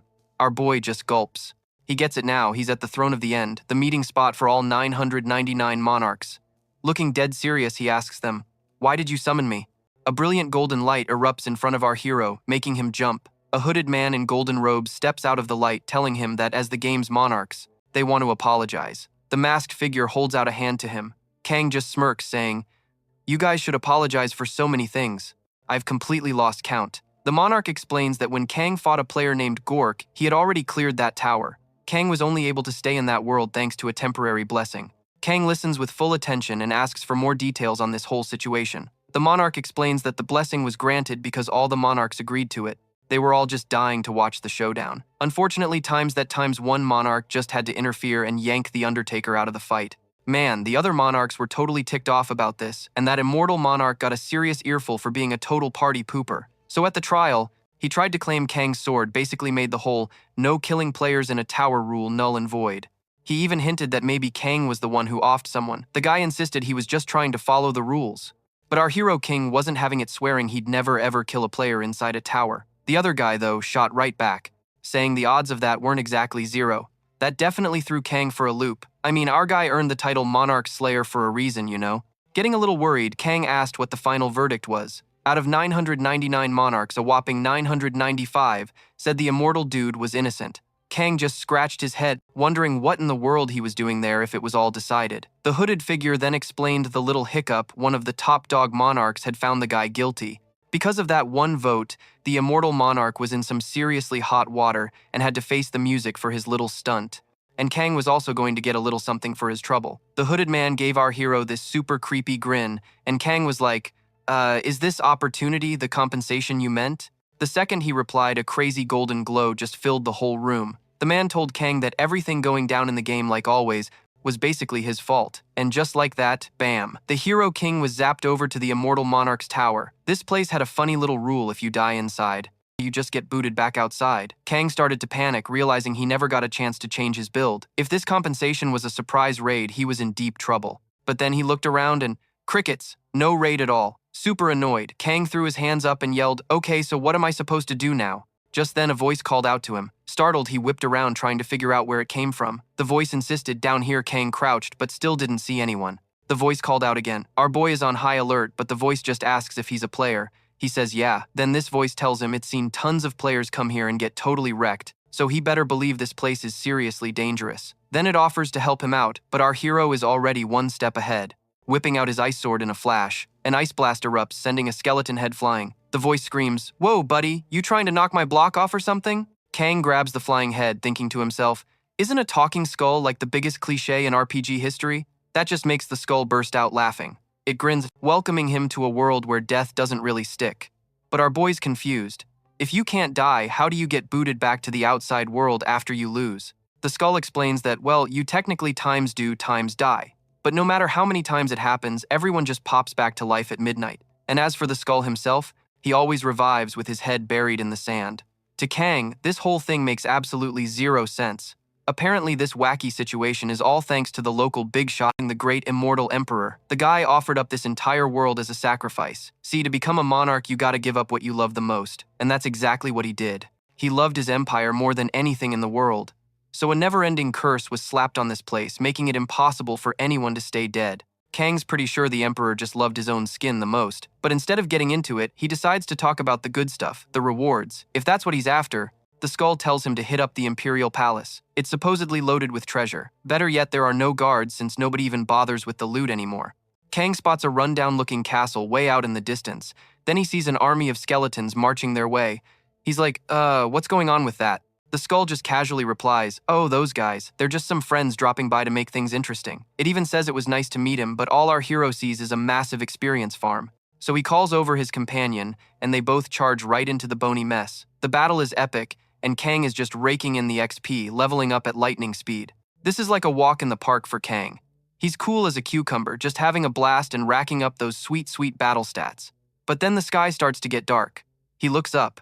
On this battlefield, now completely covered in bones, our boy realizes it's almost midnight. All the skeletons he just mopped the floor with start to fade away. Then, like magic, they all just reappear. They're all grouped up again, a full army standing right there. That's when it clicks for Kang. This has to be the enemy respawn point. That's why they come back every single night. He's totally stoked. He realizes this is basically a 5-star resort for adventurers. So our boy wanders a little deeper and you'll never guess what he stumbles upon. Bam, an oasis smack dab in the middle of nowhere. He cashes in his points and that shiny awakening stone to unlock a sweet new skill, sword manipulation. This awesome skill sets his blade on fire and lets him whip swords around like a pro. Now that he's got sword manipulation unlocked and hit the glorious level 69, he figures it's the perfect time for a treasure hunt. The skull's eye sockets are practically sparkling with dollar signs. It tells Kang the legendary immortal emperor's loot is stashed in that castle, and they're about to be filthy rich. But hold up, the moon gets all weird and moody. It starts casting this spooky purple glow, and suddenly something funky starts appearing right in the oasis. Kang spots it and just lets out this massive sigh. Yeah, he's not exactly jumping for joy. In his best I'm so impressed voice, he mutters about how super scary the castle looks. So he trudges forward anyway. The ground gets all squishy and gross. Turns out he's got to swim across a whole lake to get to the castle, which means it's time for an unscheduled bath. The water gets so deep, he has to go full-on submarine mode. He's thinking, if I go through all this for a lousy chest of cheap junk, I'm gonna lose it. When they finally pop back up for air, the skull lets out this high-pitched squeal of relief. It's all I thought I was a goner. I was about to become a sandcastle again. Kang just gives it a flat look and asks, since when do skulls breathe? Anyway, he tells the chatterbox to zip it and show him the money, but the skull does a complete 180. It starts shrieking the immortal emperor's name like a fangirl. Kang's eyes go wide too, staring straight ahead. They're looking at this epic throne. And get this, the skull announces it's a loyal servant and proudly presents Kang as a Tomb Raider delivery service.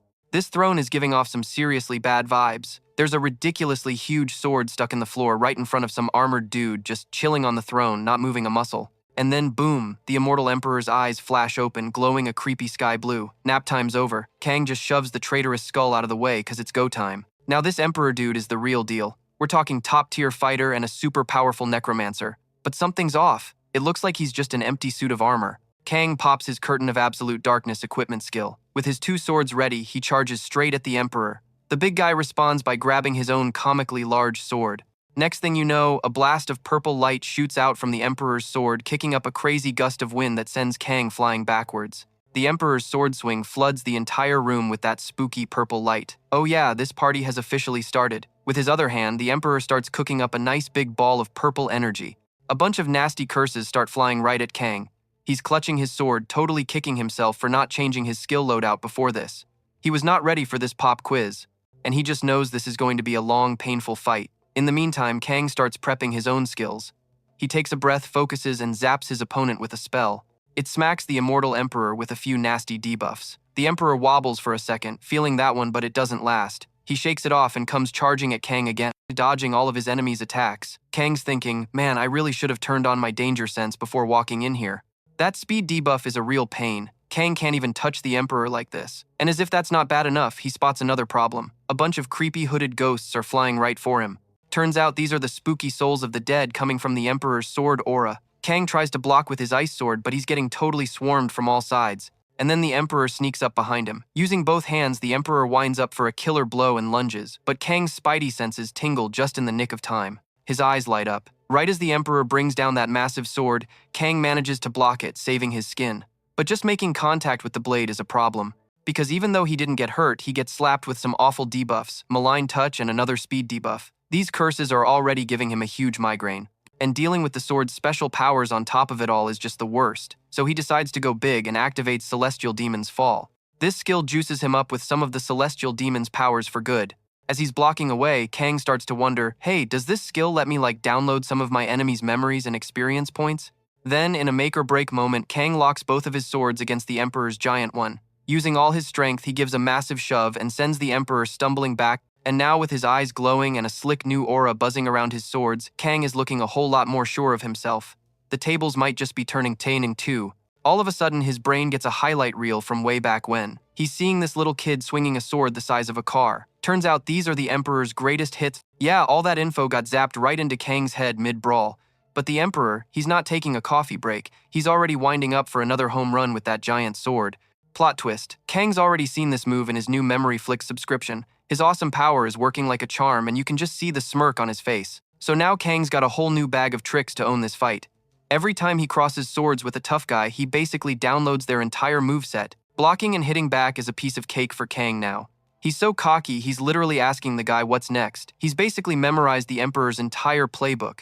The Emperor stumbles back and Kang zips in ready to drop the hammer. His sword flashes across the guy like a blue bolt of lightning. But whoops, the baddie gets a little jab in too. They both go down hard. That heavy armor hits the floor with a kaboom. Kang's just chilling, admiring his handiwork. The dude he hit starts turning to dust. Kang is floating there looking all cool with his sword out, but then crack, his icy blade shatters into a million pieces. So he comes crashing down, planting both feet right on the guy's noggin, and boom, that slaps the "you're done for" sticker right on the enemy. Mission accomplished. He smacks the guy with the "I see your weak spot" debuff 5 times, maxing it out. But then the Emperor's body starts doing this creepy floaty thing, leaking all this spooky energy. Suddenly, an old dude with long white hair is staring at his hands all like, I don't want to go. Then some young lady gently drapes a cloth over him. She's all, don't sweat it, just do what I say, and not even the big sleep can get you. Kang sees the whole thing and is like, hey, I know that voice. But you know, no time for reunions. He shakes it off and starts powering up a little something in his hand. The Emperor's mask cracks in surprise. It's a skeleton face under there. Kang's like, all right, let's wrap this up. He's gonna make sure this guy stays down for the count, but then this creepy, whiny voice starts echoing, screaming about how it doesn't want to be deleted. This is my empire, I need more spooky juice. Kang just blasts a laser beam straight through him. The Emperor lets out one last, I refuse to log off scream. Our hero gives a little bow, very classy. Oh, and the whole world is crumbling in 179 seconds. Some bony feet clatter up to him. A voice he knows goes, I knew you had it in ya, but Kang's not buying that smooth talk for a second. He just gives him the stink eye, totally offended by this two-faced skull. This wasn't some random minion. This was the guy who played the Emperor for a fool way back when, and his dirty laundry is finally airing out. Our boy just brushes off the compliments. He's like, yeah, just show me the loot and make it snappy. The skull now back in its old body hands over a card pack full of ghost and cursed powers. On top of that, he gets the Emperor's slick black armor and a blessing called Immortal King's Domination. The skull asks, so you like your new toys? And Kang's like, heck yeah. But then he's like, wait, what was that about me saving you? The skull explains that when the Emperor bit the dust he took that pesky keep coming back to life curse with him. So no more respawning for anyone here. Kang asks, so, is the ceiling gonna turn me into a pancake? The skeleton guy says, nah, if you get smushed, you just get sent back to your world. That's the deal the big shot monarchs made. This totally catches Kang off guard and he's like, how in the world did you know that? But instead of an answer, the skull just gives him a sparkly-eyed wave as the whole place comes down. A little while later, our hero is safe and sound. He's checking out all his new loot and character builds just chilling on his bed. He figures, hey, why not try on this sweet new armor from the Emperor? Kang pulls up the menu. His third deck is finally good to go. You can just imagine the huge grin on his face. The rewards were seriously awesome, and that skeleton guy was surprisingly generous. But that goodbye was super weird. It was like the skeleton knew they'd be seeing each other again. Kang couldn't help but wonder who that skeleton dude really was. Just then his phone rings, it's Mr. Park. Kang picks up and immediately gets yelled at. Apparently his points were going through the roof on the leaderboards. Kang's just like, yeah, I found a sweet grinding spot. But even at level 69, the level 8 towers were still off limits. He only needed about 20% more experience for his big second awakening. The King of Heroes, am I right? Park just cracks up, joking that at this rate, Kang might become the King of the Monarchs himself, but Kang just goes dead silent. Then he lets out this super lame, awkward laugh. Kang tells Park to quit joking around and give him some pointers. So Park was like, hey, not exactly a recommendation, but there's this seriously bizarre tower. Apparently some players who went in just bailed on the raid midway through. Then they came out claiming they were going to protect the tower. Park thought the whole thing was nuts and figured they'd completely lost their marbles. It sounded like a job for a player who was basically immune to brainwashing. Kang stroked his chin, suddenly remembering he had a blessing that gave him crazy strong mind resistance. It's called Crystal Clarity, and it juices up his mental strength by 108 points. So naturally, Kang asked for the tower's name.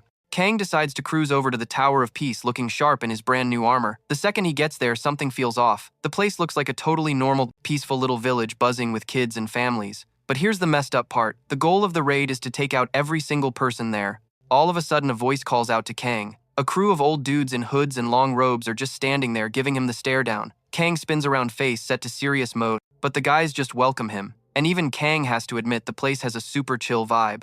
The bearded old-timer keeps a straight face but agrees with him. Then he drops this bomb on Kang, saying he must be there on the Monarch's orders to, kill them all. Kang doesn't even flinch at the guy's words. He just starts gearing up, slapping on his full armor, helmet and all. Then he asks what they'd do if that was his plan. The old man just says that nobody there could possibly stop him. The village is just a bunch of old people, kids and widows with their children. And right on cue, the villagers start gathering around begging Kang to spare them.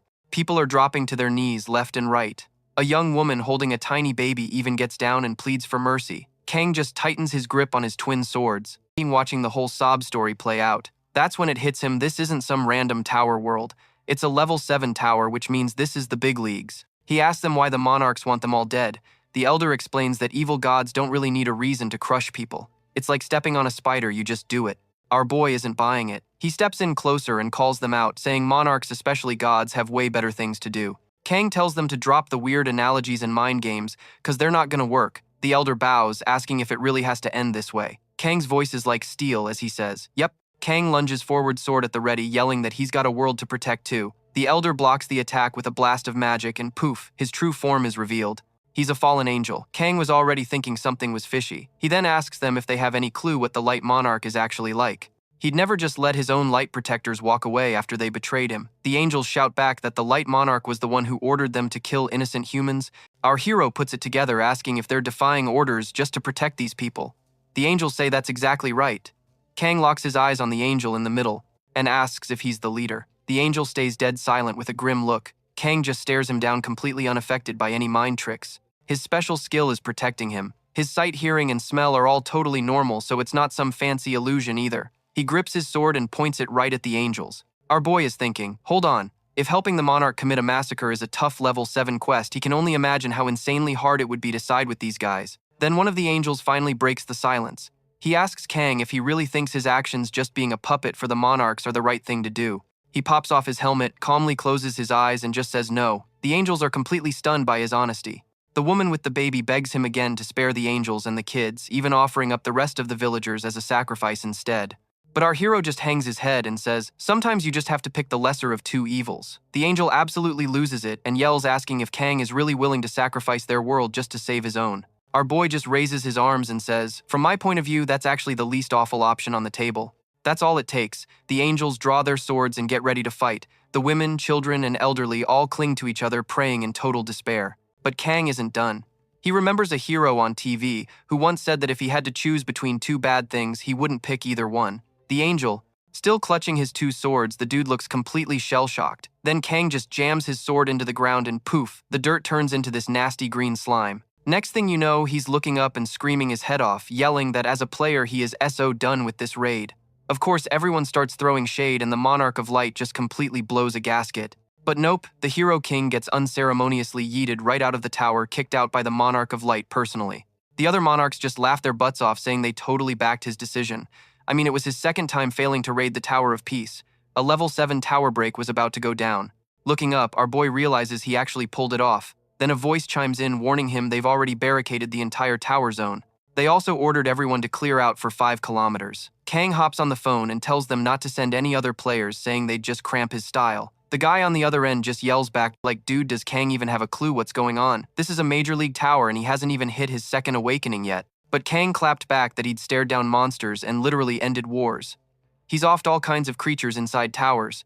Mr. Park, sounding completely over it, then asks why he didn't just, finish the job with everyone in the tower he just bailed on. Kang just cracks a little smile, not sure what to say. He basically just agrees with Mr. Park. Our boy looks down looking super worried. He's wondering why he couldn't bring himself to just take them out. He's kicking himself, thinking he should have just wiped them all out in one go. Park tells him the whole mess has snowballed way past what he can handle anyway. Then Mr. Park just hangs up, leaving this super awkward silence. Kang suits up in his armor, pocketing his phone. He can feel the whole vibe shift around him. The tower break is about to pop off. An angel shows up, sword at the ready, as a bunch more cruise in over the horizon. The countdown is on. Our hero yanks his 2 swords right out of the ground. The angels start up their whole chanting routine, something about how the enemy's gonna pay for their sins with light, yada yada yada. A whole bunch of them charge right at our hero. Kang just watches them come, thinking, are 5 kilometers really gonna be enough? The game Monarch gives the light Monarch a super serious warning, and then throws up a barrier for a quote-unquote fair fight. Basically, the light protector crew is trapped in there until Kang Yusung is pushing up daisies. So our hero hits a button and activates a temporary shadow wings buff. It works on him and any buddies he summons. Now he's rocking some heavy armor and wings. He jokes that it gives him a total old man vibe, but he takes off into the sky anyway and summons his army of the dead. An absolutely epic battle breaks out between angels and armed skeletons, just filling the whole sky with chaos. Meanwhile, our hero is going toe-to-toe with one of the angels from that army in a crazy sword fight. This is definitely going to be a tough one for our fearless dude. The battle is still raging and there are already bodies all over the ground. Our guy's got a death grip on his swords, showing he's not backing down. His eyes are glowing and he's just radiating pure confidence. The angel he's fighting just won't quit and comes at him again. Then another angel nearby decides to jump into the party. So now our hero has to handle 2 super-powered angels at the same time. Our boy slams his sword into the ground, setting off a massive flash of light. He unleashes his cadaveric explosion skill, blowing up all the nearby corpses for some insane damage, but a few of the angels were quick enough to shield themselves with their wings. Then the Immortal King's aura gives all the surrounding undead a power-up. They level up, pop right back on their feet, and grab their weapons. And get this, the Great Death-Purging Immortal Emperor's General's black armor, what a mouthful, powers up the undead's weapons even more. Our hero also has a boatload of buffs and poisoning skills up his sleeve. But even with all that, the angels are still going strong. So Kang enchants his blade with the Locust Swarm skill. He also tells his deck to swap out 3 of his active cards. Bam. He switches his class from Cursed Sorcerer to Black Magic Assassin. His Cursed synergy gets cancelled, and the Assassin synergy kicks in instead. With a cool little hand gesture, he activates Charlotte's Web, letting him watch his locusts charge forward. The insects immediately swarm and start wailing on the angels. But hey, these aren't just regular bugs, they're dealing way more damage than anyone expected. Still, a few angels are left untouched and launch their own counteroffensive. Our hero immediately charges right back at them, ready for more.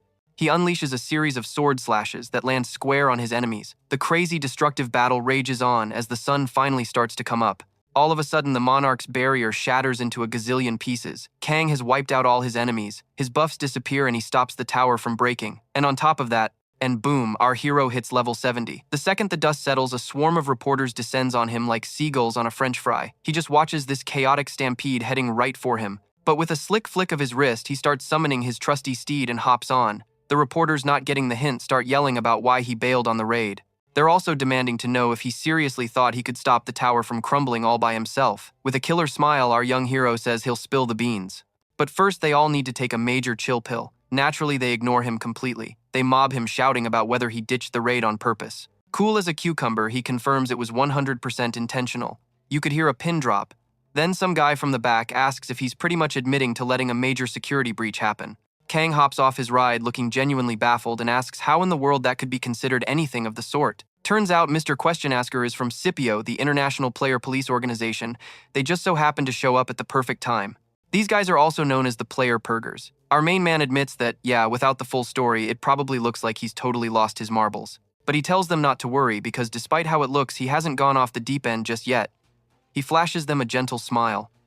Our guy explains that when he first stepped into the tower, the mission was to wipe everyone out, even the weak ones. He says if they don't believe him, they can go ask the folks who live there. So, he found a nicer way to get the job done. And again, he told them if they're doubting him, they can go ask the other players who tried and failed before him. Some guy in the crowd piped up asking if he thought he was being a tad irresponsible given the potential for massive damage. Kang just sighed and shot back that he stopped the tower from breaking without a single casualty. As far as he's concerned, that's a player's job to protect their world. But the crowd started grumbling that there was no proof the world inside the tower was even real. Dripping with sarcasm, he asked them, "Oh, and even if it was real, you guys really think this world is more important than theirs?" He wondered out loud if he should have just followed orders and slept like a baby, knowing he'd just wiped out every innocent person in that place. You know, including the kids who lived there and everyone else who couldn't even put up a fight. Another guy asked if he was saying he'd risk the whole world just to clear his conscience. He clapped back that he just sized up the situation and figured out how to save both worlds because it seemed totally doable. And if that dude was so worked up over a few park trees, he could just send the bill to his manager. To wrap it all up, he suggested that for all their issues and anxieties, they should probably go see a shrink because he had nothing to do with it.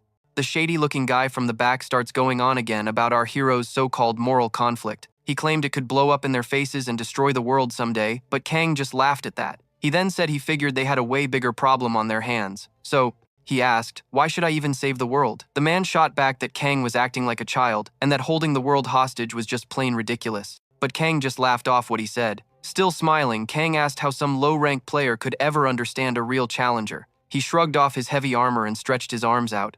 And he told them to just end things without a fuss. The moment the kid made his move, the SIPO agents all gave each other times the look asterisk. Then they started slithering through the civilian crowd. A few of them charged right at Kang. One woman even pulled out a hairpin ready to use it as a weapon. They yelled that in the name of international player law for causing a tower breach, player Kang was. But before they could finish their little speech, Mr. Park popped out of nowhere and yanked our hero straight into a portal. In the blink of an eye, he and the kid zipped up into the sky, leaving everyone completely gobsmacked. They reappeared a moment later, far away from the chaotic mob. A voice announced that before any international law, they were taking custody of player Kang, and that national law always comes first. Then, a wall of super-sharp thorns shot out of the ground, stopping the SIPO agents cold. So after all that, our hero still wound up in handcuffs. With a totally chill expression, Kang explained that a true villain always stays positive even when they're getting busted. He added that it's always the henchmen who get caught anyway, and they always have an escape plan ready. The driver told him to just sit tight until Mr. Park got there. Meanwhile, the Monarch decided it was the perfect time to start chiming in, heaping praise on our hero. Just then, Mr. Park screeches to a halt, telling them to hop in before he stress sheds his entire scalp. Without missing a beat, the driver points out that statistically, Mr. Park's hair was already planning its great escape, stress or no stress. Kang just flashes a cheeky grin, admitting he might be a little responsible for the hair-tastrophe. But Mr. Park cuts him off, saying he's actually over the moon. Why, you ask? Because Kang saved the tower from totally biting the dust and without any real damage. Then our hero asks how long till the level 8 towers are open for business. Mr. Park is clearly annoyed by the whiplash-inducing subject change, but he answers anyway, explaining they open up based on player power levels. And oh boy, you can see the gears turning in our hero's head. He's putting it all together. He didn't know for sure when the season started, but it's all making sense now. Right on cue, a notification screen pops up in front of everyone in the car. Actually, not just them, it's popping up for anyone and everyone nearby. Turns out our protagonist's hard work just blew the doors open on the level 8 towers and up, way ahead of schedule. And with that little bombshell, the dream of world peace just got a whole lot more real. Meanwhile, somewhere else, a guy is clutching his mug, his hand shaking uncontrollably. He's deep inside the infinite labyrinth, staring at a new update. Level 13, 14, 15, and even 16 towers are now officially active. The message is clear: everyone needs to protect the world from threats, the likes of which no one has ever seen.